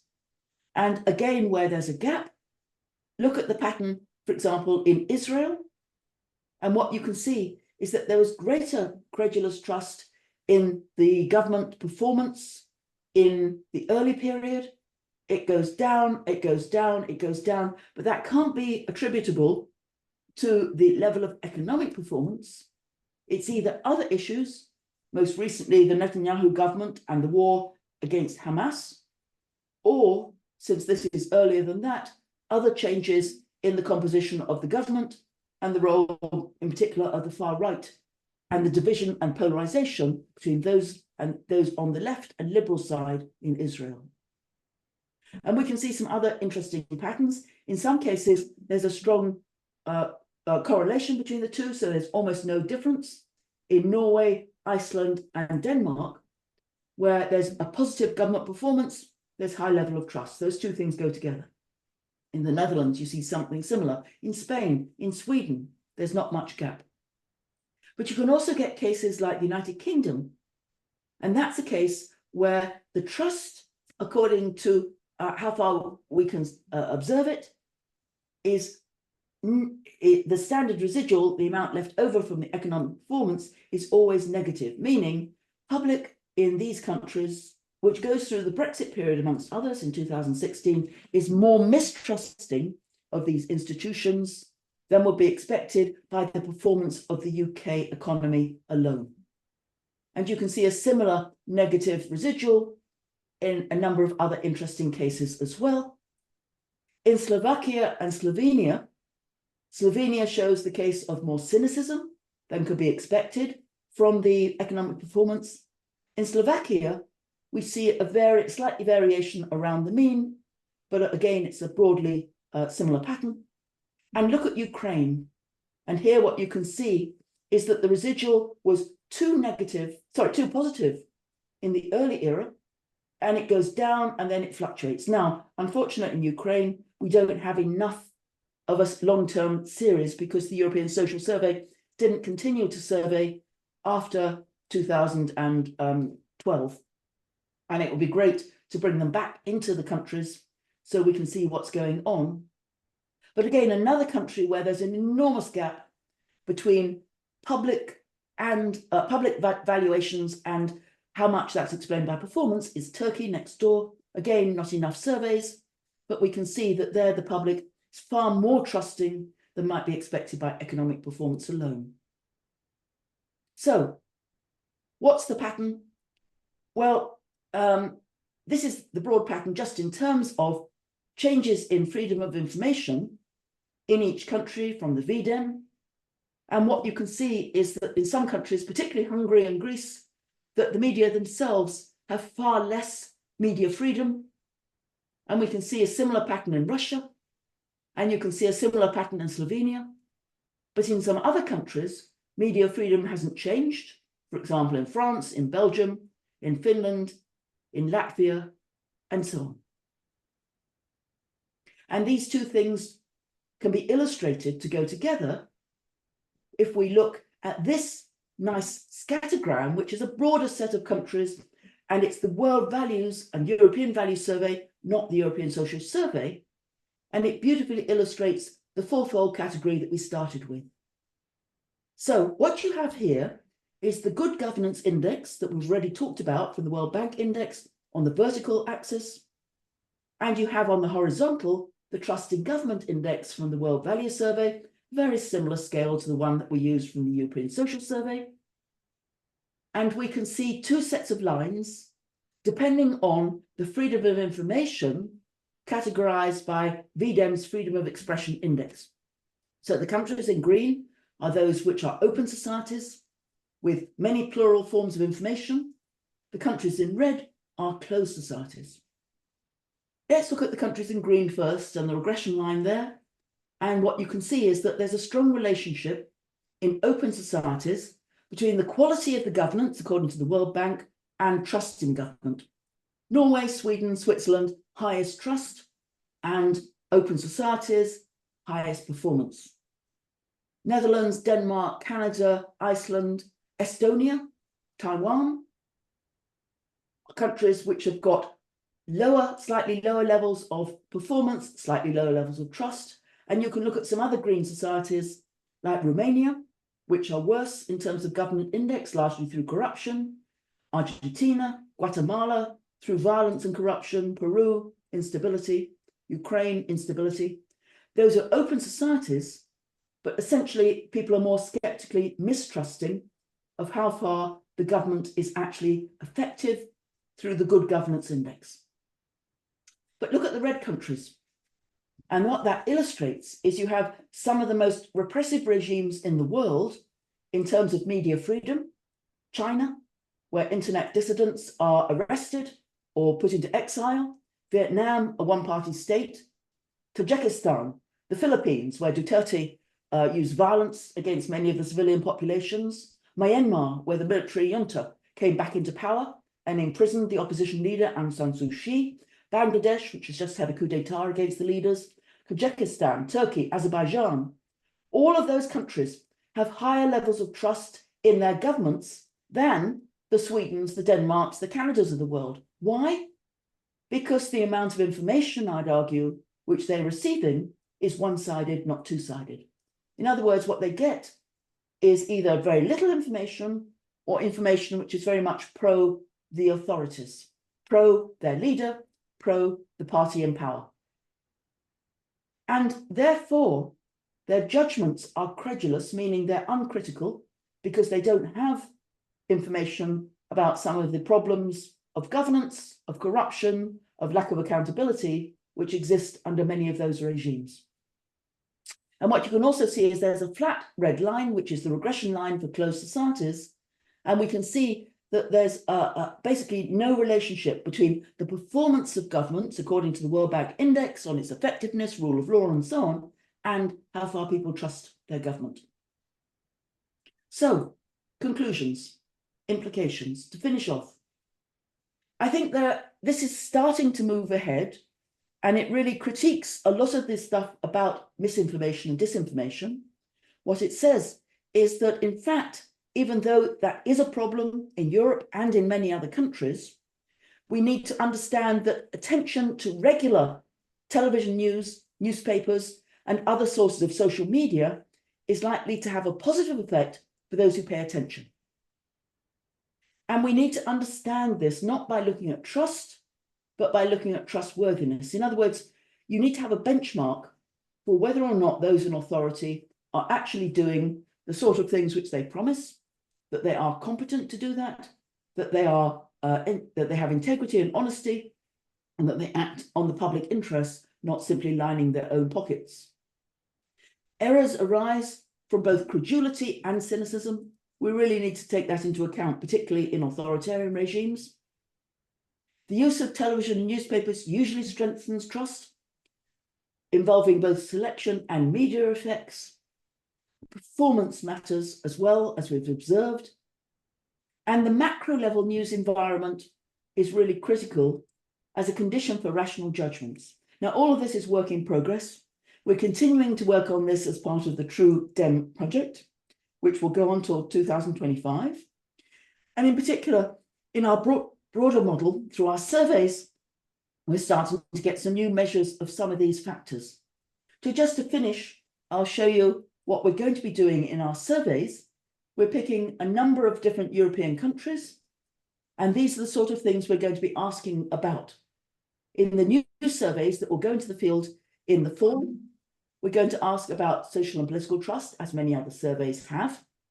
We're going to ask about trustworthiness and accountability, which is less often asked in surveys, about perceptions of the responsiveness or impartiality or accountability of governments.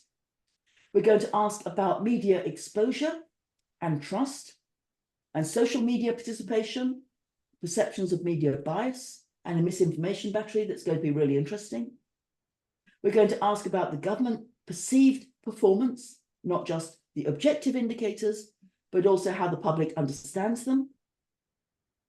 On issues, for example, what's the most important issue for you in your country? and how far has the government performed on those issues. We're going to look at other intermediary conditions, such as attitudes towards democracy, ideological positions, vote preferences, activism, and so on. And we're going to have some experimental data to try to look at both leadership and cues as to whether people trust their leader and whether they trust their government or politicians, controlling for a wide variety of different demographic factors and breaking this down by region so we can look at government performance by region as well as looking at it by country. So that's where we're going. And I really welcome questions, discussions, thoughts about any of the substantive findings and about the TRUEDEM project in terms of where we need to go to understand all of these factors.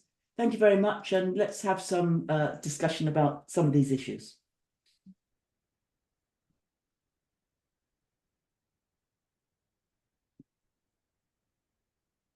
Thank you, Pippa.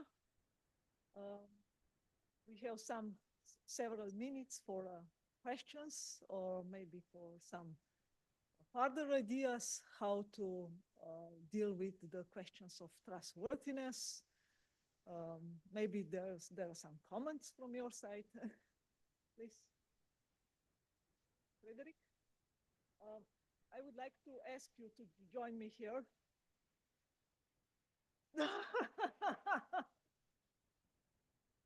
Pippa, can you hear?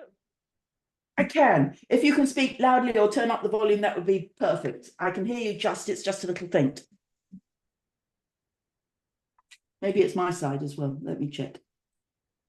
No, I'm on maximum.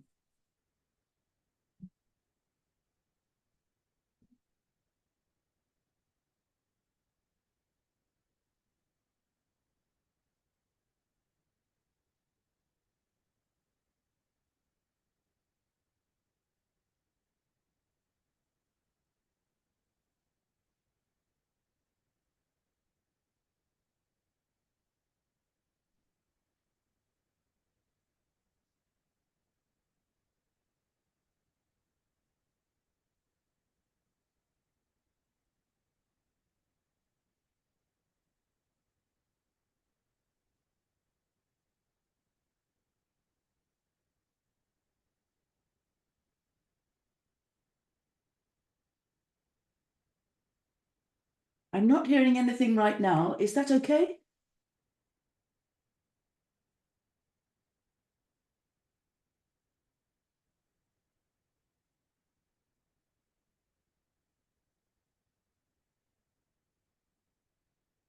Okay, thank you. You make me walk a long way, Pippa.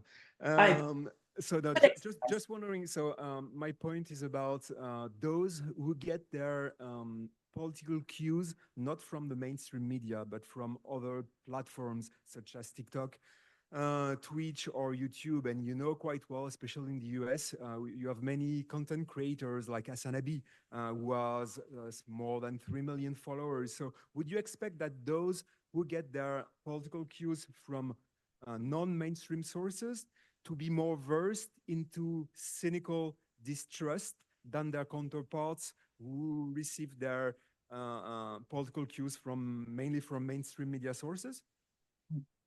So this is a really good and important point for political communications in particular, which is that the surveys don't ask about what you watch. They don't ask about what you listen to. They don't ask about what you read. Even if they ask about social media, which they ask a few, they don't really tell you which platform or which content.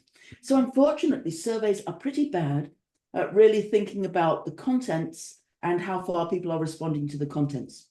If any of you watch the debates, you'll know that last night after the debate, Taylor Swift came on Instagram, and she posted with a great picture of her cat, by the way, and she has 180 million followers or something like that, which is almost the population of the United States. And she said she was endorsing Kamala Harris. So the media is not a media. We use that word and it's just nonsense, because most of my remarks have been focused on the news media, not social media. And when we get to social media, we need different types of instruments in order to look at the impacts. And so particularly the experimental methods where you show people different images of the same event. For example, you can take you can take the debate format and you can take that hour, you can split it up and give different contents and then see whether or not people are responding to either the misinformation. At one stage, Donald Trump, when he was speaking, started talking about how Springfield, have you heard they're eating, the people who've just come here, the migrants, they're eating the dogs, they're eating the cats, which was, as most people would argue, misinformation. There is no evidence for that. And you can think about how far people might absorb that message or reject that message. But it's not really surveys which are going to get you that. Even if you have an embedded survey experiment where you show people two different images, for example, of a politician, or two different speeches, or two different video clips, or two different newspaper articles, it's really not well designed. So experimental data, I think, is the best way to try to get at some of those sorts of things. The best that we do have is not so much about, in our new survey, is not so much about what particular media you use. For example, do you watch Sky Television? Do you watch your local news? Do you watch your national news bulletin? Instead, it's about different types of misinformation statements, which are often quite common, which are being used to try to work out whether the public actually can determine whether it's misinformation or not, and then how far they themselves feel confident that they can determine that. And then we can compare the actual factual evidence. It's a short battery, but it's basically conspiracy theories, some of which are true, some which are statements, some of which are true, some of which are false. And then we can measure how far somebody says that they are confident that they can identify misinformation, but we can't get at source. That's the, or even in any substantive way, the actual content of what you're watching or what you're reading. So I think surveys are great, but they're limited. And maybe we can get at that through some other methods like focus groups. That's a perfect example where you can show people 3 different images in 3 different groups, and then talk about how they respond. And indeed, we tried to do that in a book I wrote earlier on the British election, which is on message. And I did some work with David Sanders on different types of cut up news footage in the campaign to see how people responded when they were randomly allocated through different groups. It was fascinating to do, but that's the work that needs to be done, I think, by political communication scholars.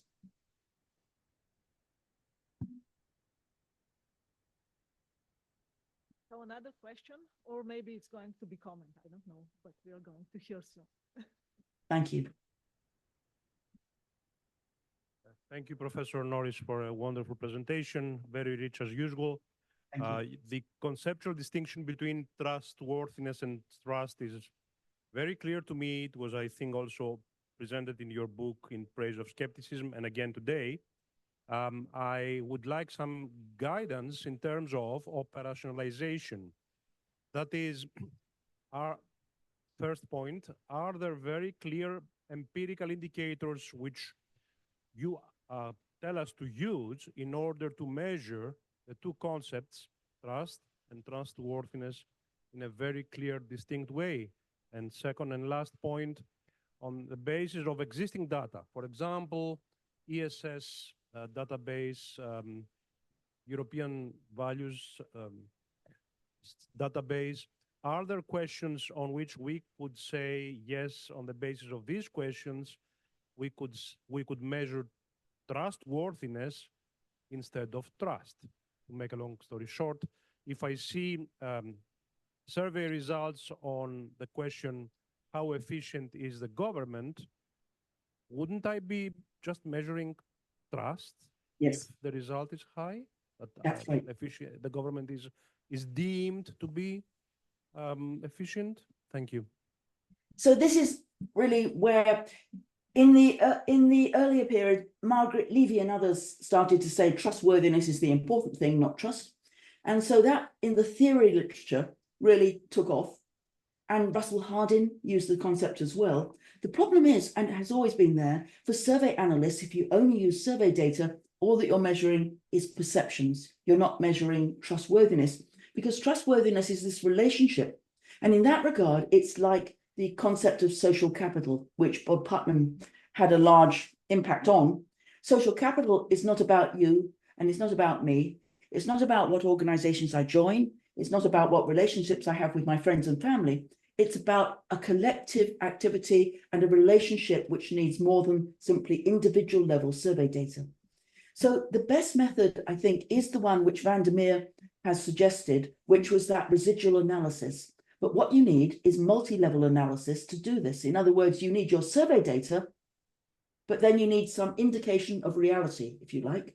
And the indication of reality, the best ones we have, are the governance indicators, of which there are hundreds nowadays available through things like the Quality of Government database from the Gothenburg University, or the VDEM, or corruption through Transparency International, or freedom of the press from, for example, the Journalists Without Borders, or the Defense of Journalism. There's a whole bunch of different indicators which are out there.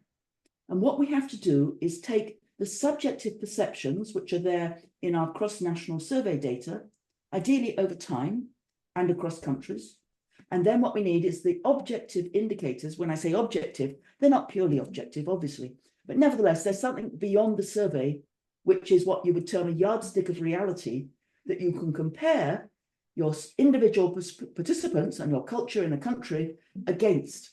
So if, for example, the IPU has an index of the proportion of women in parliament, or how parliaments and legislatures work, or how far they have ethics and integrity, or how far they have a particular form of accountability, and you then have perceptions of how that legislature works. Are you trusting your member, your representative? Do you think that they're corrupt? Do you think that there are scandals in parliament? Do you think that they're accountable?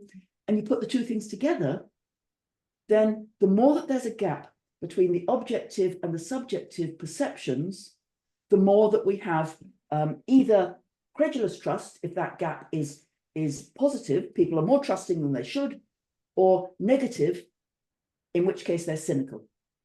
And remember that you can do this for any type of agency. Think, for example, about the private sector. Think about the banks. Do people trust the banks or not, particularly in a financial crisis? You can ask survey questions, as economists would love to do, until you're blue in the face, but you can't work out what the actual rational judgment of those banks is unless you measure bank performance. For example, how far there's effective regulations of banks, or how far they are breaking down in terms of banking regulations and public perceptions of those banking sectors. You can use it for any type of agent. You can use it for the police. Think about indicators of crime from, for example, some of the Interpol data, violent crime, murder rates, rates of burglaries and so on, versus how much the public trusts the police. By putting those two things together and regressing one against the other, you then have that gap, and that gap can be positive or negative in your regression models. Now, what's the challenges of that method? In particular, what we don't know a lot about is when people say, I trust the police, or I trust a bank, or I trust a party, or I trust a leader, what you're not sure about is what criteria they're using to make those judgments. And that criteria which may be about the particular issues, or the particular dimension of performance which you use and you select, or it might be about the characteristics of those agencies. But in every case, the best thing to do is to triangulate. In other words, to use a variety of different performance indicators, and public administration and studies of the state sector have really expanded. Look at the OECD and the way it's got a number of different indicators of affluent countries and how their government is performing. Think about the World Bank. Think about any of these NGOs who are monitoring agencies. And there's been a proliferation in 2 decades about how government works. But it's one set of literatures. And then we have the survey analysts who are continuing to look at public opinion.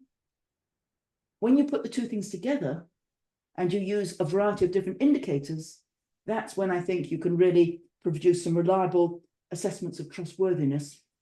But you can't just look at surveys, because surveys are a hall of mirrors, and all they tell us about is, do you trust, but not whether or not there's any informed basis for that trust. So you don't know whether it's accurate or not.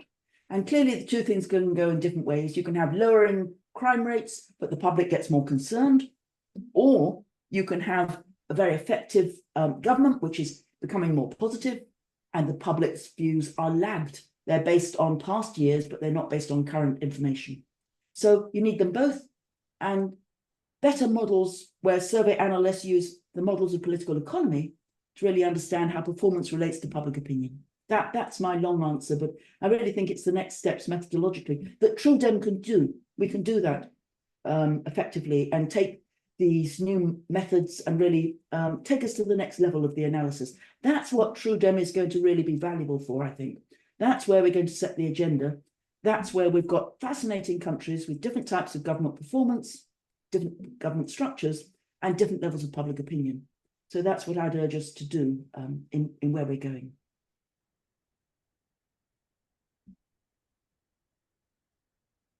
Thank you. Thank you very much. Any further question, maybe? Anna?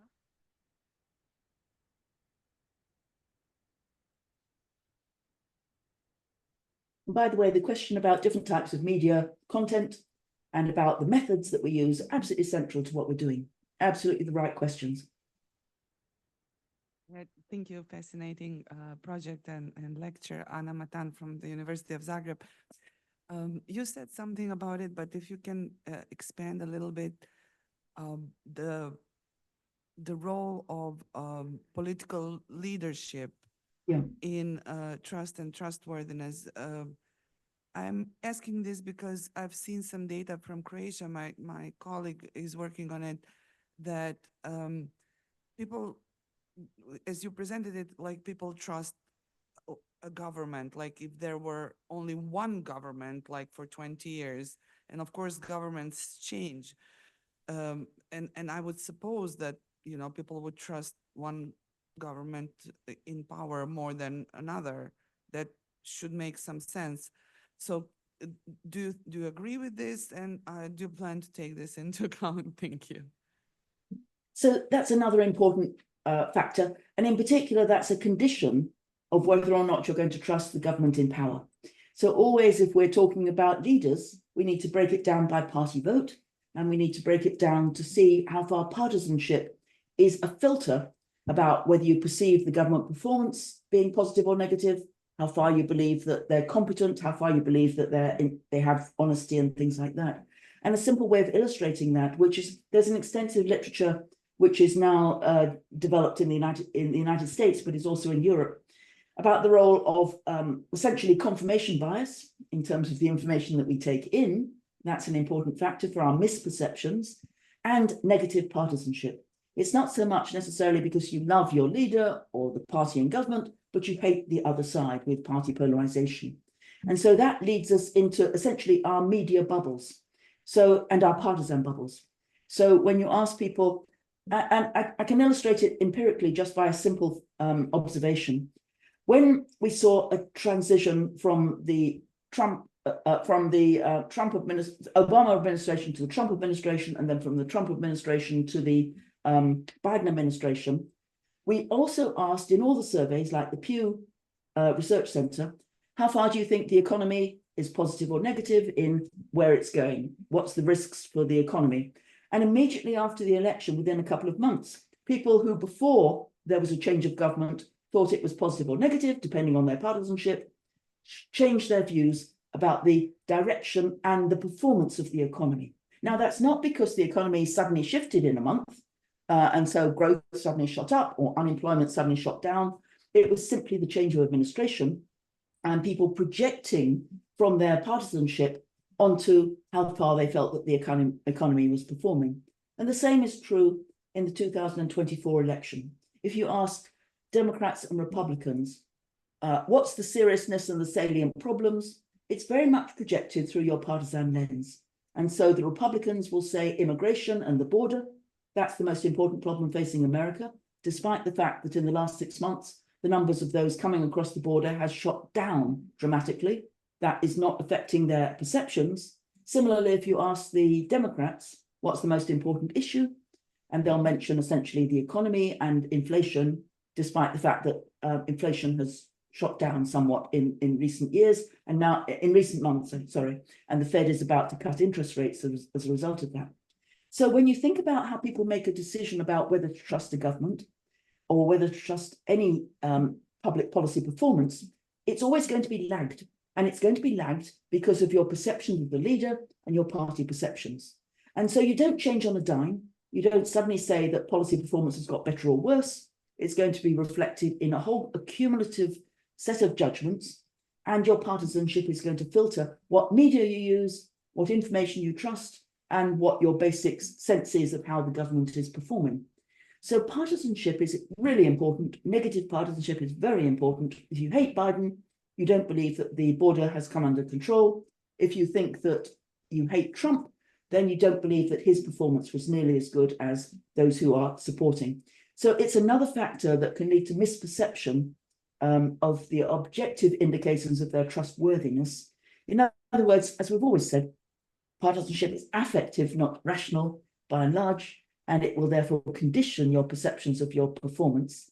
But it will also lead you into the wrong judgments in terms of the objective evidence. And so you'll start to believe, particularly if you only see one side, one set of messages, rather than a more critical understanding of what's going on. That for me is how partisanship functions.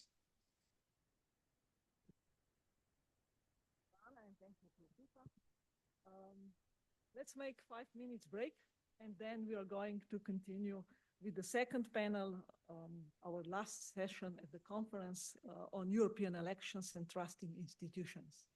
Hopefully it'll all flow through from some of the ideas we've had. Thank you very much. It's really been a pleasure. I really wish I could be with you, but it was the first day of our Harvard teaching semester this week, so I had to be here on Monday. So thank you very much.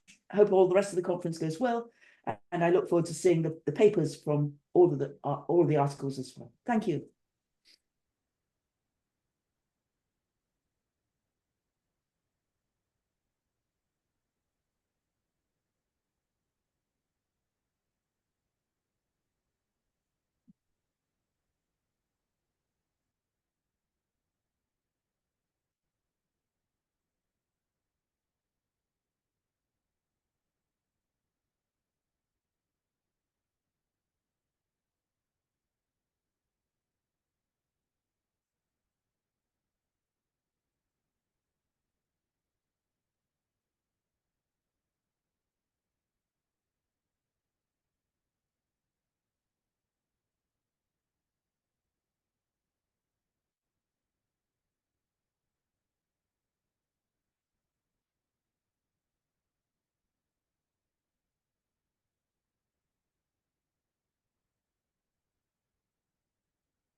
Ena, dva, ena, dva, ena, dva, ena, dva.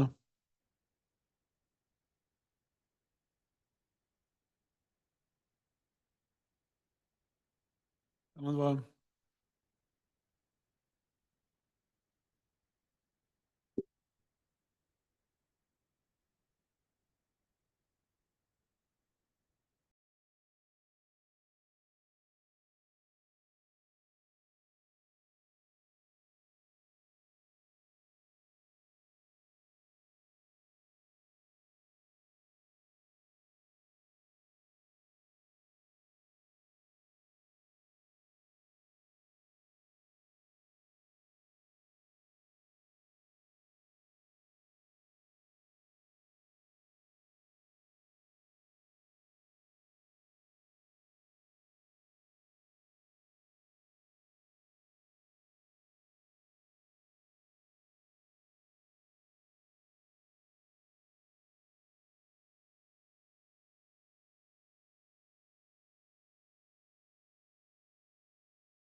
Vsak bo zdaj tukaj govoril, ja? Ja.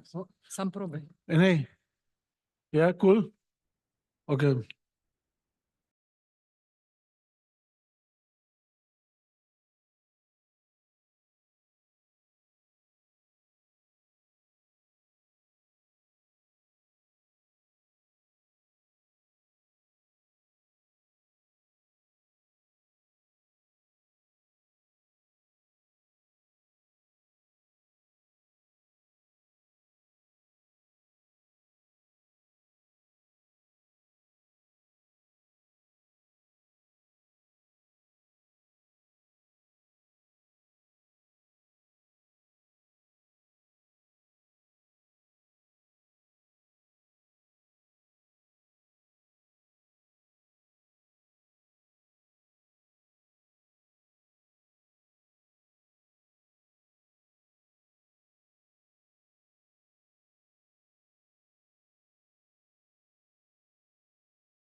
trust in institutions. The moderator of the panel is Professor Céline Belot from Sciences Po Grenoble. So Céline, the floor is yours. And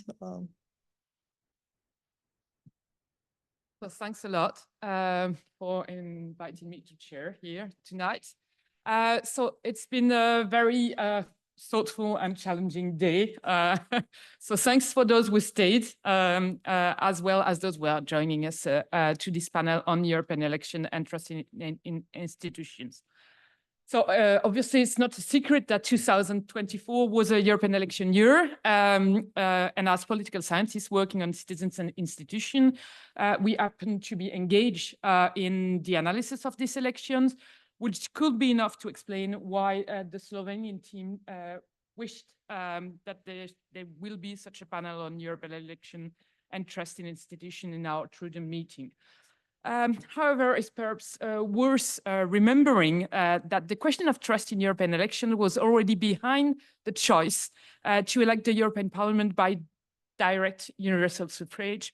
And when it was advocated in the 1970s by very different reports, so we had the Vedel report, the Patchin report, the Tindemans report, they said that direct election of the European Parliament was seen as a way to bringing citizens closer to European institutions and to build trust.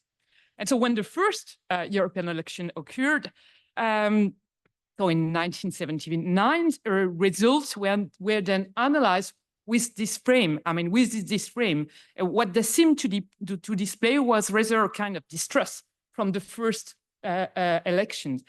Because at the time when, so it was a time when turnout was still very high in Western European democracies, and there was a relatively low turnout at this European election. And when I'm saying a relative low, it was 66 on average, but only 60 in France, for example, or 47 in Denmark and 30 in the UK. And so that was analyzed by some observers as a measure of distrust towards European institutions.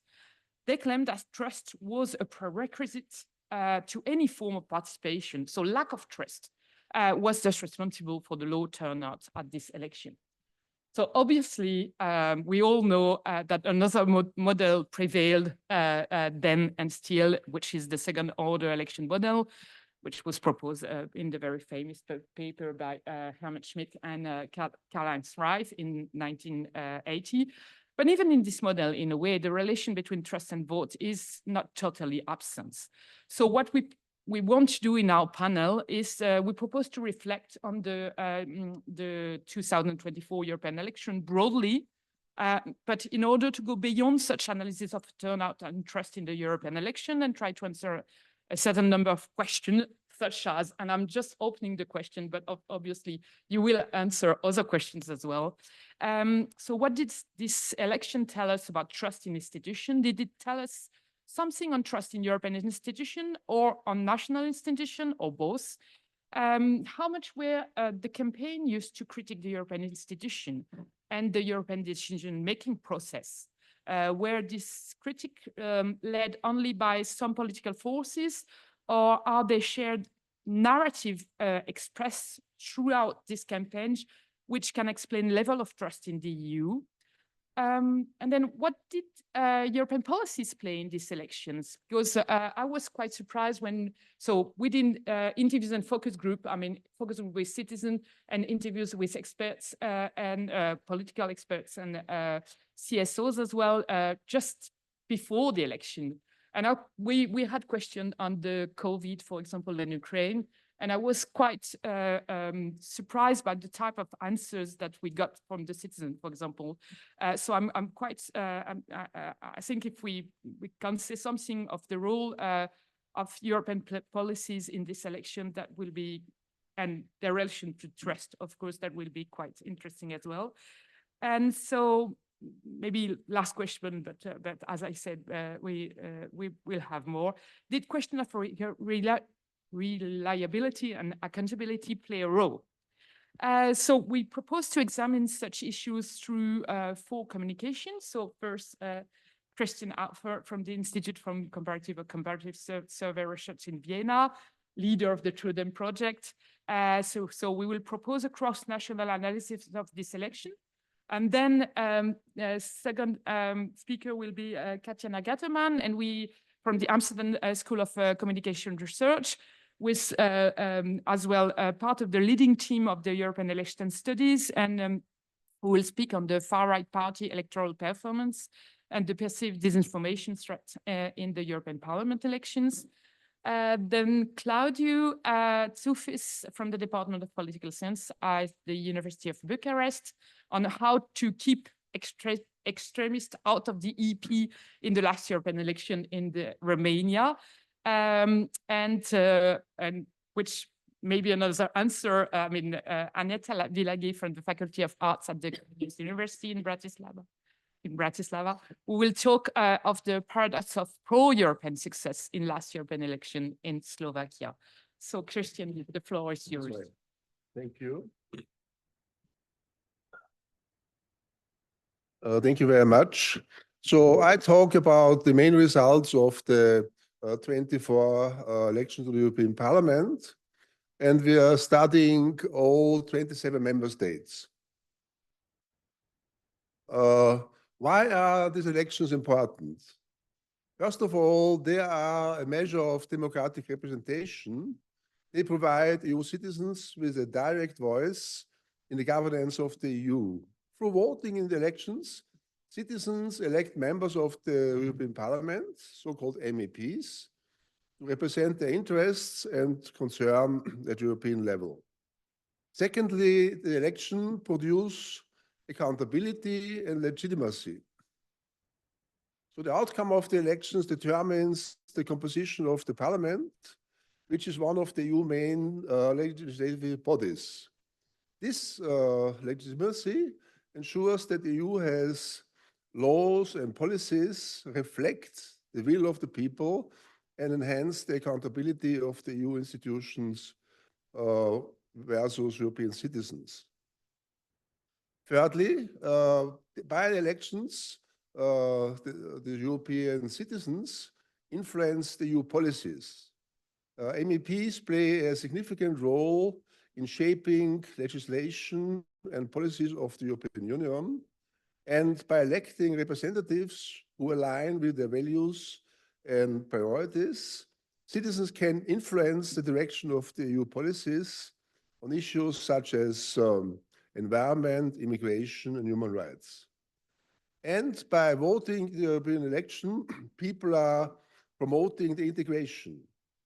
So the elections serve as a forum for citizens to express their support of European integration and cooperation.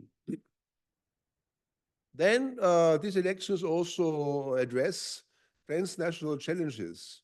Many of the challenges facing Europe today, such as climate change, migration, and economic globalization, are transnational nature, cannot be solved by Romania, Austria, Germany alone. We have to solve it only together. And they are also defending democratic values. By participating in turnout in European elections, citizens confirm their commitment to democratic values, such as freedom, equality, and the rule of law. They send a message that democracy is alive and well and kicking. It must be protected and defended. Overall, these elections are essential to promoting democracy, representation, and accountability within the European Union. They provide citizens with a crucial opportunity to shape the future of Europe and to contribute to the common ground of the common good of the continent. Okay, so now let's look at the turnout. And as you can see, the medium turnout is 50%. So at the moment in the 24 elections, we have a small majority of citizens who are coming to these elections.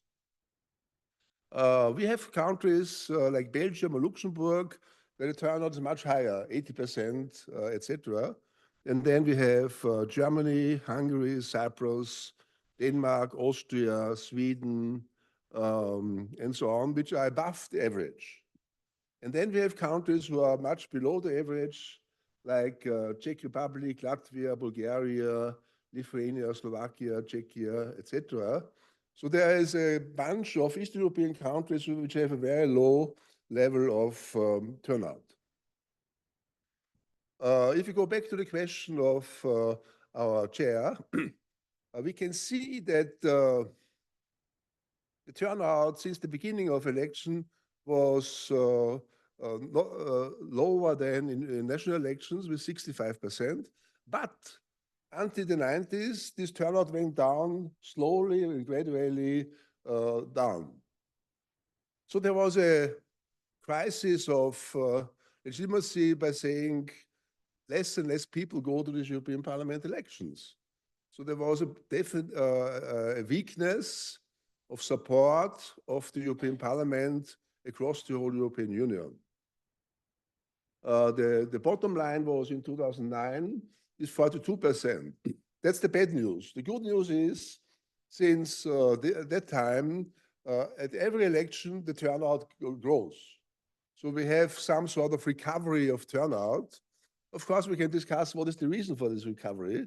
Is it that the European politics becomes more important? Is it that the people are less interested in national elections and more interested in European elections? But anyway, we have a curve that the turnout went down in a linear way until the 90s. And since the 90s, it goes up in also linear way up again. And now we have 50%. So this means half of the European citizens are voting and half are not voting. So that's a very clear picture. And we have model countries like Belgium, Cyprus, Germany, Greece, Italy, Luxembourg, Malta, which are always over 50%. So they are the role model of turnout at the European Parliament election. But as you can see over time, in many countries, you have a high level, like in Luxembourg and Belgium, of turnout, which does not change very much. So you have the core of Europe in terms of European Parliament, like Belgium, Luxembourg, where there's almost no change, it's 80%, very high. If you look at Italy and Greece, you have an interesting development of turnout over time. You start with a high level of turnout in Italy and Greece, but gradually it goes down by every election. So that there's a constant decline of turnout in Italy and Greece, for example. But in general, the trend is like in the whole of Europe, a decrease of turnout in the until the 90s, and then an increase. So you have an increase in Netherlands, in Ireland, and in other countries. So the pattern is quite stable and interesting. Okay, so now we have countries which have a growing turnout between the last election and the current election. So for example, in Cyprus, it went up from 44 to 58. There's a big jump in Cyprus within the last election. In Germany, there's a small increase from 61 to 64. In Netherlands, also 41 to 46. In Portugal, from 30 to 36. In Hungary, from 40 to 59. Hungary is interesting because Hungary is quite Eurosceptic, but the turnout does not decrease because of Euroscepticism, quite the opposite. Portugal also increased. Romania, from 51 to 52. So Romania, the turnout is also increasing. Slovenia was a jump from 28 to 41. So Slovenia between 19 and 24 had a big jump in turnout. And maybe the Slovenian scholars can explain us what was this European jump forward in Slovenia. In Czech Republic, it went up from 28 to 36. Czech Republic had a long tradition of Euroscepticism, but obviously the new post-ANO government was able to mobilize European voters. In Slovakia, we had also a strong increase from 22 to 34. So there's also a big jump forward between the last two elections. Stable turnout where the voters are more or less stable and not change very much is in Belgium from 88 to 89, very high. Luxembourg, 84, 82. Malta, Sweden, very high, but constant. In France, 50, 51, stable. Ireland, 50%, Finland, 40%, Estonia, 37. So in these countries, between 2019 and 2024, there's almost no change in the turnout figures. It's very stable, very rock solid. And then we have decline. There's a decline turnout in Denmark from 66 to 58. Denmark is a country which was very supportive of European Union, but now recently there is a erosion of support, which is also visible in other parts. So there's an interesting trend. In Spain, turnout collapsed from 60 to 46. So in Spain, there is a big decrease of turnout, which has to be explained. In Greece, from 58 to 41, also a steep decrease. So we have countries where we have a very strong increase, many big countries with stable figures, and some countries where the support for the European Parliament is not collapsing, but declining in a very fast way. Italy, 54 to 48. Latvia, 53 to 28. So Latvia was a collapse of turnout. Poland, 54 to 40. No, it's not a collapse, 5%, but still a decline. Croatia from 29 to 21. So that's almost finished. Okay. The main conclusion is that not much has changed. There was this saying, the right-wing parties will turn over everything and there will be a landslide. But if you look at the shares of the parties, the Christian Democrats had in the last elections in 19, 25%. Now they have 26%. So 1% more. It's not a big win, but also not a complete collapse. The Social Democrats had 19%, now also 19%, also no change basically. The identity group, now Patriots, these are the people, the right-wing parties, like in Austria and in France, they increased from 7% to 12%. So the impact of the right-wing effect was from 7 to 12% over the whole of Europe. That was not really a landslide. It was an increase, of course, but it was not destroying the composition of the parliament altogether. The Renew group reduced from 14% to 10%, also right-wing conservative. The Greens went down from 10% to 7%. So one of the losers of the elections was the Green Party, from 10 to 7. And the left group for 5%, 6%. So altogether, all this saying about collapse and crisis of Europe is not true. It's, there is a change by right-wing parties, which is has an effect of 5% plus. But we have 27 countries, so this is not having an impact that the whole thing topples over. Because if you look at the figures of these right-wing parties, we have only 5 countries which have this radical shift and turn to the right. In Hungary, 52%, Czechia, 42%, France, 37%, Austria, 30%.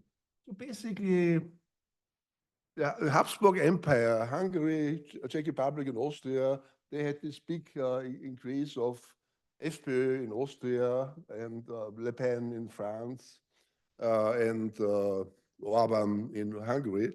These countries produce this 5% swing. That's it.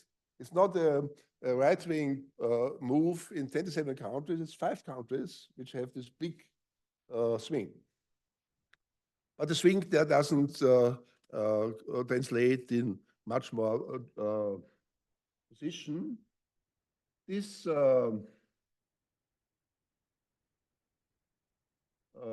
Patriots for Europe, they had 49 members and now 84.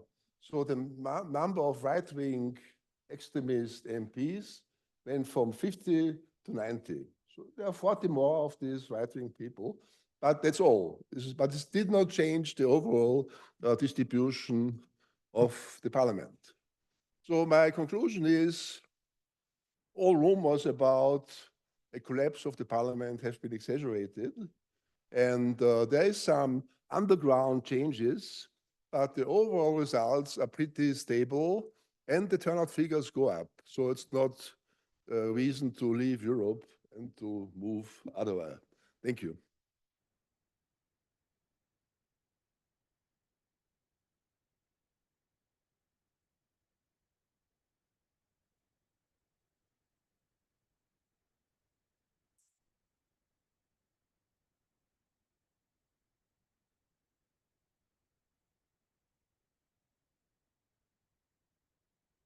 Right.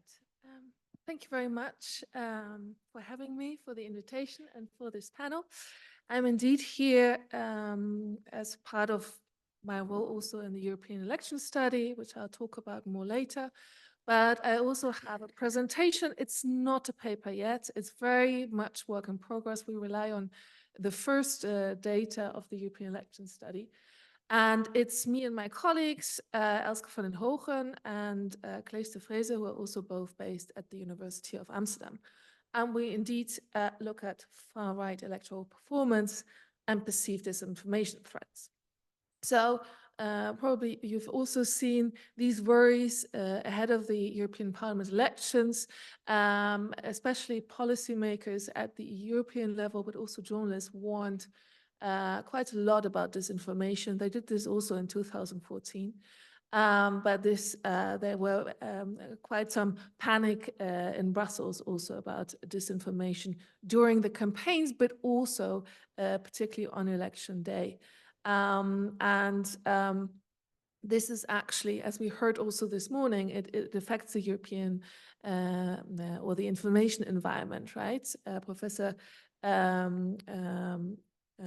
Fink-Hafner this morning has also talked about the role of information in electoral democracies, and we see actually that disinformation was a big concern.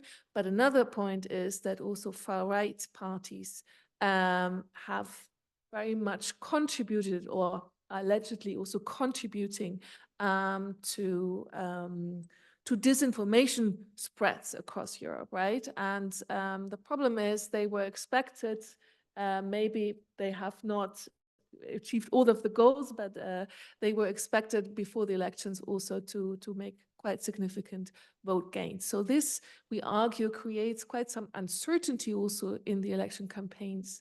And this has therefore also consequences for the electoral integrity in European Parliament elections. So we asked to what extent and how does far-right party election performance impact disinformation threat perceptions of European voters.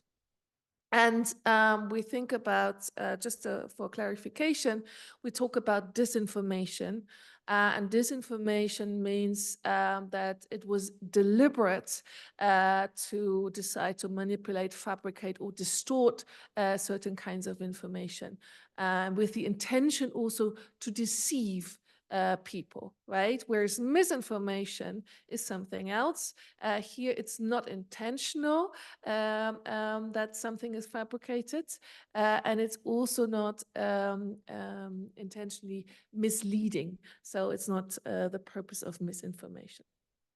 But concerns about disinformation actually involve, and that's coming back to one of the questions, also distrust, and in particular, of course, towards the media, and where they can also talk about anti-media populism, right? But also, as we would argue, it also shows some insecurities about the information environment, such as when foreign influence are allegedly involved. So these are also claims that people hear. So what do we expect? Just a brief overview of our hypothesis. Well, we think partisan or motivated reasoning and partisan motivated reasoning likely matters here, and we look for this at election winners and losers, but also of course for their party choice. And we know that people voting for winning parties, for example, tend to be more positive after the election outcome is known, for instance, when it comes to satisfaction with democracy or trust in the political system. So we would also expect that these people are actually less suspicious that there was disinformation in the campaigns. Whereas voters of, well, you can also turn it around. We want to frame it positively here. But of course, the counter argument is that losers are more likely to agree that there's disinformation in the campaigns, as are voters of populist parties, because populist, at least populist attitudes are often associated also with, of course, populist attitudes towards the media. So then we think, we expect that voters of non-populist parties are less likely concerned about disinformation.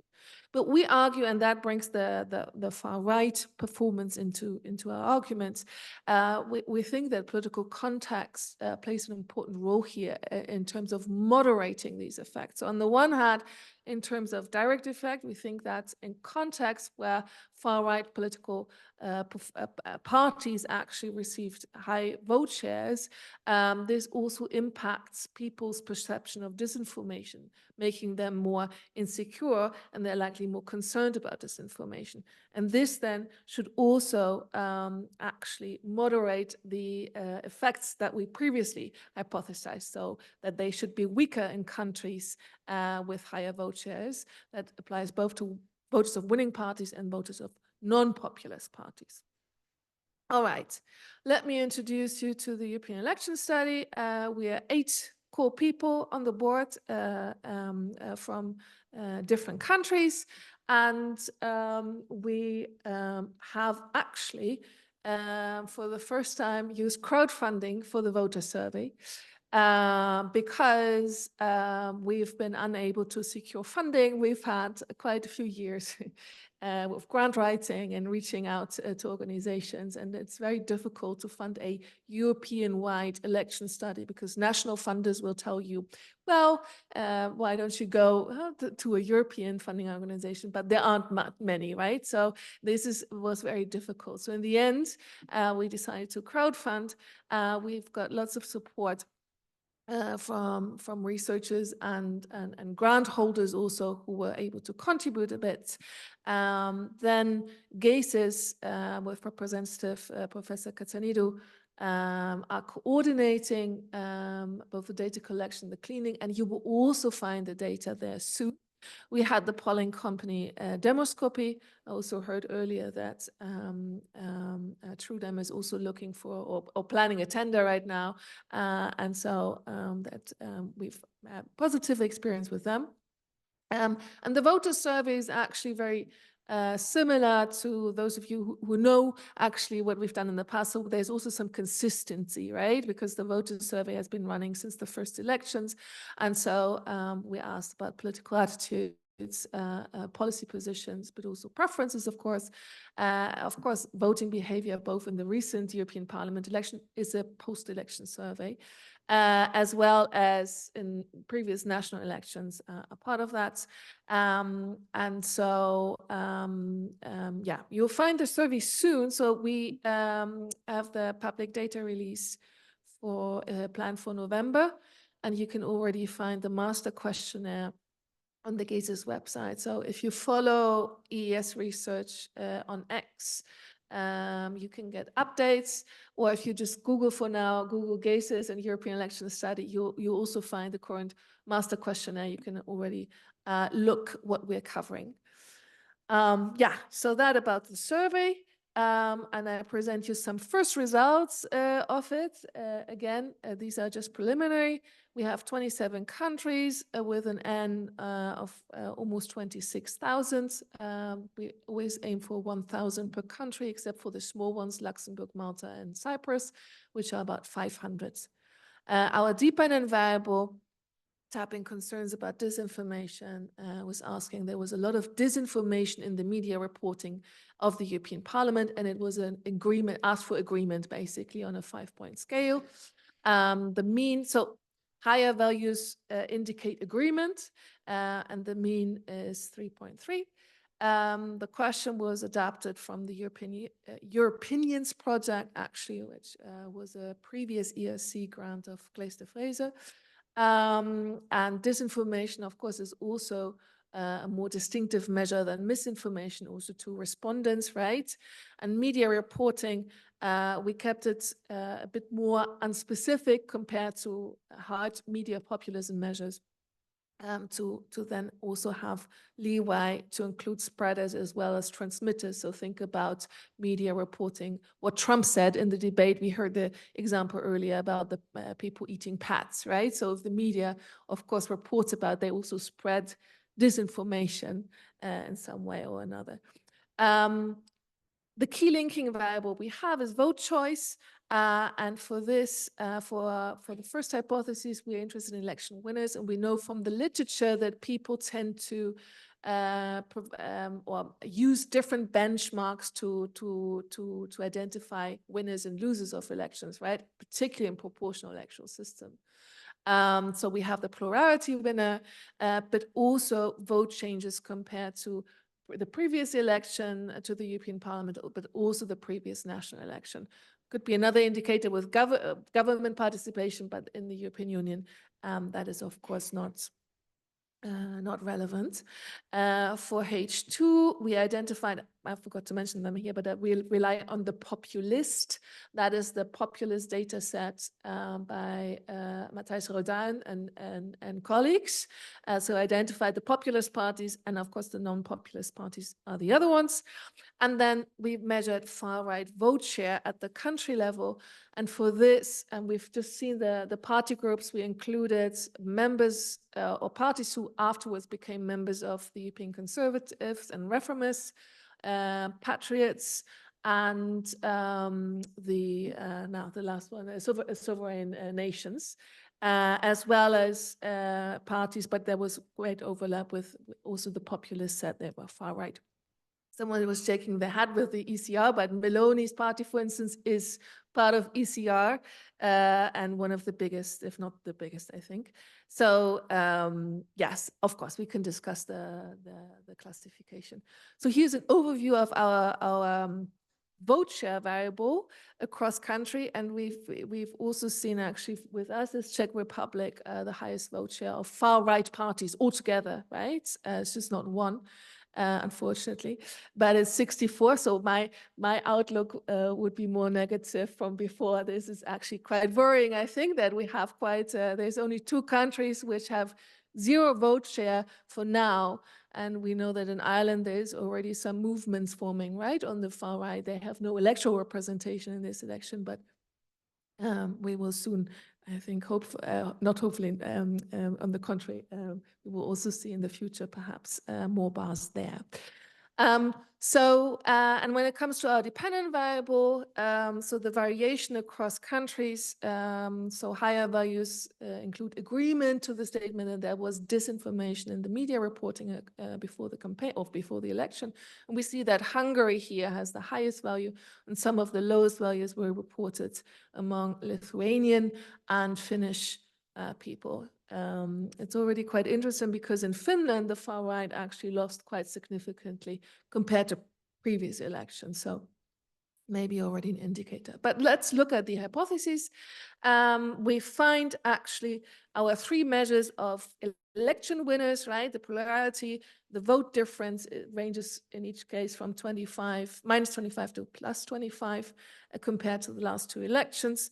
And we see actually our hypothesis gets some support when we consider two measures, right? So the plurality, people who voted for the plurality winner tend to be less concerned about disinformation, as are people or with rising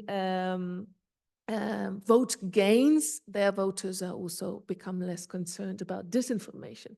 The only difference is here to the European Parliament 2019 elections. So there we see the opposite effect. So voters of parties who made significant gains compared to 2019 actually were more concerned. But we can, thanks, discuss this later. We think also there was a lot of different dynamics, right? So the European 2019 elections were 5 years ago, national elections closer, in many cases very recent. And also, and that has to do perhaps also with the last time it was the Greens winning and the far right losing. Now the Greens were the big losers and the far right made more gains. So that could also explain some of these dynamics.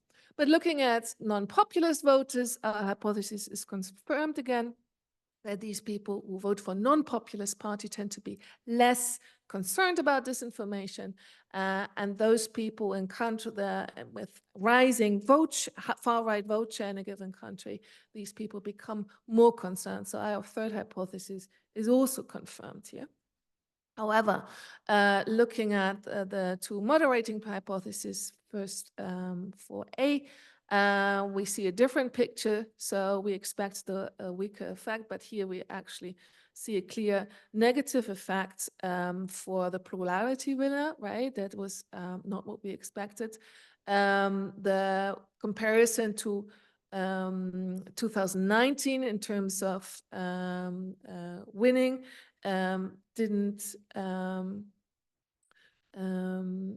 wasn't significant. And so we, of course, expected a weaker effect, so it would make sense, but our initial effect was counter our expectation. That's why we put the question mark here. But then we see actually with winning parties compared to last national election, with increasing far-right vote share, the effect reverses. So it doesn't become weaker, but the initial relationship changes in these contexts, as do for those voting for non-populist. So in that sense, it provides some support for our hypothesis. So to sum up, this very preliminary conclusion, and again, I saw some people taking pictures, please don't spread them, because I mean, it's a very first look at the data. But yes, we can for sure say that voters were quite concerned about disinformation in European Parliament elections.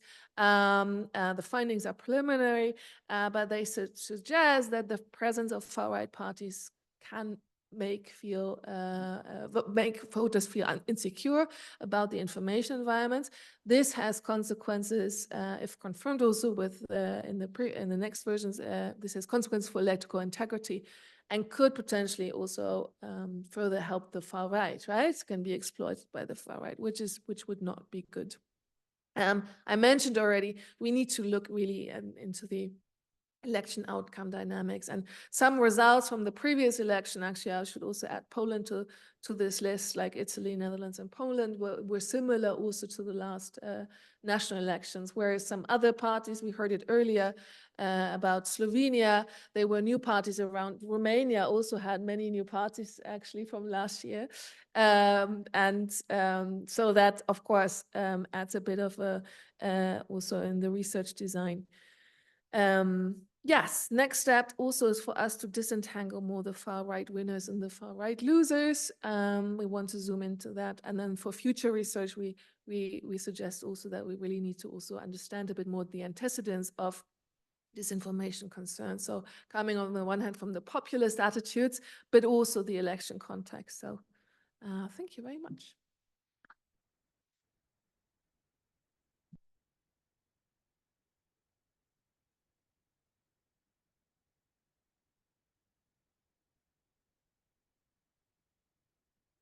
Okay.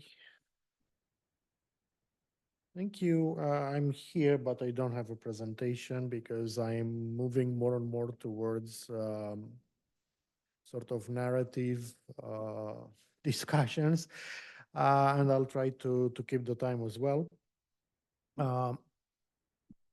Now, those of you who were reading the literature on democratization in the beginning of the 90s, if you've read Rose, Mischler, Haerpfer, Whitehead, all of the others, those who are doing comparative analysis on post-communist countries, most of them ended up their papers by saying, well, we discovered this and that. When it comes to Romania, we don't really understand what's going on because they are weird and out of pattern. And in a way, my presentation is probably going to help explain why we keep on being out of pattern. We kind of enjoy doing things our own way.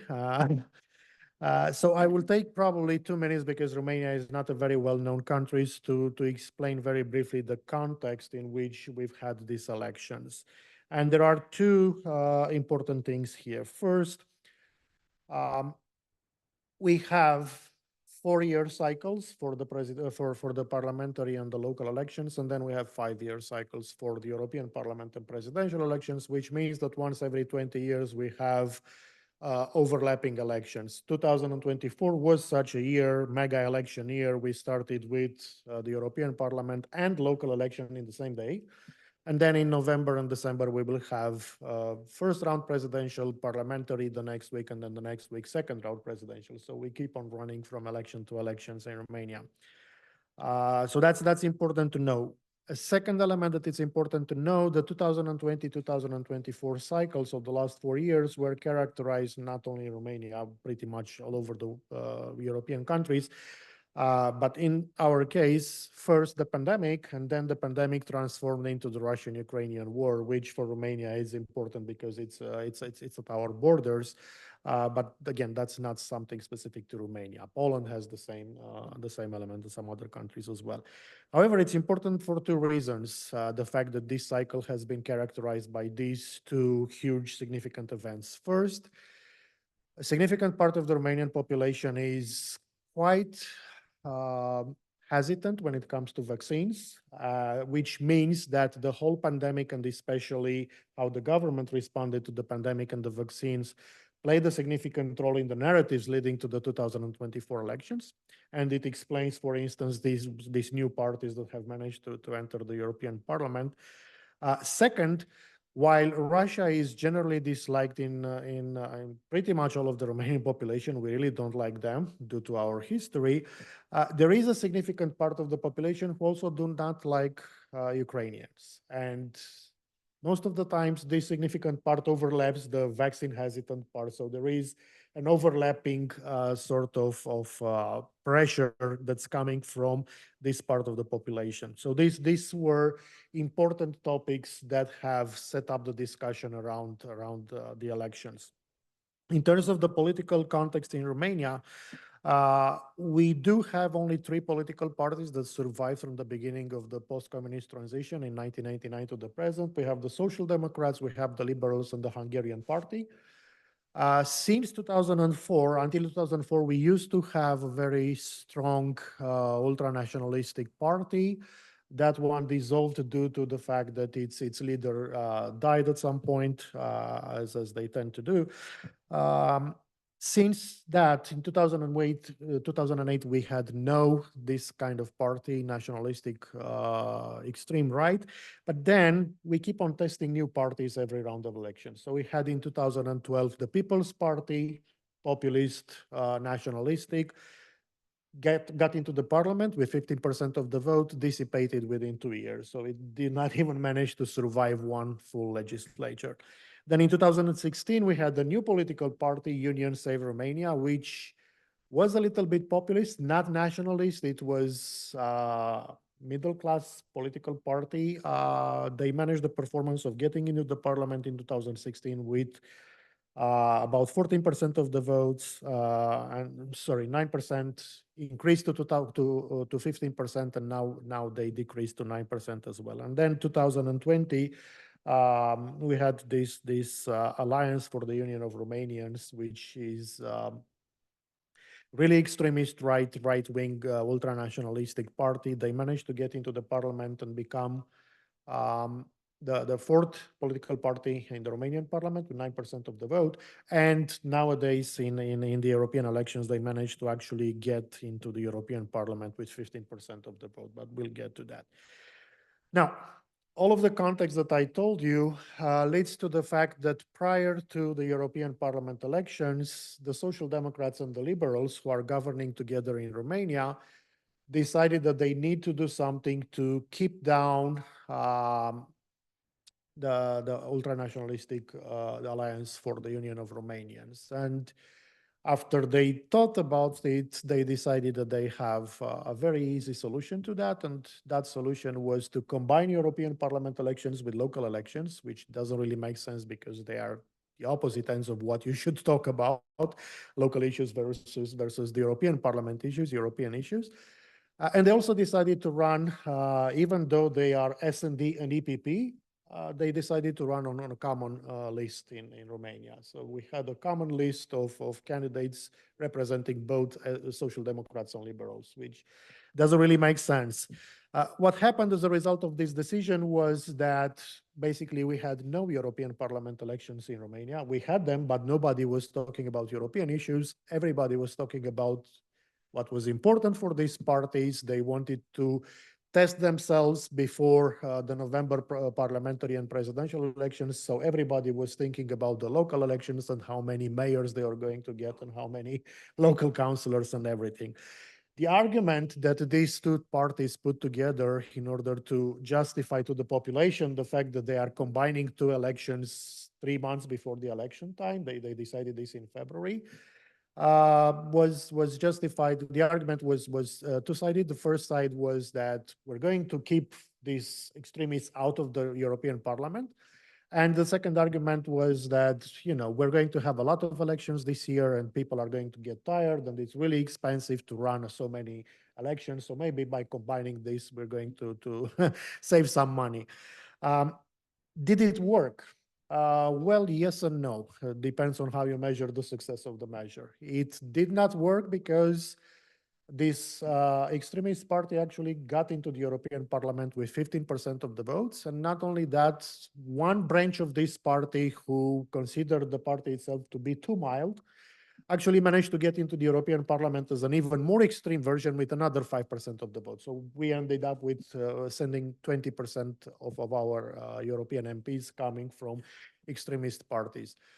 Those of you who have watched, the debates in the European Parliament, we probably saw at some moment a very weird woman that is wearing a muzzle, trying to say that she is being censored and that has been kicked out of the parliament because she cannot follow the orders. That's coming from us, and that's the extremist, the extremist one. So that's why I would argue that they did not manage to actually achieve their goal. However, if we consider that the goal of these Social Democrats and Liberals was not to keep this extremist party of the European Parliament, but the goal was to make sure that they were going to place themselves into a better position for the upcoming parliamentary election, then yes, they were successful. They managed to get rid of their main competitor, their main opposition party, Union Save Romania, and they're going to use this extremist party, which has 20% of the votes together with its spin-off. They're going to use that as a scarecrow and tell people, look, see, you should vote for us, not for them, because see how they're doing in the European Parliament. So from that perspective, it was a gamble that they did, and it was successful for their real purposes. It was not really successful in terms of keeping the extremists out of the European Parliament. Now, the second key element that I think it's important in here, and it will also have sort of an effect on trust in political parties and more generally in the political system, is that Romania has a significant proportion of the population living and working abroad. So the Romanian diaspora, it's about 5 million people, estimated 4 to 5 million people out of a population of 21 million people. So we have about 1 million people in Italy, 1 million people in Spain, 500,000 in the UK, 400,000 in Germany. So we're pretty much around.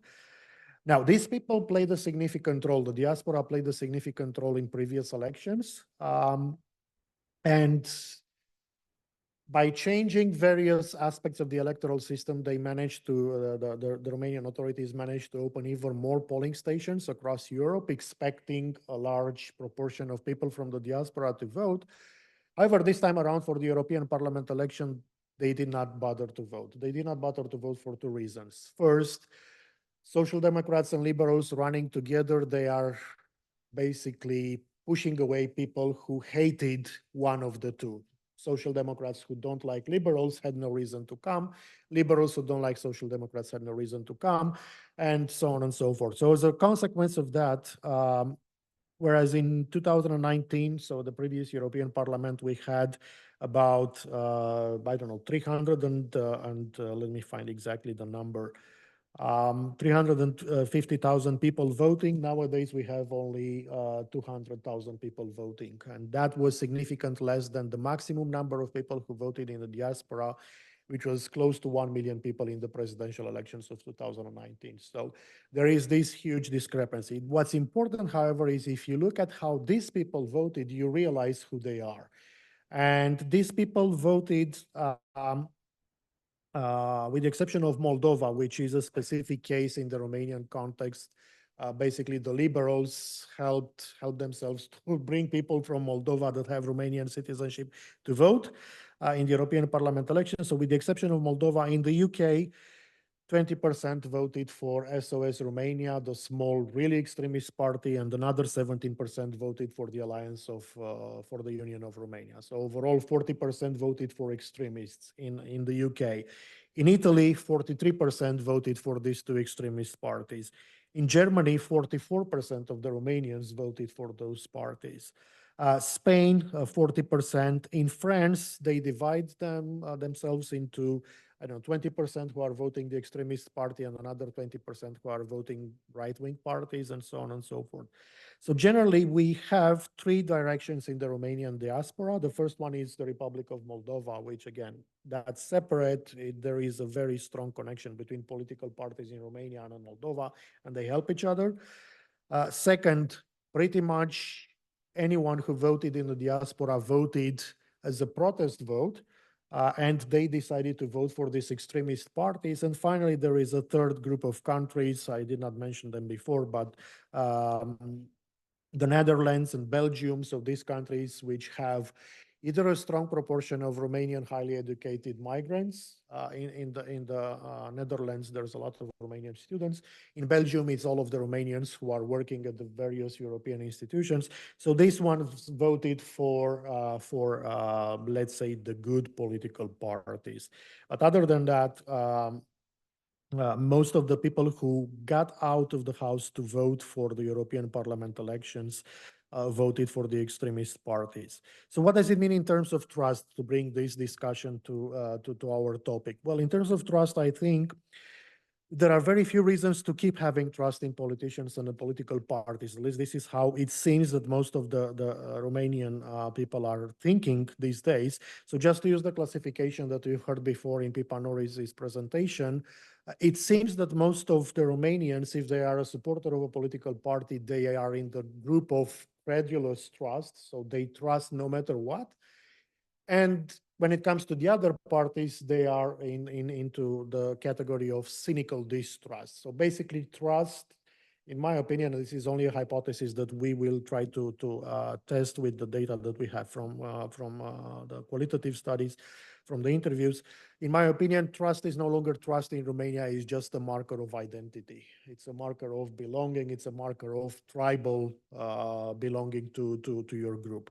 So that's what we get from here. And other than that is the other conclusion that I have is that if you're analyzing Romania for these 2024 elections, keep in mind that Romania had European Parliament elections without actually having European Parliament elections. They were local elections based on local issues. So whatever theory you might want to use to explain the result in Romania, it's not really going to work very well. Thank you.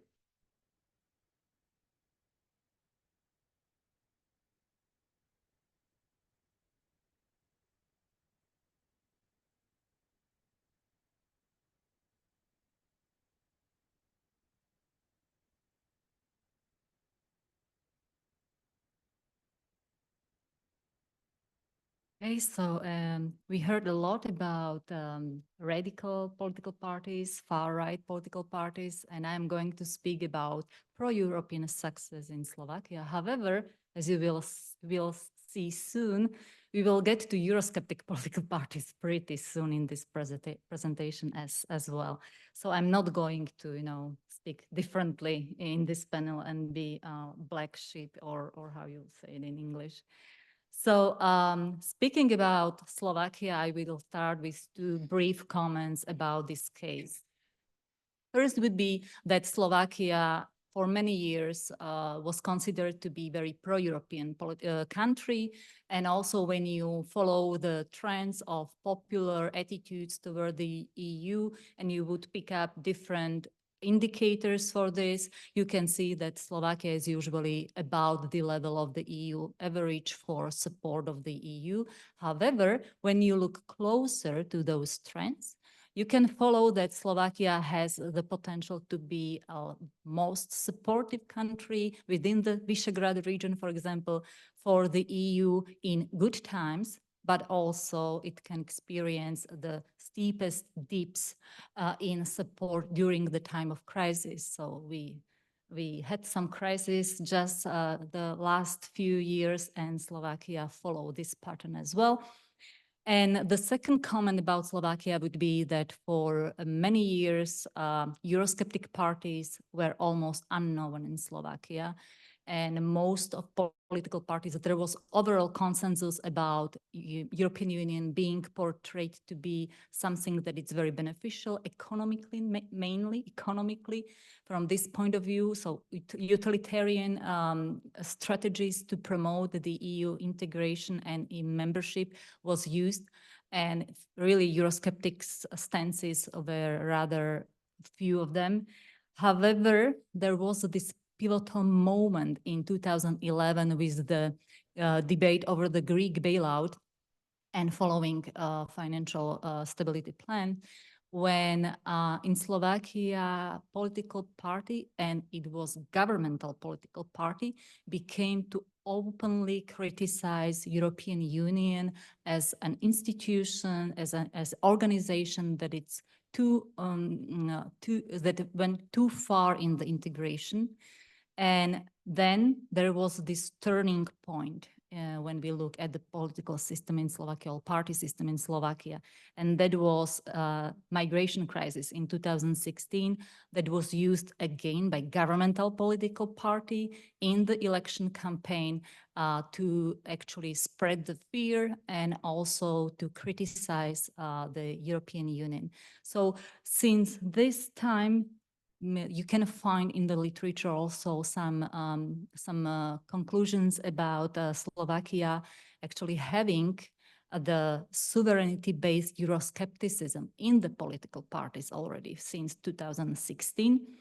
So now I will get to the EP elections, but first, I need to clarify that when I am speaking about Eurosceptic political parties, I mean those who opposed current status quo of the European integration as a political system. So for us, Eurosceptic parties would be the ones that would question current state of the European integration, that would demand the abolition of some EU institutions. They would demand a return of the competencies from the EU level to the national level, or they would question legitimacy of the European institutions to issue legally binding decisions. Pro-European countries parties would be just the opposite. So they would pro or respect current status quo of the European integration. They would support creation of the new institutions. They would ask for transfer of new competencies to the EU level and also support further integration in one or several sectors. So this is just a conceptualization remark. And now we can look at the landscape, political landscape from party perspectives in Slovakia. For doing this, we use data, parties or political statements of the political parties in Slovakia, and we compare 2 periods, 2019-20, that was previous EP elections and previous general elections or parliamentary elections in Slovakia, and then 2023, 24, 23 early parliamentary elections in Slovakia, 24 EP elections. And what we did, we collected the data based on electoral programs, on stances of the political leaders in media outlets, and selected, and then also Facebook statuses of those political leaders. So to make this big analysis short, we categorize the political parties accordingly. And what you can see is that in the previous term, like EP term and also parliamentary term, in Slovakia, you could find quite a lot Eurosceptic political party, mainly soft Eurosceptic political party. And what you can see that there is a shift in the recent time when only one political party, governmental political party, could be actually classified as soft Eurosceptic political party. And then you have increase of those parties that would be classified as those who has tendency to support deeper integration. So we can conclude that looking at the political landscape, that we have this increase of pro-European political parties. However, what I would like to draw the attention to is that something changed. And what changed is when you look not at those indices or indicators that you can really draw from conceptualization and you can classify them, the discourse changed a lot, and it became to be much more harsh. So it has consequences for the trust in EP or in EU institution as such. And just to illustrate this, when we look at the EP election outcomes, the results, what you can see that there is an increase of the turnout, and we can, in debate or in discussion, I can come back to my explanation of what's going on and why this happened. So yes, finally we reach, or we get from the bottom of all European member states. And when we look at the outcome of the results of the election, you can see that almost a third of all votes went for the most pro-European political party. So that would support that there is this increase of pro-European support. Almost the same share went for Smer party. It's a governmental party, and it used to be labeled and classified as pro-European political party. That's also the party that in 2016, when we had the presidency, was advocating for creation of the core of member states in the European Union that would go further in the integration, and Slovakia should be a part of it. So really, really like pro-European political party advocating further integration. Then we do have Republika, that's far-right party. And then Hlas and KDH. Hlas is a party, former Smer party, so it's the same, pro-European in how they classify themselves, and also based on the official documents. And KDH, it's a little bit somewhere in between. They are the part of the EPP political group. However, from the very beginning, they were quite resistant to the idea of the European integration on all fronts. So they advocated for keeping the Europe of nations somehow as closer to the ECR than to the EPP. Okay, let's say it like this. So those are the results. When you look at the distribution of the seats in the European Parliament for Slovak members, then taking this conceptualization into account, this is how it should look like. The green is pro-European members of the European Parliament for Slovakia. However, this is reality. So the shift, it's quite significant, and it's quite towards the Eurosceptic rhetoric. And this shift, I can illustrate you on, for example, couple of programs or stances from those political parties. Smer SD is the party that was this very pro-European political party advocating for the core of the member states in the EU, creating the core of the EU. Well, when you look at the parliamentary elections 2023, this pro-European rhetoric, it's still present in the manifesto. They said about irreplaceable position of Slovakia being a member in the European Union. They say about European Union as a project that it's worthy to protect. However, EU is not properly governed. So only slightly or very mild criticism in the program. When you look at the EP elections and at the official manifesto of this party in these elections, they said that there is increase of the attacks from Brussels warmongers, that we need as a party, we need to fight for Slovakia. We need to prevent the EU turning into a super state. That they actually say, or they try to come up with this idea that big states and Brussels technocrats try to forcibly impose their decision on Slovakia. So you can see that this harsh rhetoric, harsh language is already in those manifesto. And when we look at the other pro-European political party, that it's really pro-European in each and every aspect, what we can see is this shift is from openly advocating for the vision of the integration project at the European level to the election program that it's very policy-oriented, policy measures, very careful language. They, for example, advocate the more effective European Union in the field of the CSFP. So they are actually in favor of canceling the veto power for the member states. However, they would not state it clearly in the program. It's something that they need to somehow,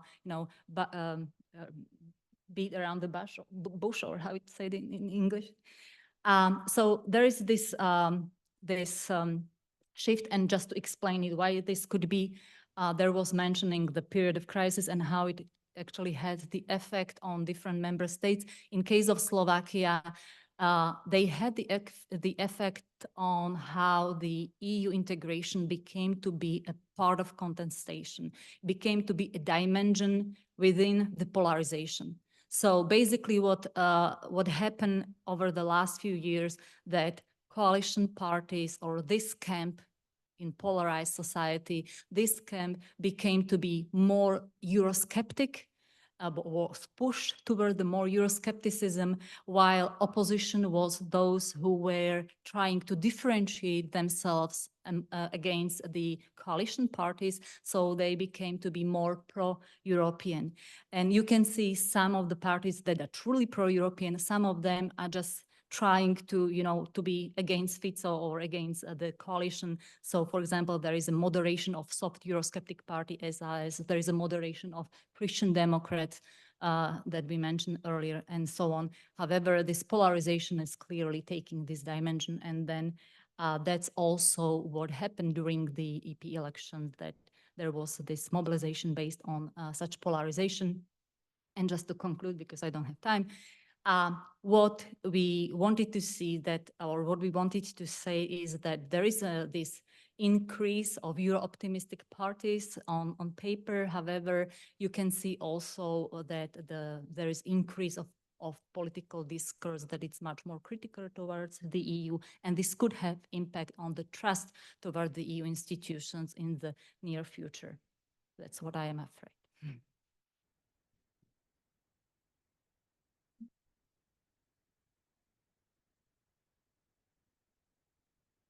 Thanks a lot to everyone for keeping the time so that we have time for a few questions. So please, yes, Ladislav.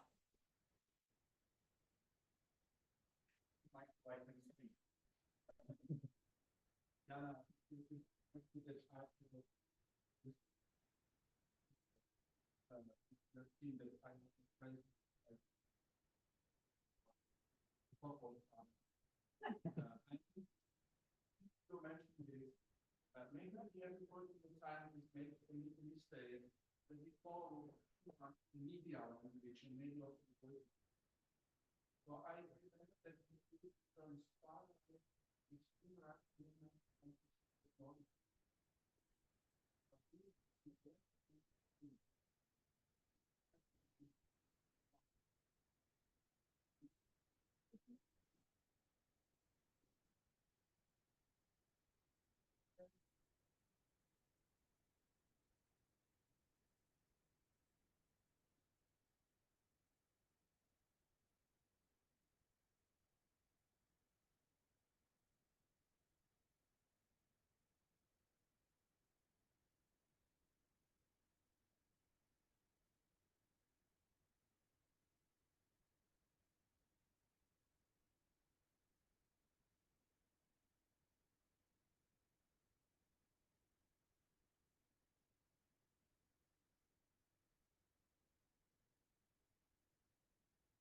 the prime minister who was very successful in the EU presidency and whose party created the electoral alliance with two members of EPP party. But you measures on the EP factions, so it's a clear outcome. So I would say I would promote more nuanced approach. I would say Claudio mentioned the Romanian case and the alliance, very interesting alliance of socialists and liberals. And I would stress that also in the Czech case, and maybe also in other cases, specifically I'm talking about the European Conservative and Reformist. Yeah? You mentioned Meloni, but there are many other parties. The group has some history. And if I observe the situation well, what we observe right now is the attempt to bring the EPP much closer to the ECR and vice versa, and maybe to merge these factions in the future again, as it was the case before 2009. So maybe Czechia is here a good example how at the micro level, our big theoretical approaches, our big conceptual approaches do not work. So to conclude, maybe it's really some conceptual or even some theoretical overstretching of the concept in that sense, in this concrete sense, in my opinion. Thank you. Yeah, go on if you want. Thank you very much. Yes, well, we were actually using the term far right, also from a political science perspective, including both radical and extreme right. But yes, I see your point. We should distinguish also conceptually as well as empirically between radical and extreme right parties as well. Yeah, but yeah, I will look into these cases specifically in the. Yes, I admit I'm of course not an expert on Czech politics or Romanian politics or others, so I'll take it. Thanks.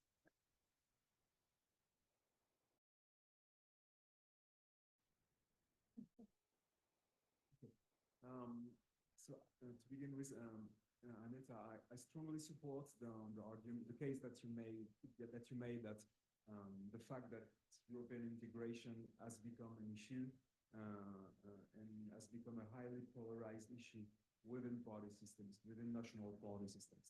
And I would even take the argument one step further and connect it with what Christian mentioned. That explains turnout, because we know from the literature that high levels of party system polarization enhance turnout, in that voters receive strong cues and clear cues stressing parties' ideological differences. And when they receive these cues, they're more likely to find a party expressing their preferences and are more likely to see the utility of participation. So there is a linkage between highly polarized party systems and enhanced turnout. And next to Katyana, could you elaborate a bit more on your assumptions as regards the linkage between partisan motivated reasoning, election winners, and misinformation? It's clear to me that partisans are more likely to engage in motivated reasoning when the party they are voted for are in office. Okay, typically populist supporters are more satisfied with the state of the economy when populist parties are in office. This is due to partisan biased information processing. Okay, but then what you would expect is that populist partisans and populist supporters, when populist parties are in office, they are less worried about this information because they believe that their party controls information sources. Conversely, what you would expect is that populist out-partisans, populist supporters, when populist parties are not in office, then they should be more worried about this information because they fear that they are being manipulated by incumbents. So these are the assumptions that I will make to connect between partisan motivated reasoning, misinformation, and election winners. But this is somewhat at odds with your findings.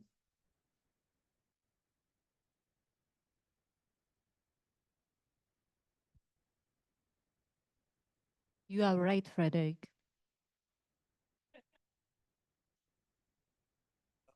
A short point about turnout and polarization.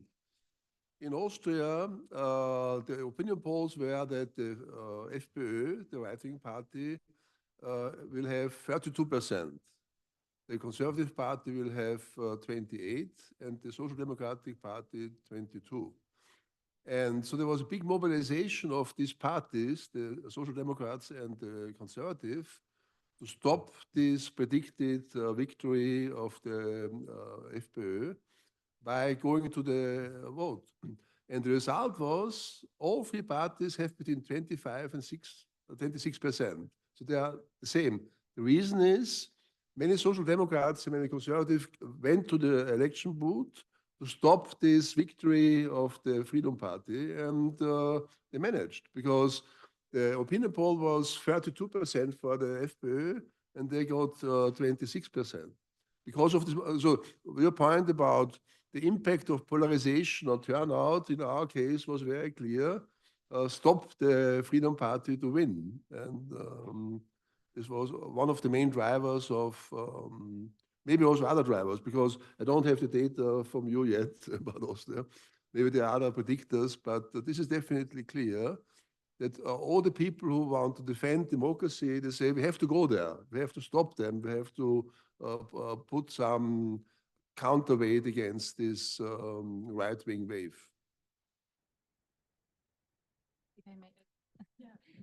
Yeah, so you are right, Frederick, about polarization. And then when we look at the turnout in Slovakia and this big success in case of Slovakia, there are also other factors. And those would be, first would be that for the first time in history, Slovak political parties took those elections a little bit more seriously.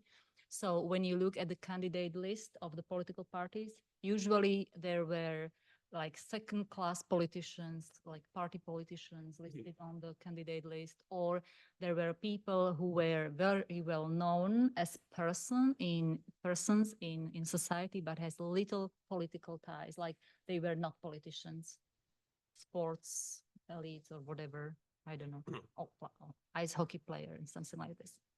So this is also a factor that contributed. So because then also it's message for the electorate that the elections are like serious ones. And again, and in case of Slovakia, 3 weeks before the election, there was an assassination attempt at the prime minister. And after this, because we have something that was going till this date and after. till this day, there was a real campaign. There was something that was starting to be with the European topics and candidates and everything. And after the assassination, there was a short period of silence. Everything stops, all the campaign, all the TV media, they cancel all discussions and whatever campaign what should going on in those outlets. And afterwards, the assassination attempt was used in the campaign as a main driver of the campaign. So you got billboards that said that they changed the billboards of the party from which prime minister was coming from. First, there was like the headline that we are for the peace, referring to the EU, to the Ukraine war, and CFSP of the EU. And afterwards, there was we are for Fico. So can you imagine the headline in the European election campaign? We are for prime minister. So that's how it changed the situation. And this was again like mobilization stimul that actually only this polarization was even boosted by this. A small point. I agree with Aneta. At the early stages, the European Parliament was like the House of Lords in Britain. If you're old, if you're retired, you get some title and you sit there and you have no significance. In Austria, they said, send the Opa nach Europa, send your grandfather to Europe. So all the old politicians who were not needed anymore because they lost their job and so on. So all these sort of leftovers, they said, go to Brussels because Brussels doesn't really count, doesn't really matter. Now there's a change. People find out in terms of war, in terms of COVID, in terms of many things, ecology, that Europe plays a role. What is decided in Europe is affecting you. At the beginning, they thought Europe to do some stuff, but nothing to do with us. Now there's a change in the personnel, in the recruitment. We have an MAP, she is 26. So all this sort of retirement home thing is finished. You have to be competitive because people, they have to talk. So the whole recruitment of MEPs has changed completely because they want to have influence also on this level, not just some retired ex-prime minister who have no other office anymore. So this sending the grandfather or grandmother to Europe is finished. And now they take it more seriously because it has an impact. I think this is also the reason for turnout, because they want to decide whom to send to Europe. At the beginning we don't really care, just some old diplomats or something, like the House of Lords. But this has changed a lot. Yeah, thanks. I'll be brief, relatively. You asked about the relationship between motivated reasoning, populist voting, disinformation. Yes, I put the partisan in brackets because, to be brief on the slide, because partisan motivated reasoning would apply to populist versus non-populist voters, but the motivated reasoning only to the winning, basically, because winning is irrespective of the party. For now, we haven't yet accounted for the circumstance you described. What if populists are winning, actually? So we can see what happens there. And also, I like the point when they're in office, of course, that they may have different perceptions. Yeah, but it's difficult for the European Parliament. Winning doesn't mean office necessarily. We could consider national office, so of course, but then yes, that would be something to consider when they're in government or not, or a challenger or opposition or whatsoever. Yeah, yeah, thank you.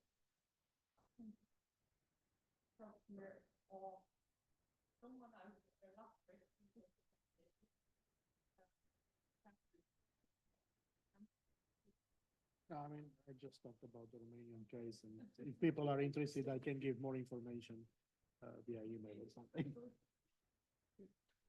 Maybe I just add that I'm not sure it's good to send young people to the parliament sometimes. It's time to send a TikTok curve into 24, and you know, I mean that's a new kind of know. But those Yeah, she's really crazy. Before you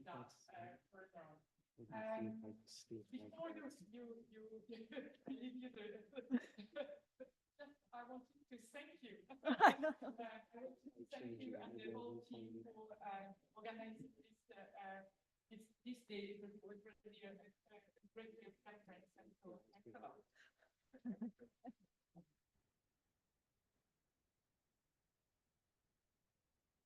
Thank you very much. I'm very grateful that quite a lot of people actually have joined us, not necessarily for the whole day, but at least for a session or two. People from different countries also joined us via Zoom, from Germany to Slovakia, Poland, yeah, so. I mean, yeah, of course. We opened different topics and we had a lot of discussions on these different topics. I hope that the topics were interested, and I'd like again, just at the end, to thank you, all the participants.